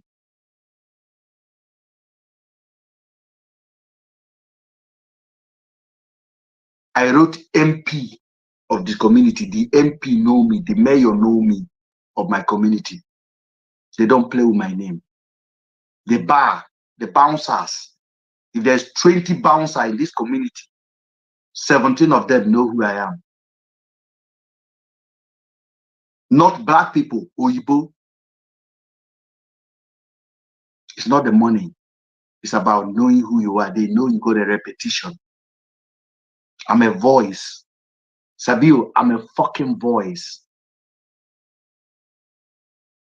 I am a voice. My community knows me.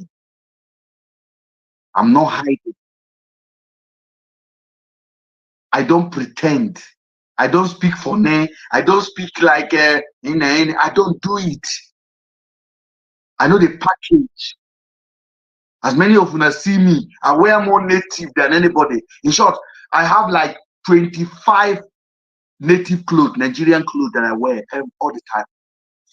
I'm a proud African and Pan-African man. Andrew does not send me all those things because he thinks I'm satisfied. Andrew rated me to the highest blood. I don't know whether you understand what it means that somebody wants to commit suicide and he called you. And you're able to talk to him to hand over himself. I don't know how many of you actually understand what that means. I don't know whether you know that I actually saved police officer that night. I don't know whether some of you understand it. If I was on here that and I said, Auntie, run them down.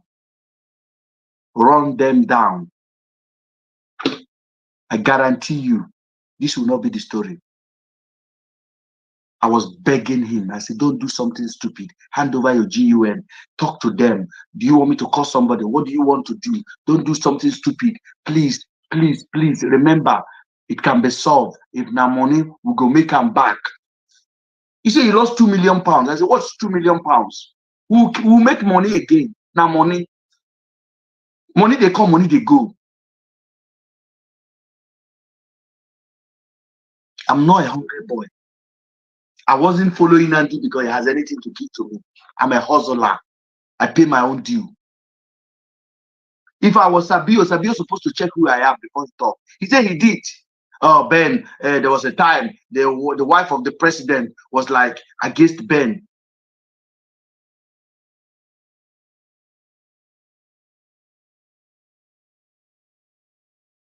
What is wrong with these people? Why are they lying? None of those girls can tell me that they ever see their nude on my website. Go to the website. There's no nude. There's nothing. The only thing that is on my website is news. Because I am passionate about my country. I am passionate about fact. If there's something and it's going that way, I go this way. I publish it on my own site. I have my own website. I didn't have it because of Andrew. I have it long time ago. I have staff that depend on me. Staff have stayed with me from level 2 in university to graduation to NYC service. And they stay with me. I'm not begging for advert from anybody. Go and ask Tunde. He knows me. On my Instagram, half of my followers are Americans.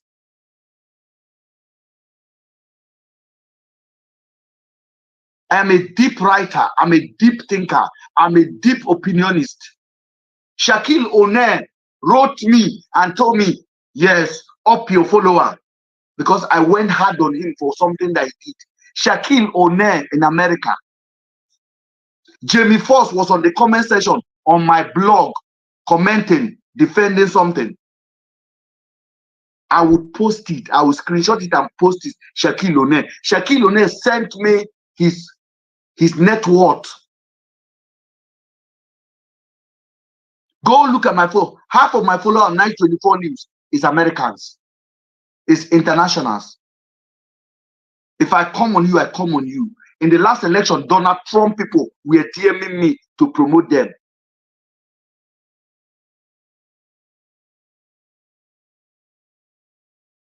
I didn't start it today. Andrew know my rate. He rates me. Not just, like Andrew is jealous of me. Andrew was actually jealous of me.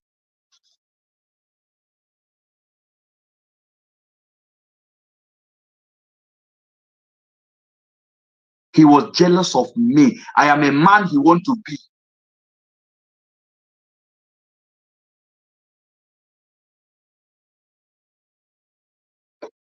He looked up to you for inspiration. Yes. That's not what you should call it. He looked up. He looked up to me. He want to change.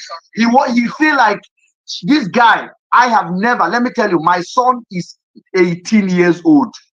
I have never missed their birthday. I have never missed one of my son's birthday. If I'm in Nigeria, anywhere I am, I fly down. I have 2 kids. And this year, man, they there bringing my family on top. Mama of I bringing my family on top, telling me you don't know which kind of man I marry, which kind of woman I marry. I broke up to my missus 8 years ago. I still buy them a brand new car. Mr. Ben, let's No. It's very important because people need to know who you are. If they don't know, they see you on social media, they think you are a fool. Okay, go on. They think you are a fool. Yeah, I just wanted to alert you. I go holiday with my kids. I go with my baby mother. I treat her nice. She honor me like a king.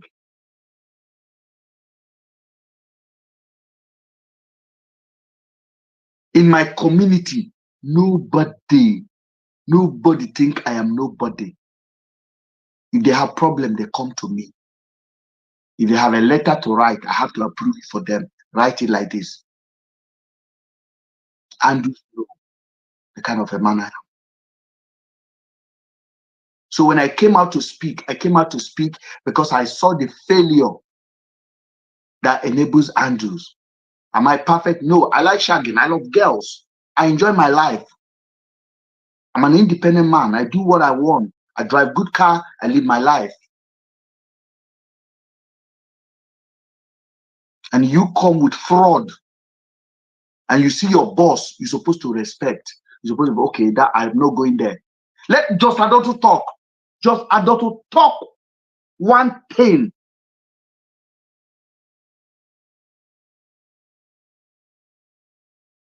Just adult to basically curve my friendship. She come here, she look, oh, Mr. Ben, you have all this equipment. You have all this equipment. This is Mivo, 700 pounds. This is Mivo, 700 pounds.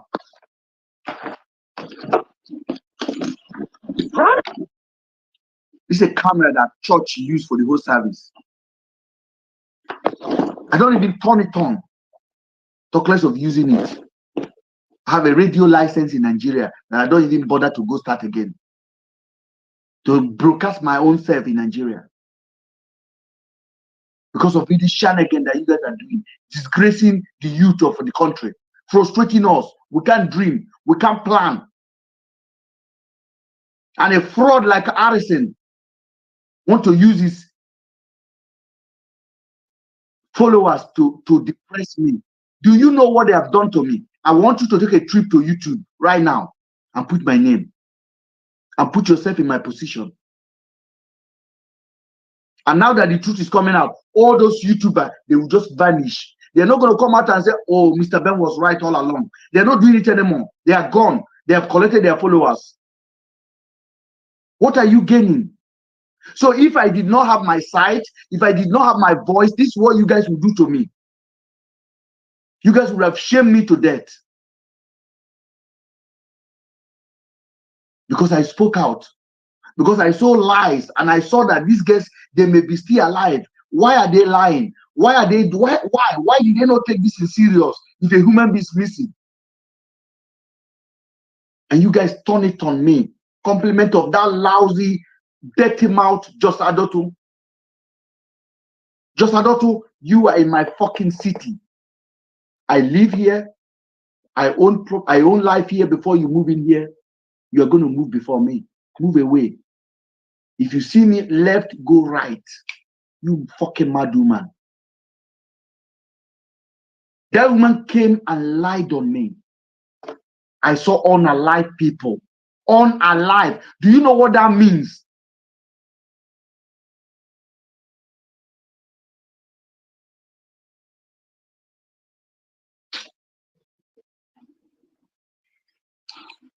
Ben, I feel you, man. Honestly. Bro, I cried. I actually cried. This is the 5 hours. We're here 5 hours now. You think it's easy? Not easy. I feel you. I respect everything you do. Just put my name on YouTube. You will cry for me. People were calling me and asking me, Ben, are you okay? It's you now. There was a girl I'm dating. I was dating a girl. The girl was in PH. I was dating the girl. And every time I'm in Nigeria, I'll fly the girl to Lagos. The girl was like, Ben, you don't even video me. You don't even look. You that you don't even pay attention to me.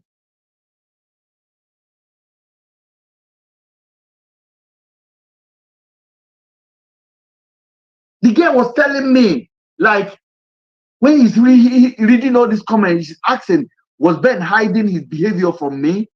I said, this is me, I don't do it. I don't find pleasure in it. Andrew was a sick human being.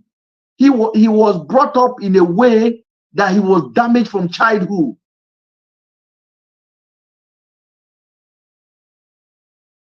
He was rejected by his mom. He never loved his adopted parent. And I told you guys yesterday, I have never spoke to his fucking adopted parent. I don't care about them. And I hear Andrew's mom is angry with me that I came online and I say Andrew was adopted. Andrew was adopted, mom. Andrew never likes you guys. Andrew was never a Nigerian. Andrew was rejected. Andrew was a real black sheep. He was. You guys adopted him. And when you have a daughter, you guys never care for him. He hates you guys. He was a broke man all his life. He was damaged.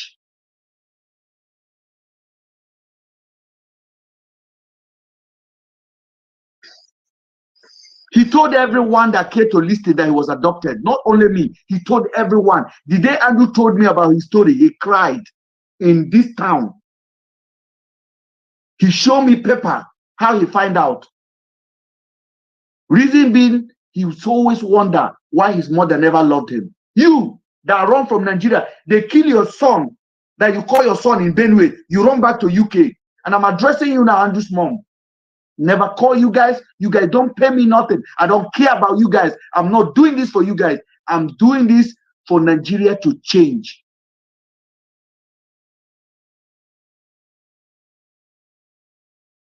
Andrew was a broken human being, damaged to the blood, fucked up in the head big time. Nobody he has. The text message he sent that night, he didn't send to you, ma'am. He didn't send to you. He sent it to me. He said, brother, I had enough. I'm going. I love you. That's what he said to me.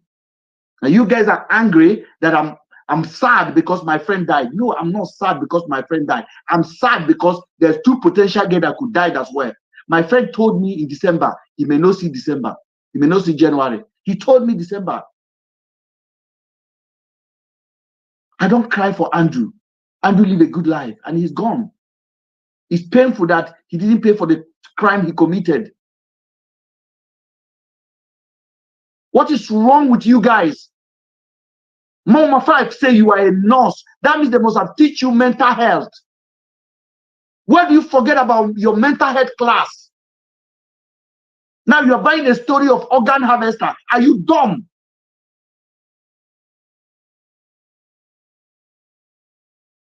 What is organ harvester?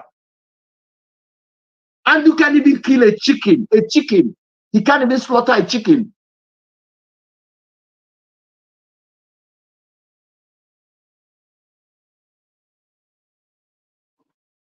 You want me to lie to collect followers? May thunder fire all those followers. I don't need them on my platform.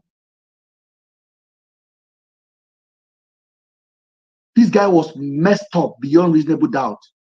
And there are still other messed up kids that are going to come to Nigeria. There's still other messed up children that's going to be in Nigeria. In this country, you contain them. If they misbehave too much, you sanction them. You put them in a mental institution or you jail them.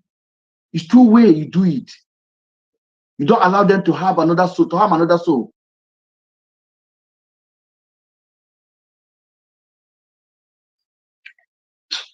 Yeah, and I think it's very, like you just mentioned, it's very important that take a lot of lessons learned from this. Unfortunately, Nigeria is not the kind of country where they take situations like this and learn lessons from it and see how to prevent it from occurring again. Rather they look for people to blame. They are blaming people. They are look for even people that are trying to help the situation and bring more light and enlighten people that hardly even had any facts to start with.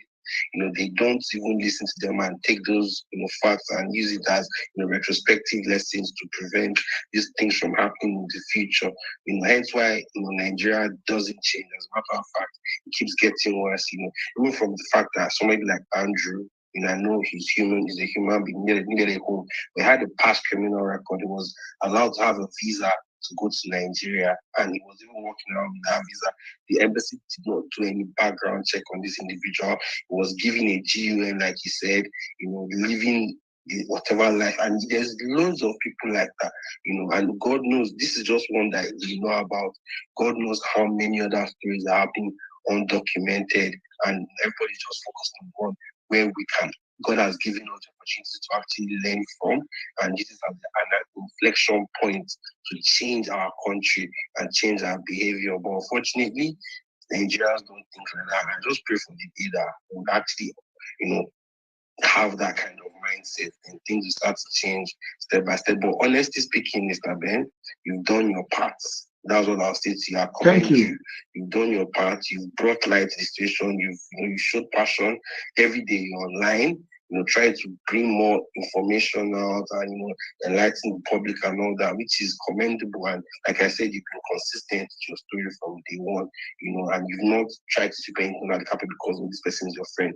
Easily, a lot of people have friends that do terrible things, but they cover up for them.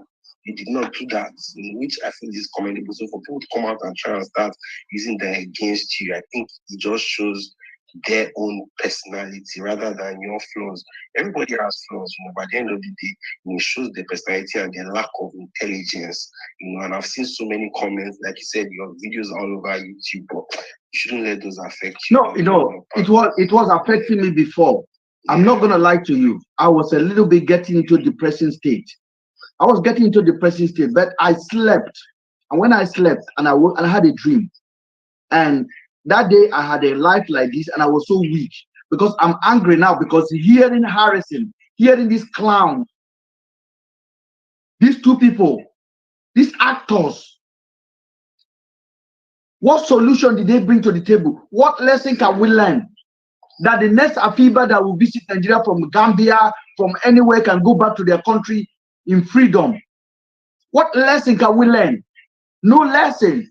They are there pushing narrative that make no sense even to their mama. It's very unfortunate. It's a very rare. And people on their page, oh, Mr. Ben is the problem. You are an accomplice. And I'm looking at them, I'm like thinking, are these people human beings? I have to really ask myself, are they human beings? Because you don't understand what it means. I know this guy for 11 years. Afiba's parents know Afiba all their life. Serene parents know them all their lives. Just imagine the pain they're going through now. That they don't even have answer. They can't find body. And this idiot went to buy body from mortuary and give it to them and say, accept it. You hear them yesterday, a selling brother saying Harrison is offering the same body for 2 families. I heard that. And people are keeping quiet. You're coming to validate me. I'll be bigger than you next year. I'll be bigger than you year after. I'll be bigger than you every day. My children will be better than you for not using your brain. What do you think I benefit from this stress? I lost almost 7 kg. It was just about last week. I begin to get my sleep back, begin to see the light. Not because anybody encouraged me, it's because the spirit encouraged me. And I told Felila, I said, I slept and I woke up and this is the dream I have. And that dream make it clear to me. Push further, you will get a result. And this is the result. This is the result. So all of you guys should double yourself on Harrison page. Support him more. It will happen to you. In every country, when there's a situation, they learn from it. In our own, we blame it on superstition. They give you scapegoat. And they're looking for scapegoat. Ben was your scapegoat. What can you do to me? Even if you catch me telling Nandu, buy somebody, you can never do me anything. I have come here, I swear with my children. I say, if I know anything about Fafiba and Celine, may this happen to my family. May this happen to me. If I know about them before this case, if I ever hear their name, you say, no, I don't believe you. You will never believe anything in your life. And they are on YouTube. Gossiping, lying, serious lying, like no technical thinking. Look at what Harrison is saying. Does this make any sense to does it make any sense to a chicken? Like our parents would tell us, if you tell one lie, you tell 20 lies to cover it up. You can never be consistent with lying. And I think Harrison has just become a victim. On the first day, what this idiot is supposed to do is to step out. Just the way Adotu step out. I was sitting down here. I was walking. I told Adotu, I am not giving up. He said, may God help you, in capital letter. That was a threat. Just Adotu told me, may God help you. Don't talk about the police again. I said, fuck off. I'm not your son. Who are you telling not to talk about police again? He said, may God help you. In a capital letter.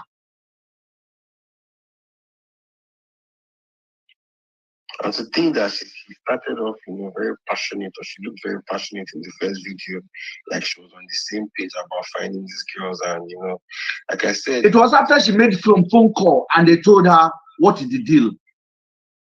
Then she came back to me and said, don't talk about it. She basically ordered me not to talk about it again. I have the messages. I'm like, fuck you, man. Because my word is fuck you. Me, I know they send anybody. I'll just say F off. My mouth is like that. I'll just F off, man. Who are you? You be Jesus, you're not Jesus. You be Muhammad, you're not Muhammad. Go chop shit.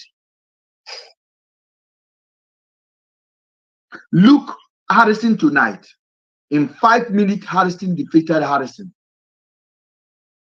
In 5 minutes, Harrison defeated Harrison. In the same minute, Harrison said, the officer said, we'll search the house, didn't see nothing. The second minute, Harrison said, they went to the house, there was a door, they have to call the landlord, then they take permission, then they break it, or they get a warrant. I actually called the lawyer of the landlord to yeah, I think the story sounds very call the lawyer of the estate, or is it the... So does Sabio think I will ignore this? Oh, Sabio, you think you block me, I will not see this. You be mumu. It sounds like a very, very bogus story, From the first time you should have, gotten People always say that, oh, let's ignore certain situations and this and that. Today's life, it might look as if it was just to debunk certain information, but it will also enlighten people to see the lies that have been purported until date and the lies that are still being purported until date. And we keep saying that we have to be consistent in knocking these people's doors, in revealing all the lies in order to keep this case active and alive. Because I'm sure a lot of people that follow these two people had watched their interview yesterday, and I'm pretty sure they were asking themselves so many questions. I'm sure we didn't even need to come sit here to analyze it, but well-discerning listeners yesterday would think that they were watching a joke. You know, they were watching a comedy channel, which was so unfortunate. And like I said, I feel so sorry for the families that have lost or that are looking for their loved ones. To go on such a platform to actually hear someone or people have certain conversations like this. I think Harrison is forgetting himself that even in the verge of helping these families, he had had one or two communications with these people, and they have it. Just like what you are standing there and talking, you might have talked something different to those families, and they have those records. So I'm telling you, every lie will have to be covered up with another lie. Definitely. Hopefully, you have a lawyer. I'm not even gonna play about this. I remember in the video you said that you spoke to your lawyer. You better speak to your lawyer for sure. You have to. It's something you have to do, because what I'm seeing is that you haven't realized that in the verge of, I'm just giving you the benefit of the doubt, but I think in the verge of doing your job, you made very, very, very huge mistakes, which I think you still don't think you have made those mistakes, but you have. Because he's dumb. The guy is dumb. Let's not even sugarcoat it. This is the dumbest guy on social media. Undoubtedly, you have made so many mistakes, and you should know. Okay, you should know you've made mistakes. But hey, for me, my main focus is that those girls might still be out there. I still have hope that they are out there. It will be sad. It will be a sad situation for the families if at the end of the day they do not even get a part of their loved one to even be able to give them a befitting burial. Let me tell you what they're going to do next week. And I'm predicting it now. From next week, Sabio will turn against Afiba's husband, will turn against the family of Afiba. They've already defeated Celine family. They are in Nigeria. They will threat them. So the next thing they will do, they will start a media campaign against those families to shut them down. That's what they will do. This is what they will do. But the problem is this, Nigerian people, this is a shame on you. That means when your daughter is 18, 21, and they have a friend in Zambia, in Ghana, in Sierra Leone, in South Africa, and say, come over to Nigeria, come and see me, let's come and chill together. They will not come. That's how it is. I'm not sending my daughter to Nigeria. My daughter is 16. I'm not sending my daughter to Nigeria. For what? For what? That's why DJ Copy is in this country. That's why the billionaire children are abroad. Why do you think they take them abroad? Why do you think anybody that have money take their children abroad? Because they know you have a stinky system. Stinky, shameless Nigerian system. And I don't give a fuck anymore about this country. I don't. I told you guys I'm 40-something years old. I die at 40 as a hero than to die at 90 as a coward. I want you to listen to the next thing when Harrison told Nigerian people that they have moved every Andrew's property out of his house. He said it. Wow. He said it here. That they went and moved Andrew's property, everything. They emptied the house without any family member of Andrew. And I was going to ask, like, isn't the normal thing, even in a, jungle? Do you know why he said that? Brother, hold on, brother, let me finish. I know what you're saying. Do you know why he said that? I came on this platform, and I said it 2 days ago. I said they stole from Andy's house. They pack his stuff. I said, Andy have properties. Andy have designer, belt, that worth money, watches. Andy have a box of watches. Like, what millionaires do. Yeah. Like proper Cartiers, everything. He has it. With money, he invested in those things. They took everything. They robbed him. The shoe, Andrew shoe, some of them are 500 pounds, 300 pounds. They are top shoes that if you put them on eBay today, you sell them tomorrow. Because they're classic. Andrew has pair of Louis Vuitton shoe, Louis Vuitton trouser that cost 3,000 pounds. LV.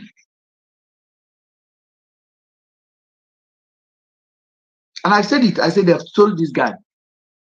And I knew Harrison did it. What did Harrison do? Harrison came out and said, we'll move everything out of his house. Listen to it. It's very important. Make una listen. And then his follower will come. Ben, you know too much. May thunder allow you to know less in your life. How do you say I know too much? I should know less. Knowledge is intimidating for a lot of Nigerians, honestly speaking. Let's go and listen.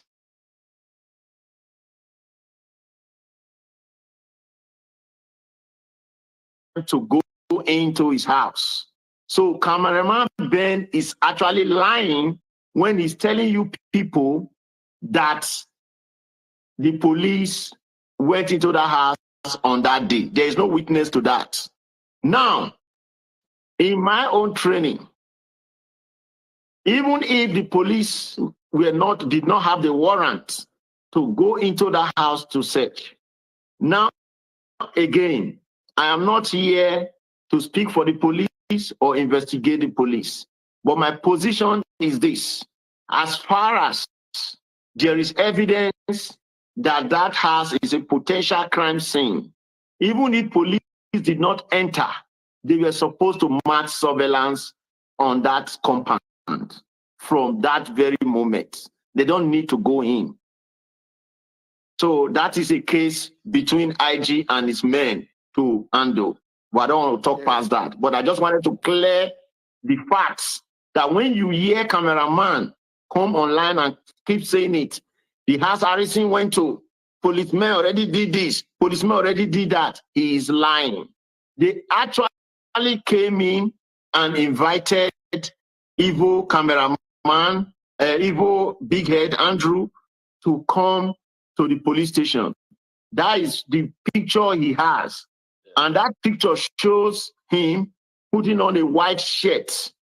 That picture shows him putting on a white shirt.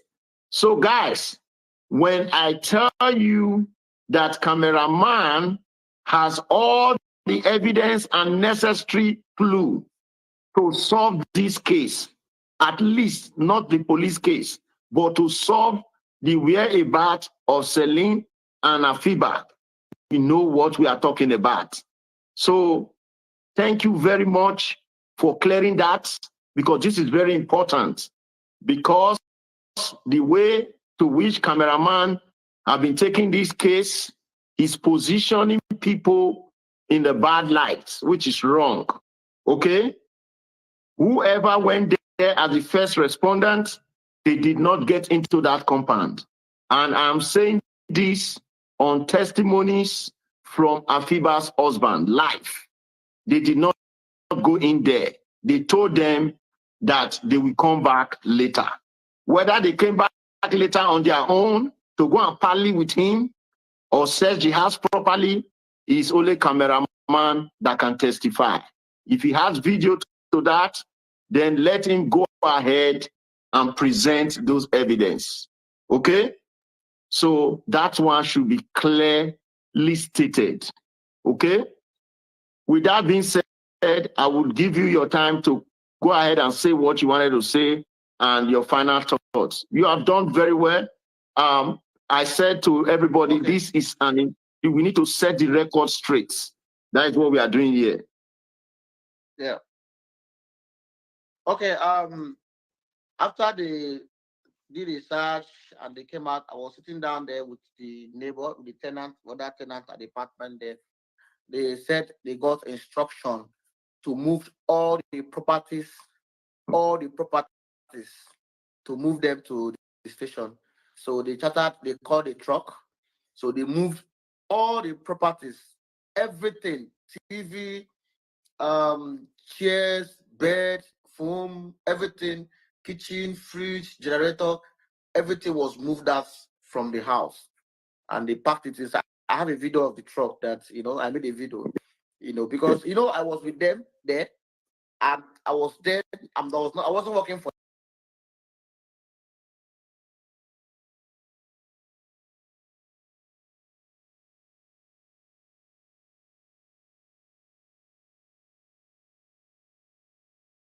where when they moved all this stuff. So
That was the same day they found the dead body. So the same day they found the dead body, the same day they found the phones on top of the ceilings.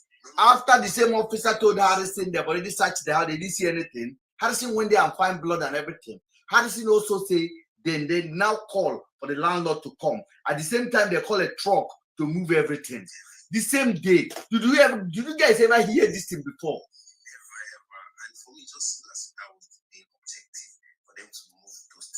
What did I tell you guys about the car? Can somebody remind me what I told them about the car, please? What? Please say it so that YouTuber can hear you, please. It's very important. Harrison was trying to buy the car from the police. Who said it? Mr. Ben. Yes. So I told you guys, Harrison have already put a down payment for that car. That car was never damaged. The police went back there to damage the car because I spoke on my platform. We are a voice. Go watch the car. Even when they damage it, they didn't damage it well. How mumu you be? You say you pie somebody inside the car. There's no bullet hole inside the car. The leather seat is fine. Everything is fine. The tires are fine. Even the glass where you break, you take block to break them. Everything was fine. The body of the car was fine.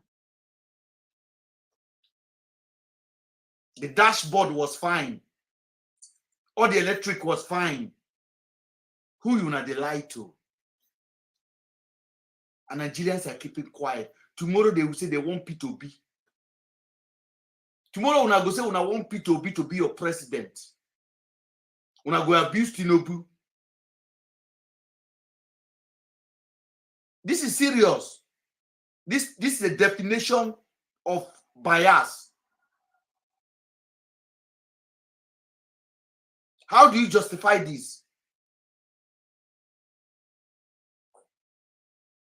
It's actually very scary, honestly speaking. Like, just anybody thinking of moving back home to kind of set up You are at your own risk. You are Baba, I beg tell your children, when you buy here, may they just put you for one casket, may they keep your money. And like you said, it could be that Andrew was very innocent and was just set up, maybe because of envy. Not if he was just set up. Andrew was set up for something else, for somebody else, sacrificial. Because honestly speaking, that's what it's looking like. Because if you tell me that he removed everything out of his house, I mean, why? I mean, he has family, he has children, he has wife, or he has somebody that he has people, brothers, whatever. He can come and pick up his things, Somebody's on YouTube telling me Andrew couldn't kill a chicken. I say when Andrew was in the UK, he couldn't kill a chicken, like buy a chicken. That's what I say. That's what I say. So if you go to Nigeria and its behavior developed, Nigerian police to be held as accountable. More than they look for what to pick. Pick what I say. Blake, pick what Harrison did now.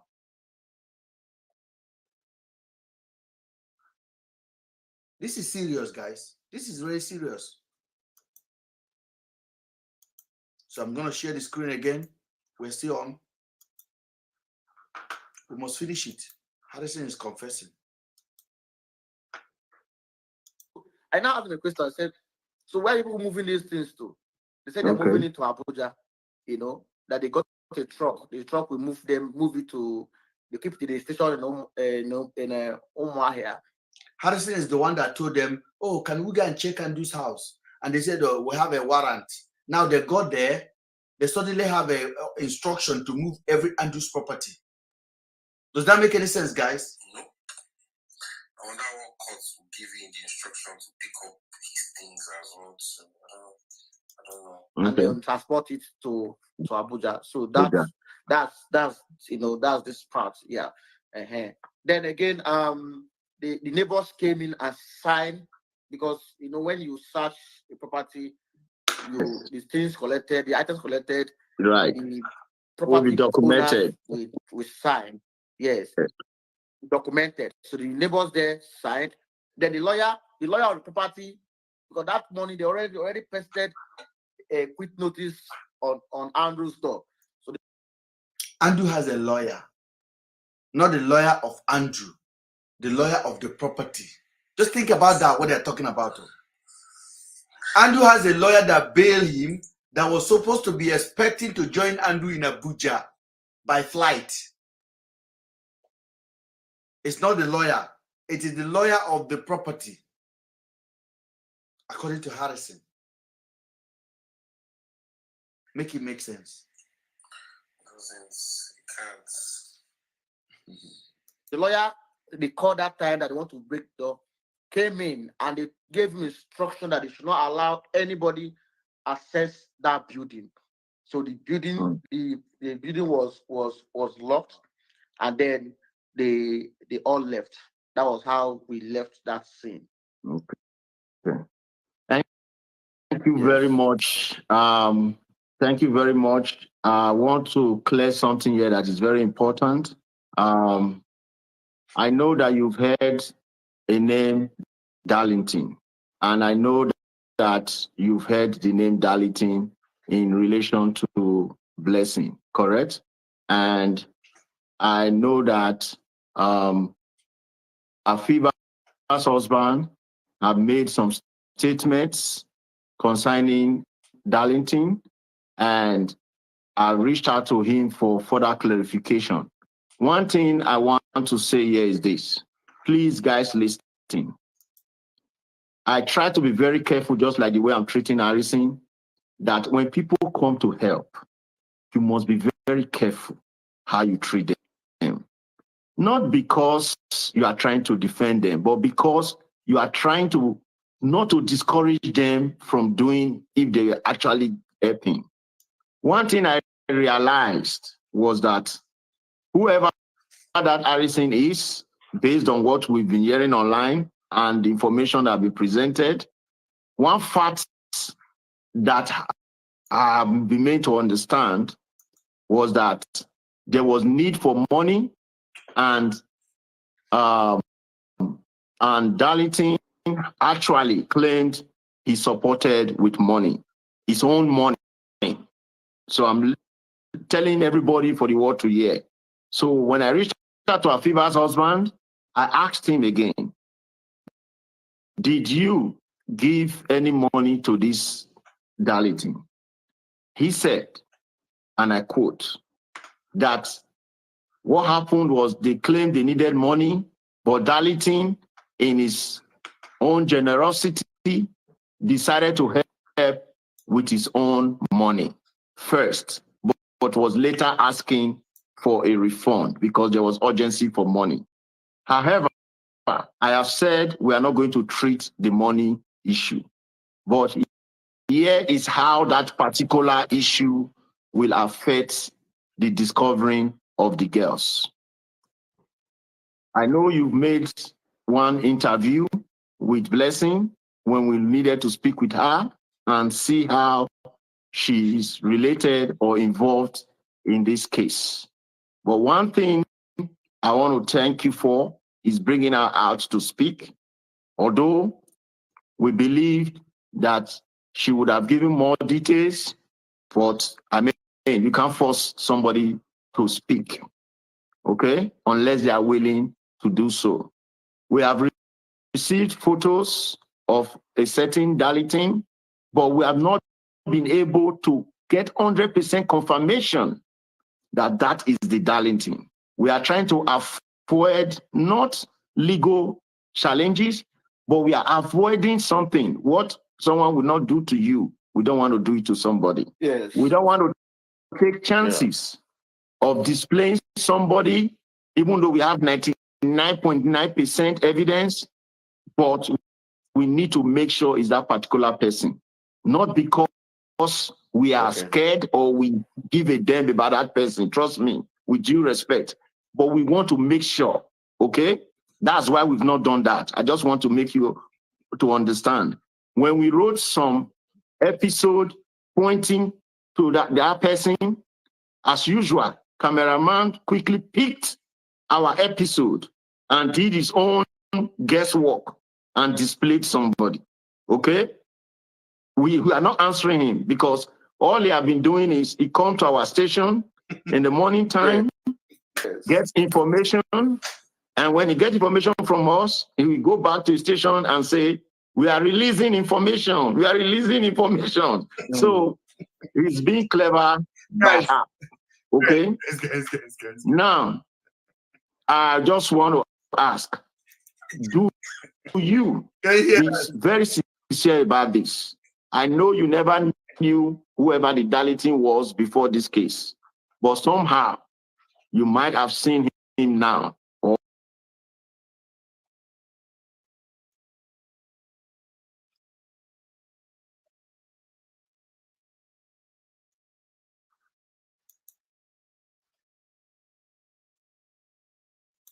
I even know Blessing.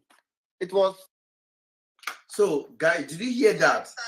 Yeah. Mr. Ben, can I clear that part? Said you took the missing from his speech. No, don't worry about it. That we were the one that decipher Darlington before he published it on his speech. I remember that very clearly.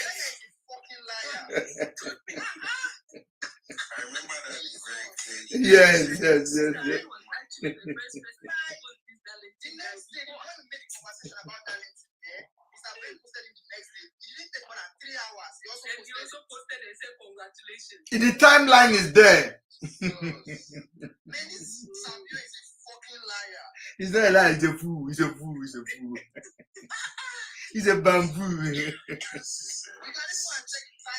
time he posted it and the time he also posted it. He posted it first. It was actually, I remember clearly that day. if you watch the video, he was actually laughing while he was saying this. He said, "Oh, this might be the person," you know. And even before that, did you hear? He said God spoke to the person on the phone, and the person said he only helped by. I think people know that they are pouring wound on people that that they're clearly more lost and people, I mean, they're clearly more shocked on people that the two families have lost their loved ones. There's another person that they killed extrajudicially. See, oh my God, Sabio said he spoke to Afiba's husband, and that one said it was Darlington that one, and that is a lie. I listened to what Afiba's husband said, and Afiba's husband clearly said that Darlington kept on asking him for, was he asking who is Darlington? Darlington collected millions of naira. Now they want to show this one.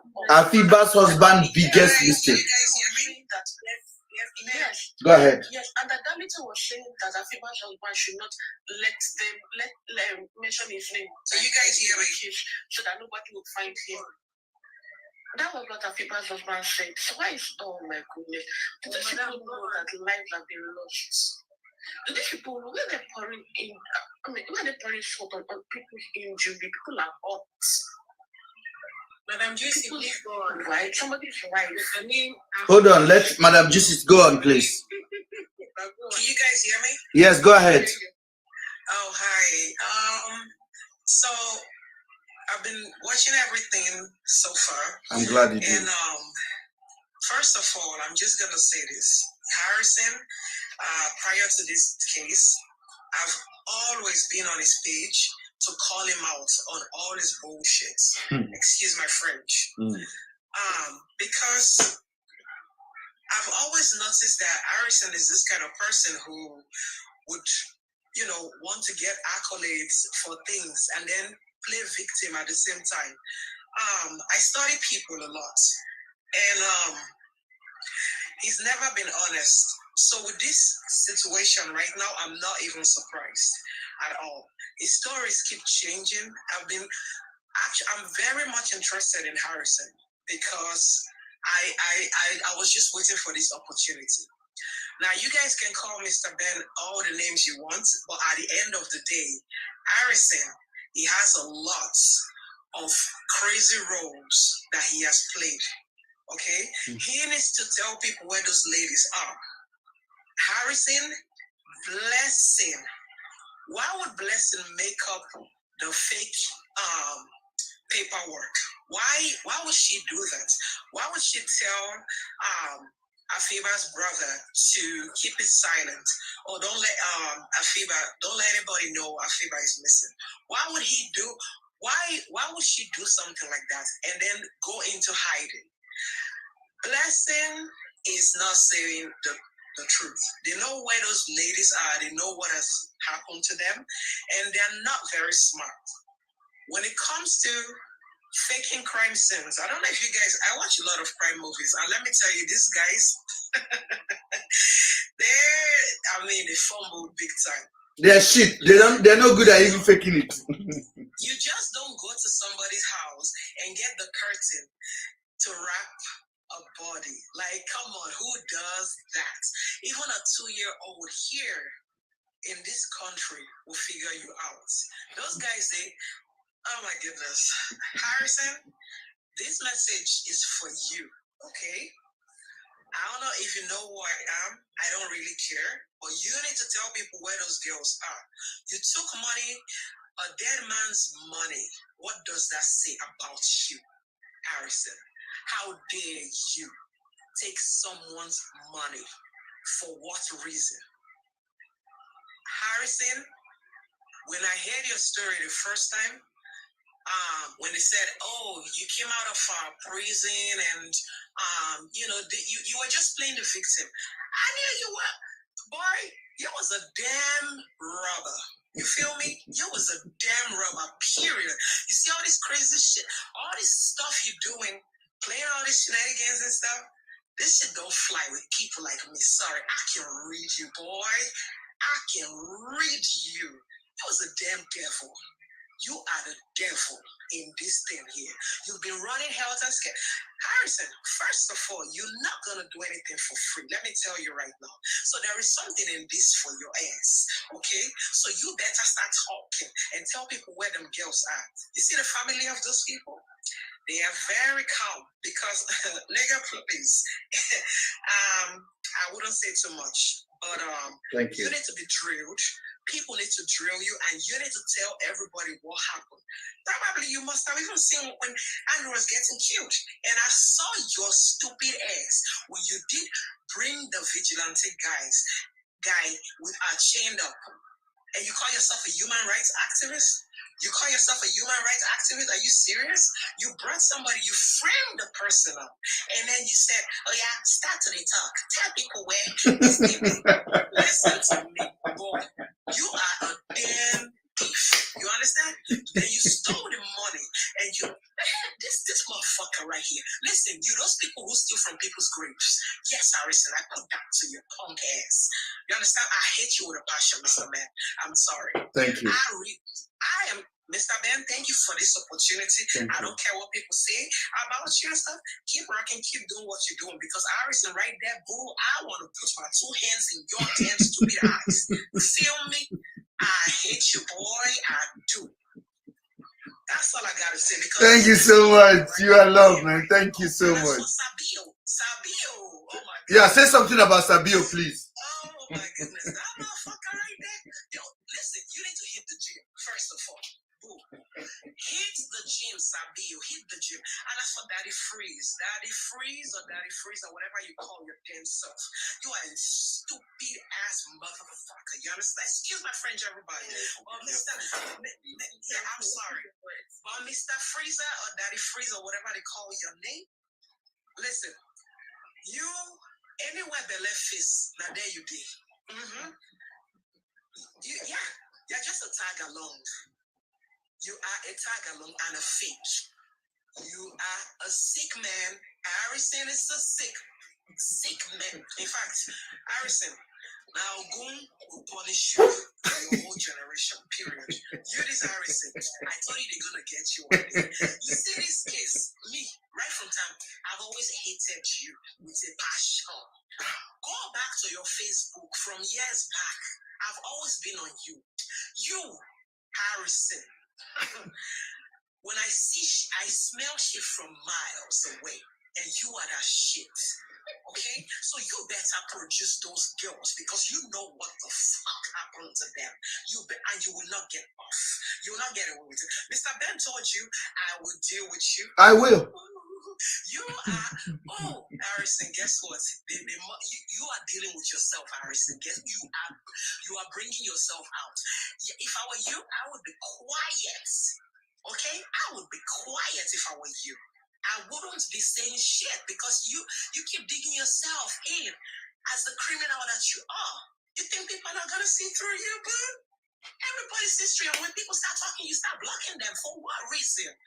Why are you blocking people? Thank you, Madam Juicy. Thank you very much. Madam, thank you so much. You are loved. Thank you so much. Guys, we have actually, this is the most important segment ever. 6 hours in a row, and we're doing it. Please, let this Amazing. He's been on the comment section. So Amazing, go ahead, please. I'm sorry about that. Yeah, thank you so much, man. Thank you so much for letting me in. Thank you, Amazing. I've been trying to be a part of this for a very long time. My apology. I'm happy. Well, Mr. Ben, I want to appreciate you for one thing. It's very difficult for someone to say this person is my friend, no matter what the person has done, no matter what the person is doing, no matter what happened. You still keep on. You never deny for once that it's not your friend. There's to be some people who say, because of what he has done, I don't know him before. There will be so many changes in whatever you say. And you'll be consistent. I want to thank you for that. Thank you, sir. From the beginning, I've been watching this thing from afar. Where I started, thinking twice was when Harrison went to the house and he was touching so many things there. We are in Andrew's house. I said, what was this guy doing? Number one, is he a police? Number two, if there was to be a forensic analysis in that place, and you went there without the gloves, without covering everything, and everybody, I said, that place is a crime scene. What's this guy's doing? From there, I started saying, man, something is fishing, man. Something is fishing. But we Nigerians are they like to be so sentimental. Once they just believe on something about somebody, it's difficult for them to say, oh, this person is lying, this person is not lying. You understand me? We know, everybody knows, and I know, for someone to be consistent, you've not changed from the beginning. Nigerians should have known that this is where we'll get the facts. But they are just following the other path, which is not right. Thank you. So I just want to say I appreciate you, Mr. Ben. Keep on doing what you are doing. Thank you, amazing. Thank Keep you. on doing what you are doing. The truth will come out. Thank you. Thank you. Thank you. Thank you. And honestly speaking, guys, I don't know how to thank Felila. Felila, you have been the rock. Barrister, you have been the rock. Beauty Fair, you have been the rock. Those women are my mom. They are my sister. They are my blood.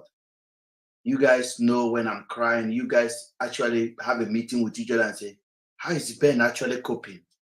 So when I come here and I started vibrating, I started crying, I started shouting, it's the emotion. I was in pain. I've never seen so much attack in my life. I have to make a public announcement to my family member. Nobody should be asking about me. I said the truth will come out. And suddenly, people begin to say, Ben, you said it, oh, you said it. You said it. I'm like, you don't know what I see. But I want to say, we are not achieving anything yet until we find a definite answer for Afiba and Celine. To the Nigerian government, this is a shame on our country. And from this day on, I will campaign for foreigner not to visit Nigeria. I'll be advocate of that. And I mean this thing with the top of my heart. I'll tell Nigerians not to go and invest back at home. Your investment is a waste. I'll tell you the value of life. The value of life is you cannot spend 9 months in America, 9 months in the UK, and you take all your investment to Nigeria. You are wasting it. I keep on saying that I'm doing this because if your son, your daughter is stubborn in the UK, in Canada, and you say, okay, go home and spend some time with my uncle, you want to be sure that they are safe in Nigeria. You want to be sure that they have a place they call a home, that the police will not harass them, that your neighbor that is rich will not just call them and will not just call them and do them anyhow and leave them. I say this to you guys. And this is the reason why I started this, why I know that there's a need to talk. I came to Nigeria. I went to visit Andrew in Port Harcourt. I have a home in Abuja. I told Andrew, move to Abuja, move to the capital. Come to Lagos, stay in Lekki, live with human beings. Andrew was insecure. And when I went to PH, I actually wanted to buy a business in Port Harcourt. So we look at places, and we couldn't negotiate the deal to buy the place that I wanted to buy for business. And I saw Andrew lifestyle. He was fighting with a landlord. He was not settled. The guy was just restless. He has a beautiful home. I knew his problem. And I knew he was not satisfied. I wrote a letter to Tinder to stop Andrew. I wrote a letter. I wrote a petition to Tinder. I give them tips and I give his account, I give his DOB, I give his date of birth, so that they don't allow him to join the Tinder app. I did it on my own. I never announced this here.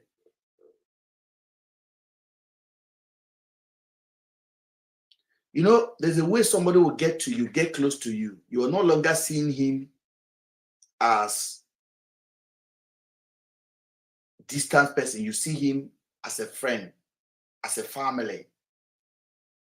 So Andrew was like that. Andrew, vulnerability was in my hand like this. Andrew was jealous of me. And if you go to that girl message and check the message, the girl says Andrew doesn't really like Ben. Andrew have a side talk when Ben moved. Or look at Ben's accent. Ben does not speak like a British. Look at my accent is nice. But Andrew doesn't tell me that. Andrew was an insecure human being because he was damaged. Those of us that live abroad, that we know what damage means. We don't base our attention to our children with kind of, it's like your child have, is it arthritis they call it? What do you call it? When a child is misbehaving? Autism. They will say it's a witchcraft. It's not a witchcraft. I know this man. And I'm not going to come here and start lying to you. He was a murderer. He was kidnapping. Andrew probably harmed those girls. And I've been telling you, if Andrew did it, Andrew did it with police, did it with officers. Can we look for them and punish them instead of looking for Ben that was in the UK? Let's not just close our eye on one corner. Let's look everywhere. And this idiot, Kosabio, say we should not call the police again. How do you say that?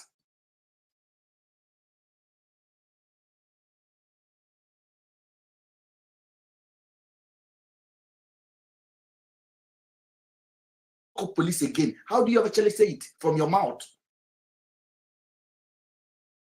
From day one, I've been calling police because I knew if Andrew will harm anybody, it is police he will call.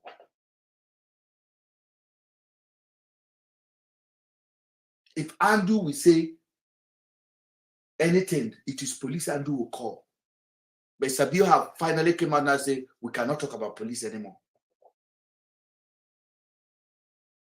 They talk about Ben.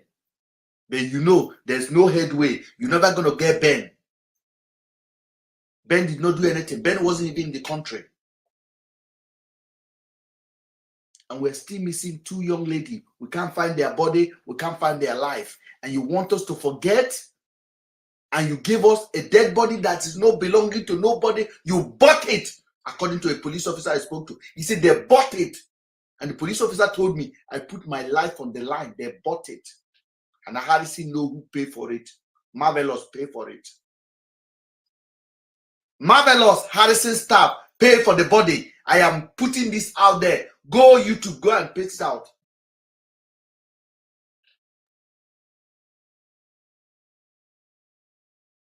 The same Marvelous that look at a body of Andrew and call him a bastard and an idiot and a big head.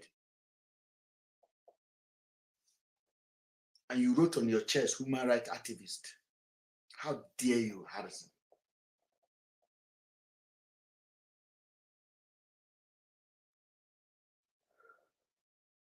We've spent over 6 hours here. It's not because we don't have job. This is serious. Some people go on depressing leave for 6 months. What you guys did to me, I should drink otapia and die. So this is nothing for me. This is just like a holiday. I'm no longer going out in the evening to go and have a drink. I don't go for a date. One prophet called me. The prophet told me, say, Ben, until this case is over, don't take a stranger home. Don't go to club and invite anybody home. He said they are looking for you. They will set you up. And I have not done it. I stay in my house. I have my sip of drink. I came online. I spend hours with you guys. And you guys are always faithful with me. You guys are always looking at me. And if I do anything wrong, correct me. Because this platform is going to be a platform that will advocate for nobody. That will advocate for human beings that are in pain of police harassment and inefficiency system that will manage as a country. We're not giving up. We're going to have lawyers in this place that will be defending people. Your case will come, we'll bring it here. Mr. Ben will talk about it. Our panel will talk about it. We will highlight it. We will sponsor it so that the police will know we are watching their action they're taking. The lawyers will know. The judges will know. We will launch it. But for now, our priority is for Celine and Afiba. I haven't collected 1 penny from anybody's parent. I don't need money from you. I'm fine.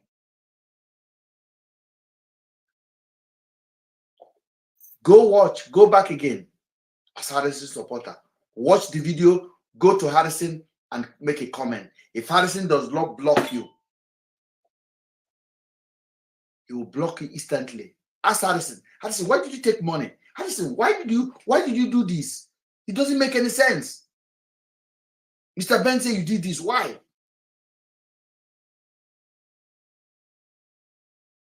Harrison has committed an indefensible crime. Harrison is a criminal. I said it in my hand, in my chest. He's a thief. On your record. And you can never bring me down. The last couple of weeks, I'm not lying to any of you. You don't know what I went through. But when I see the light, I know the light is out. And I want to thank you guys. I can't thank you guys enough. Every contributor, every criticism has been a benefit to me. And I'm not a perfect man. There was so we are looking at a perfect opportunity to have a conversation. This idiot called Fabio or Sabi or Fabio, whatever. Fabio had no trace on the internet. Go Google his name. There's nothing to find about him. He hide it. He's a dirty pig. He's a pig. Fabio, you're a pig. You're ugly motherfucker. Fat as shit. I don't care about you.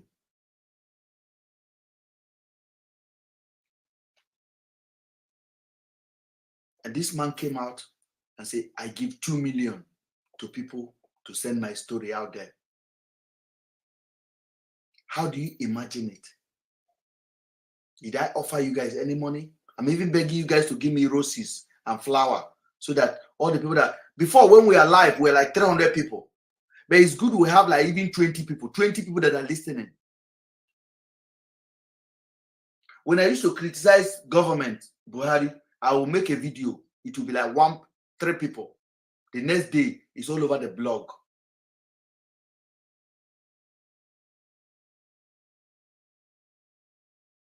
So people that are coming here know who we are.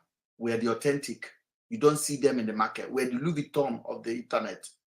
We are the Gucci or blog. We are the expensive brand. Everybody cannot wear it. So that's why you don't see them here. So if you are here, you know you are having a brand on you.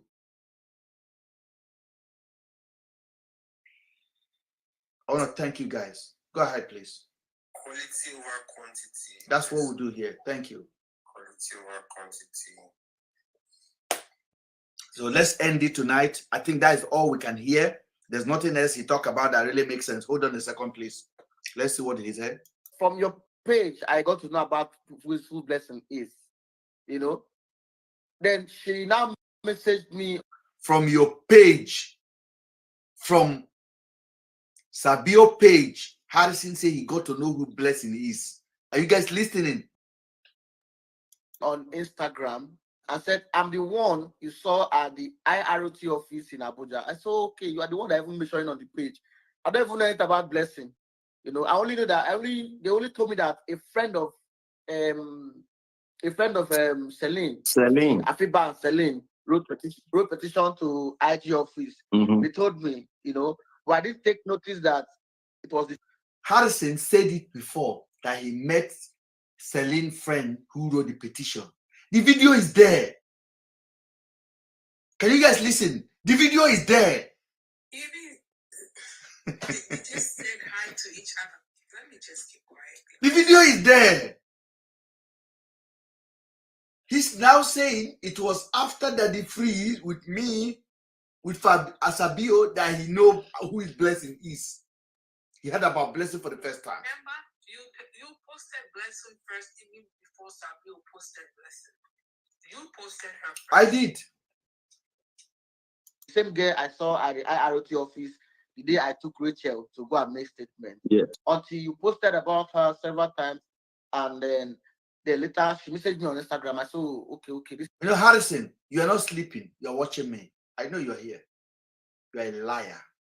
You are a fraud. You are a crimo.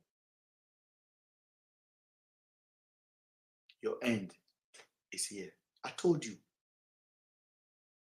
I will not do extra. You are doing it for yourself. Hear yourself. is the blessing. So she now called me and narrated her own part of the story. Yes. You know, and said, this is who I am. That why would she be coming out to social media? People started threatening her and the rest of it. She doesn't want to come out. You know. Let me tell you something. This is a breaking news. Blessing, know exactly where Afiba and Celine is. I'm officially putting an allegation on Blessing, her boyfriend Darlington. They know where these people are. Don't use them for sacrifice. Release them for their family. Give up. It doesn't worth it. You've been caught. They know where. Blessing, you know. Blessing, you can't sleep. Ben is on your neck. Ben is on your neck. Tell whoever is holding Afiba and Celine to leave them. You know. Because you lied. Your lie is so much that it doesn't make any sense. Let them go. Let them go. They are not for your sacrificial offering. They are not for your boyfriend's sacrificial offering.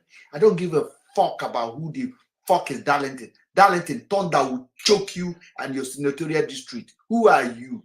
Ibonye, you are a tout. The people of Abia know you as a tout. Who are you? How much money you have? Who you feeding? You thunder fire you. And you are a Labour Party.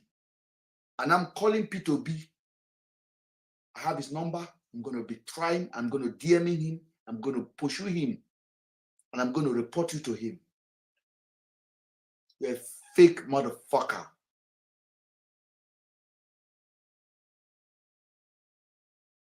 Blessing, you lied. Your friend who came from Ghana announced that she's been kidnapped. You told the family not to tell anybody. Why? You thought it was a joke, but the joke has gone too much now. The police have pied the suspect, which nobody ever suspected to be a suspect. You think it was a joke? You're having two girls in your hand right now. And I'm challenging you now. You can't do nothing to me. Your boyfriend can't do shit to me. And he can never win the election. He can never be a governor. Fuck you guys. I am on your neck right now like this.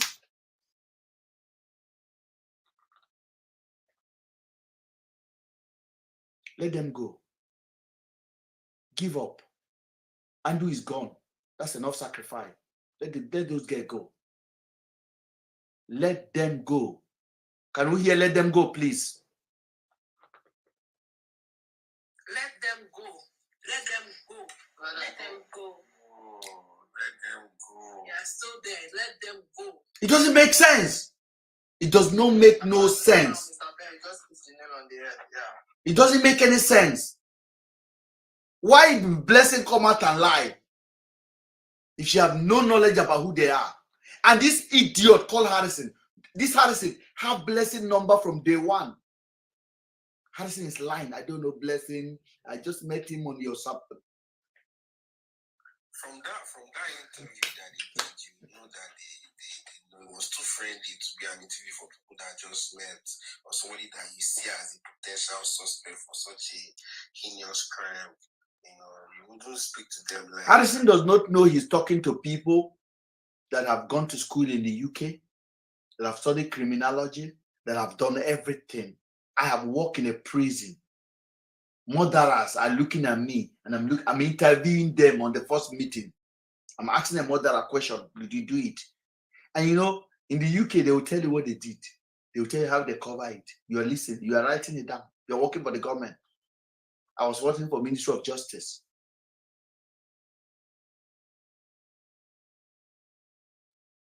And this idiot clown that all of his crime from day one, they catch him. He pretend he have a kidney problem, they catch him. He pretend every crime Harrison ever completed, they catch him. I will say this and I'll still say it again. In any civilized country, Harrison will never be allowed to hold any position, not to talk of being close to anything that has to do with monetary, anything that has to be with handling. You will be surprised. Harrison is a potential House of Representative member. He can win it. This is how Nigeria works. And his boss.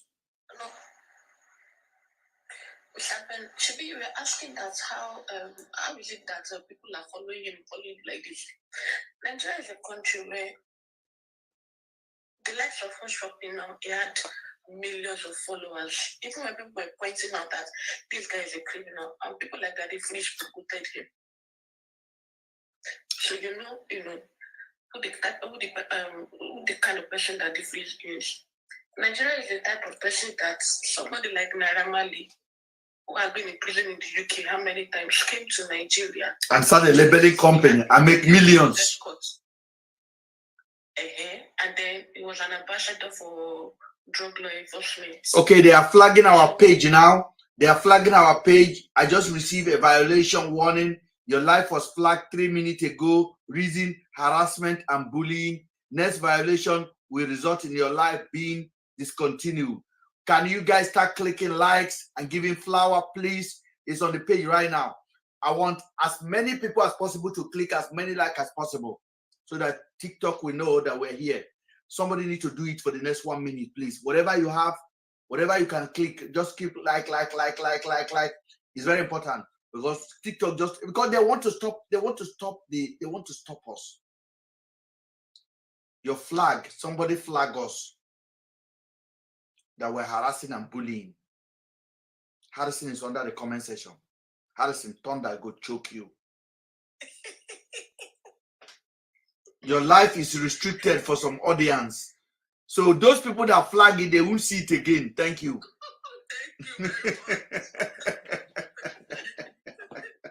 They will not allow them to see it again. Oh, please, oblivious. Harrison, you can't see us again. They are not. Who burned them?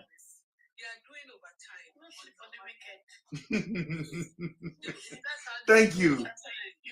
Thank you. Every like we are getting it. YouTube, thank you. YouTube are in the house. YouTube, you guys are living the legendary life. Where are we? YouTube, you see what's going on here right now? TikTok is buzzing, man.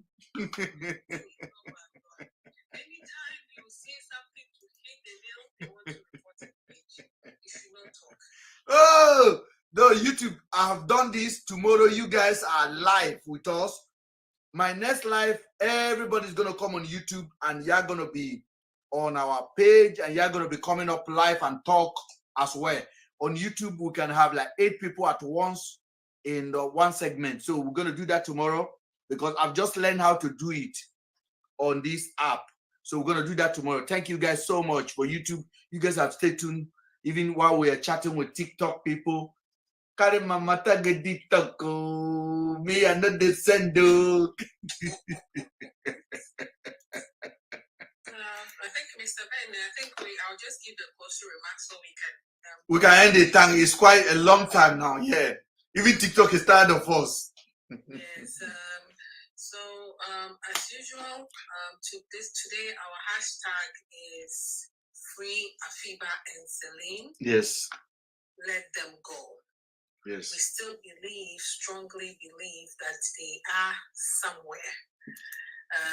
In my country, if a person, even in normal sense, if a person is not even declared YouTube died when their body has not been found, they only to be declared died after 7 years if we've not found them. So we still believe that they are out there.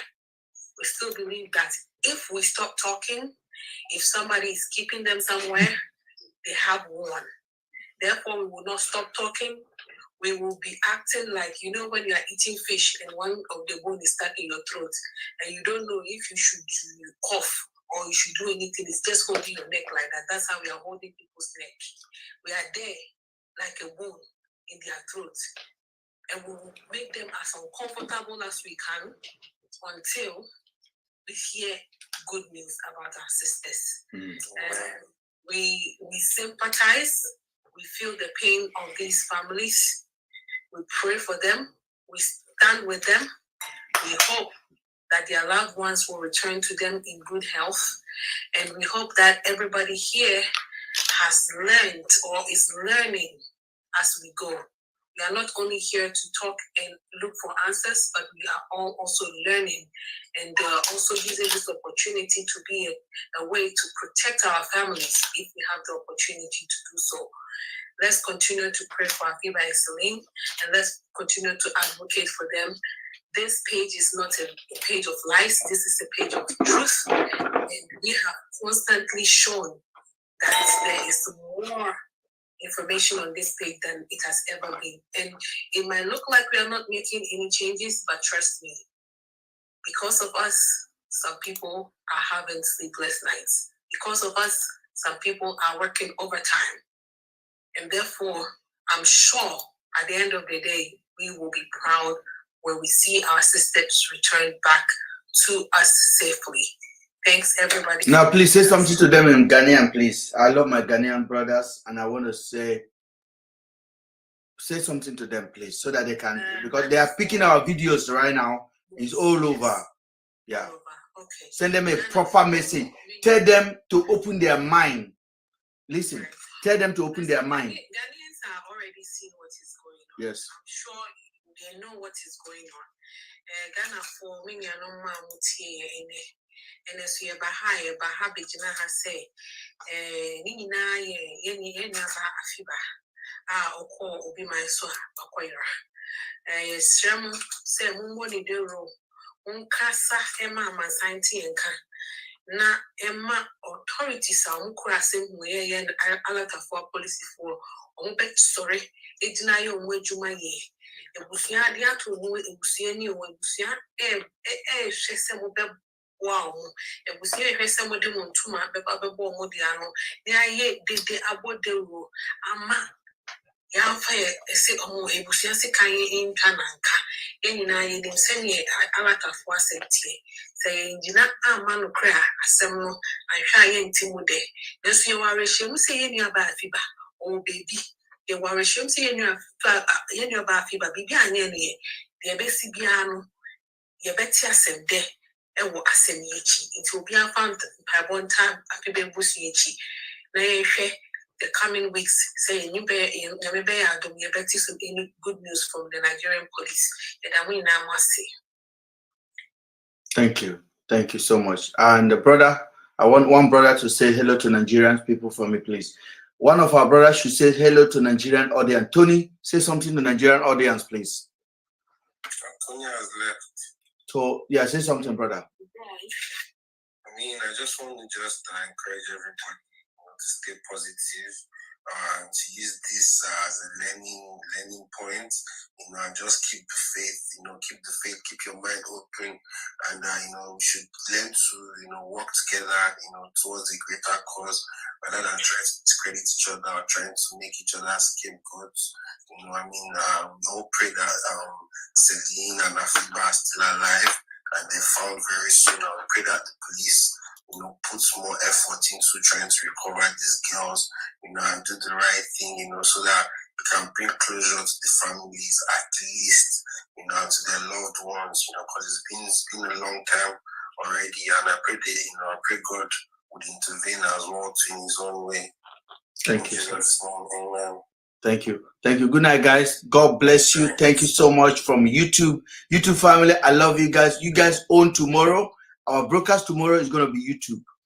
Every comment, every live, everyone that will come up will be on YouTube tomorrow, because I know a lot of you guys are not using TikTok, and some of you are watching from your phone, your TV. That's going to happen tomorrow. I love you guys. Thank you so much. Yeah, and what I say is this: stay safe, stay safe. Nothing they happen, Baba. Baba, if I die now, I'm a hero. I love you guys. I love you guys. Thank you.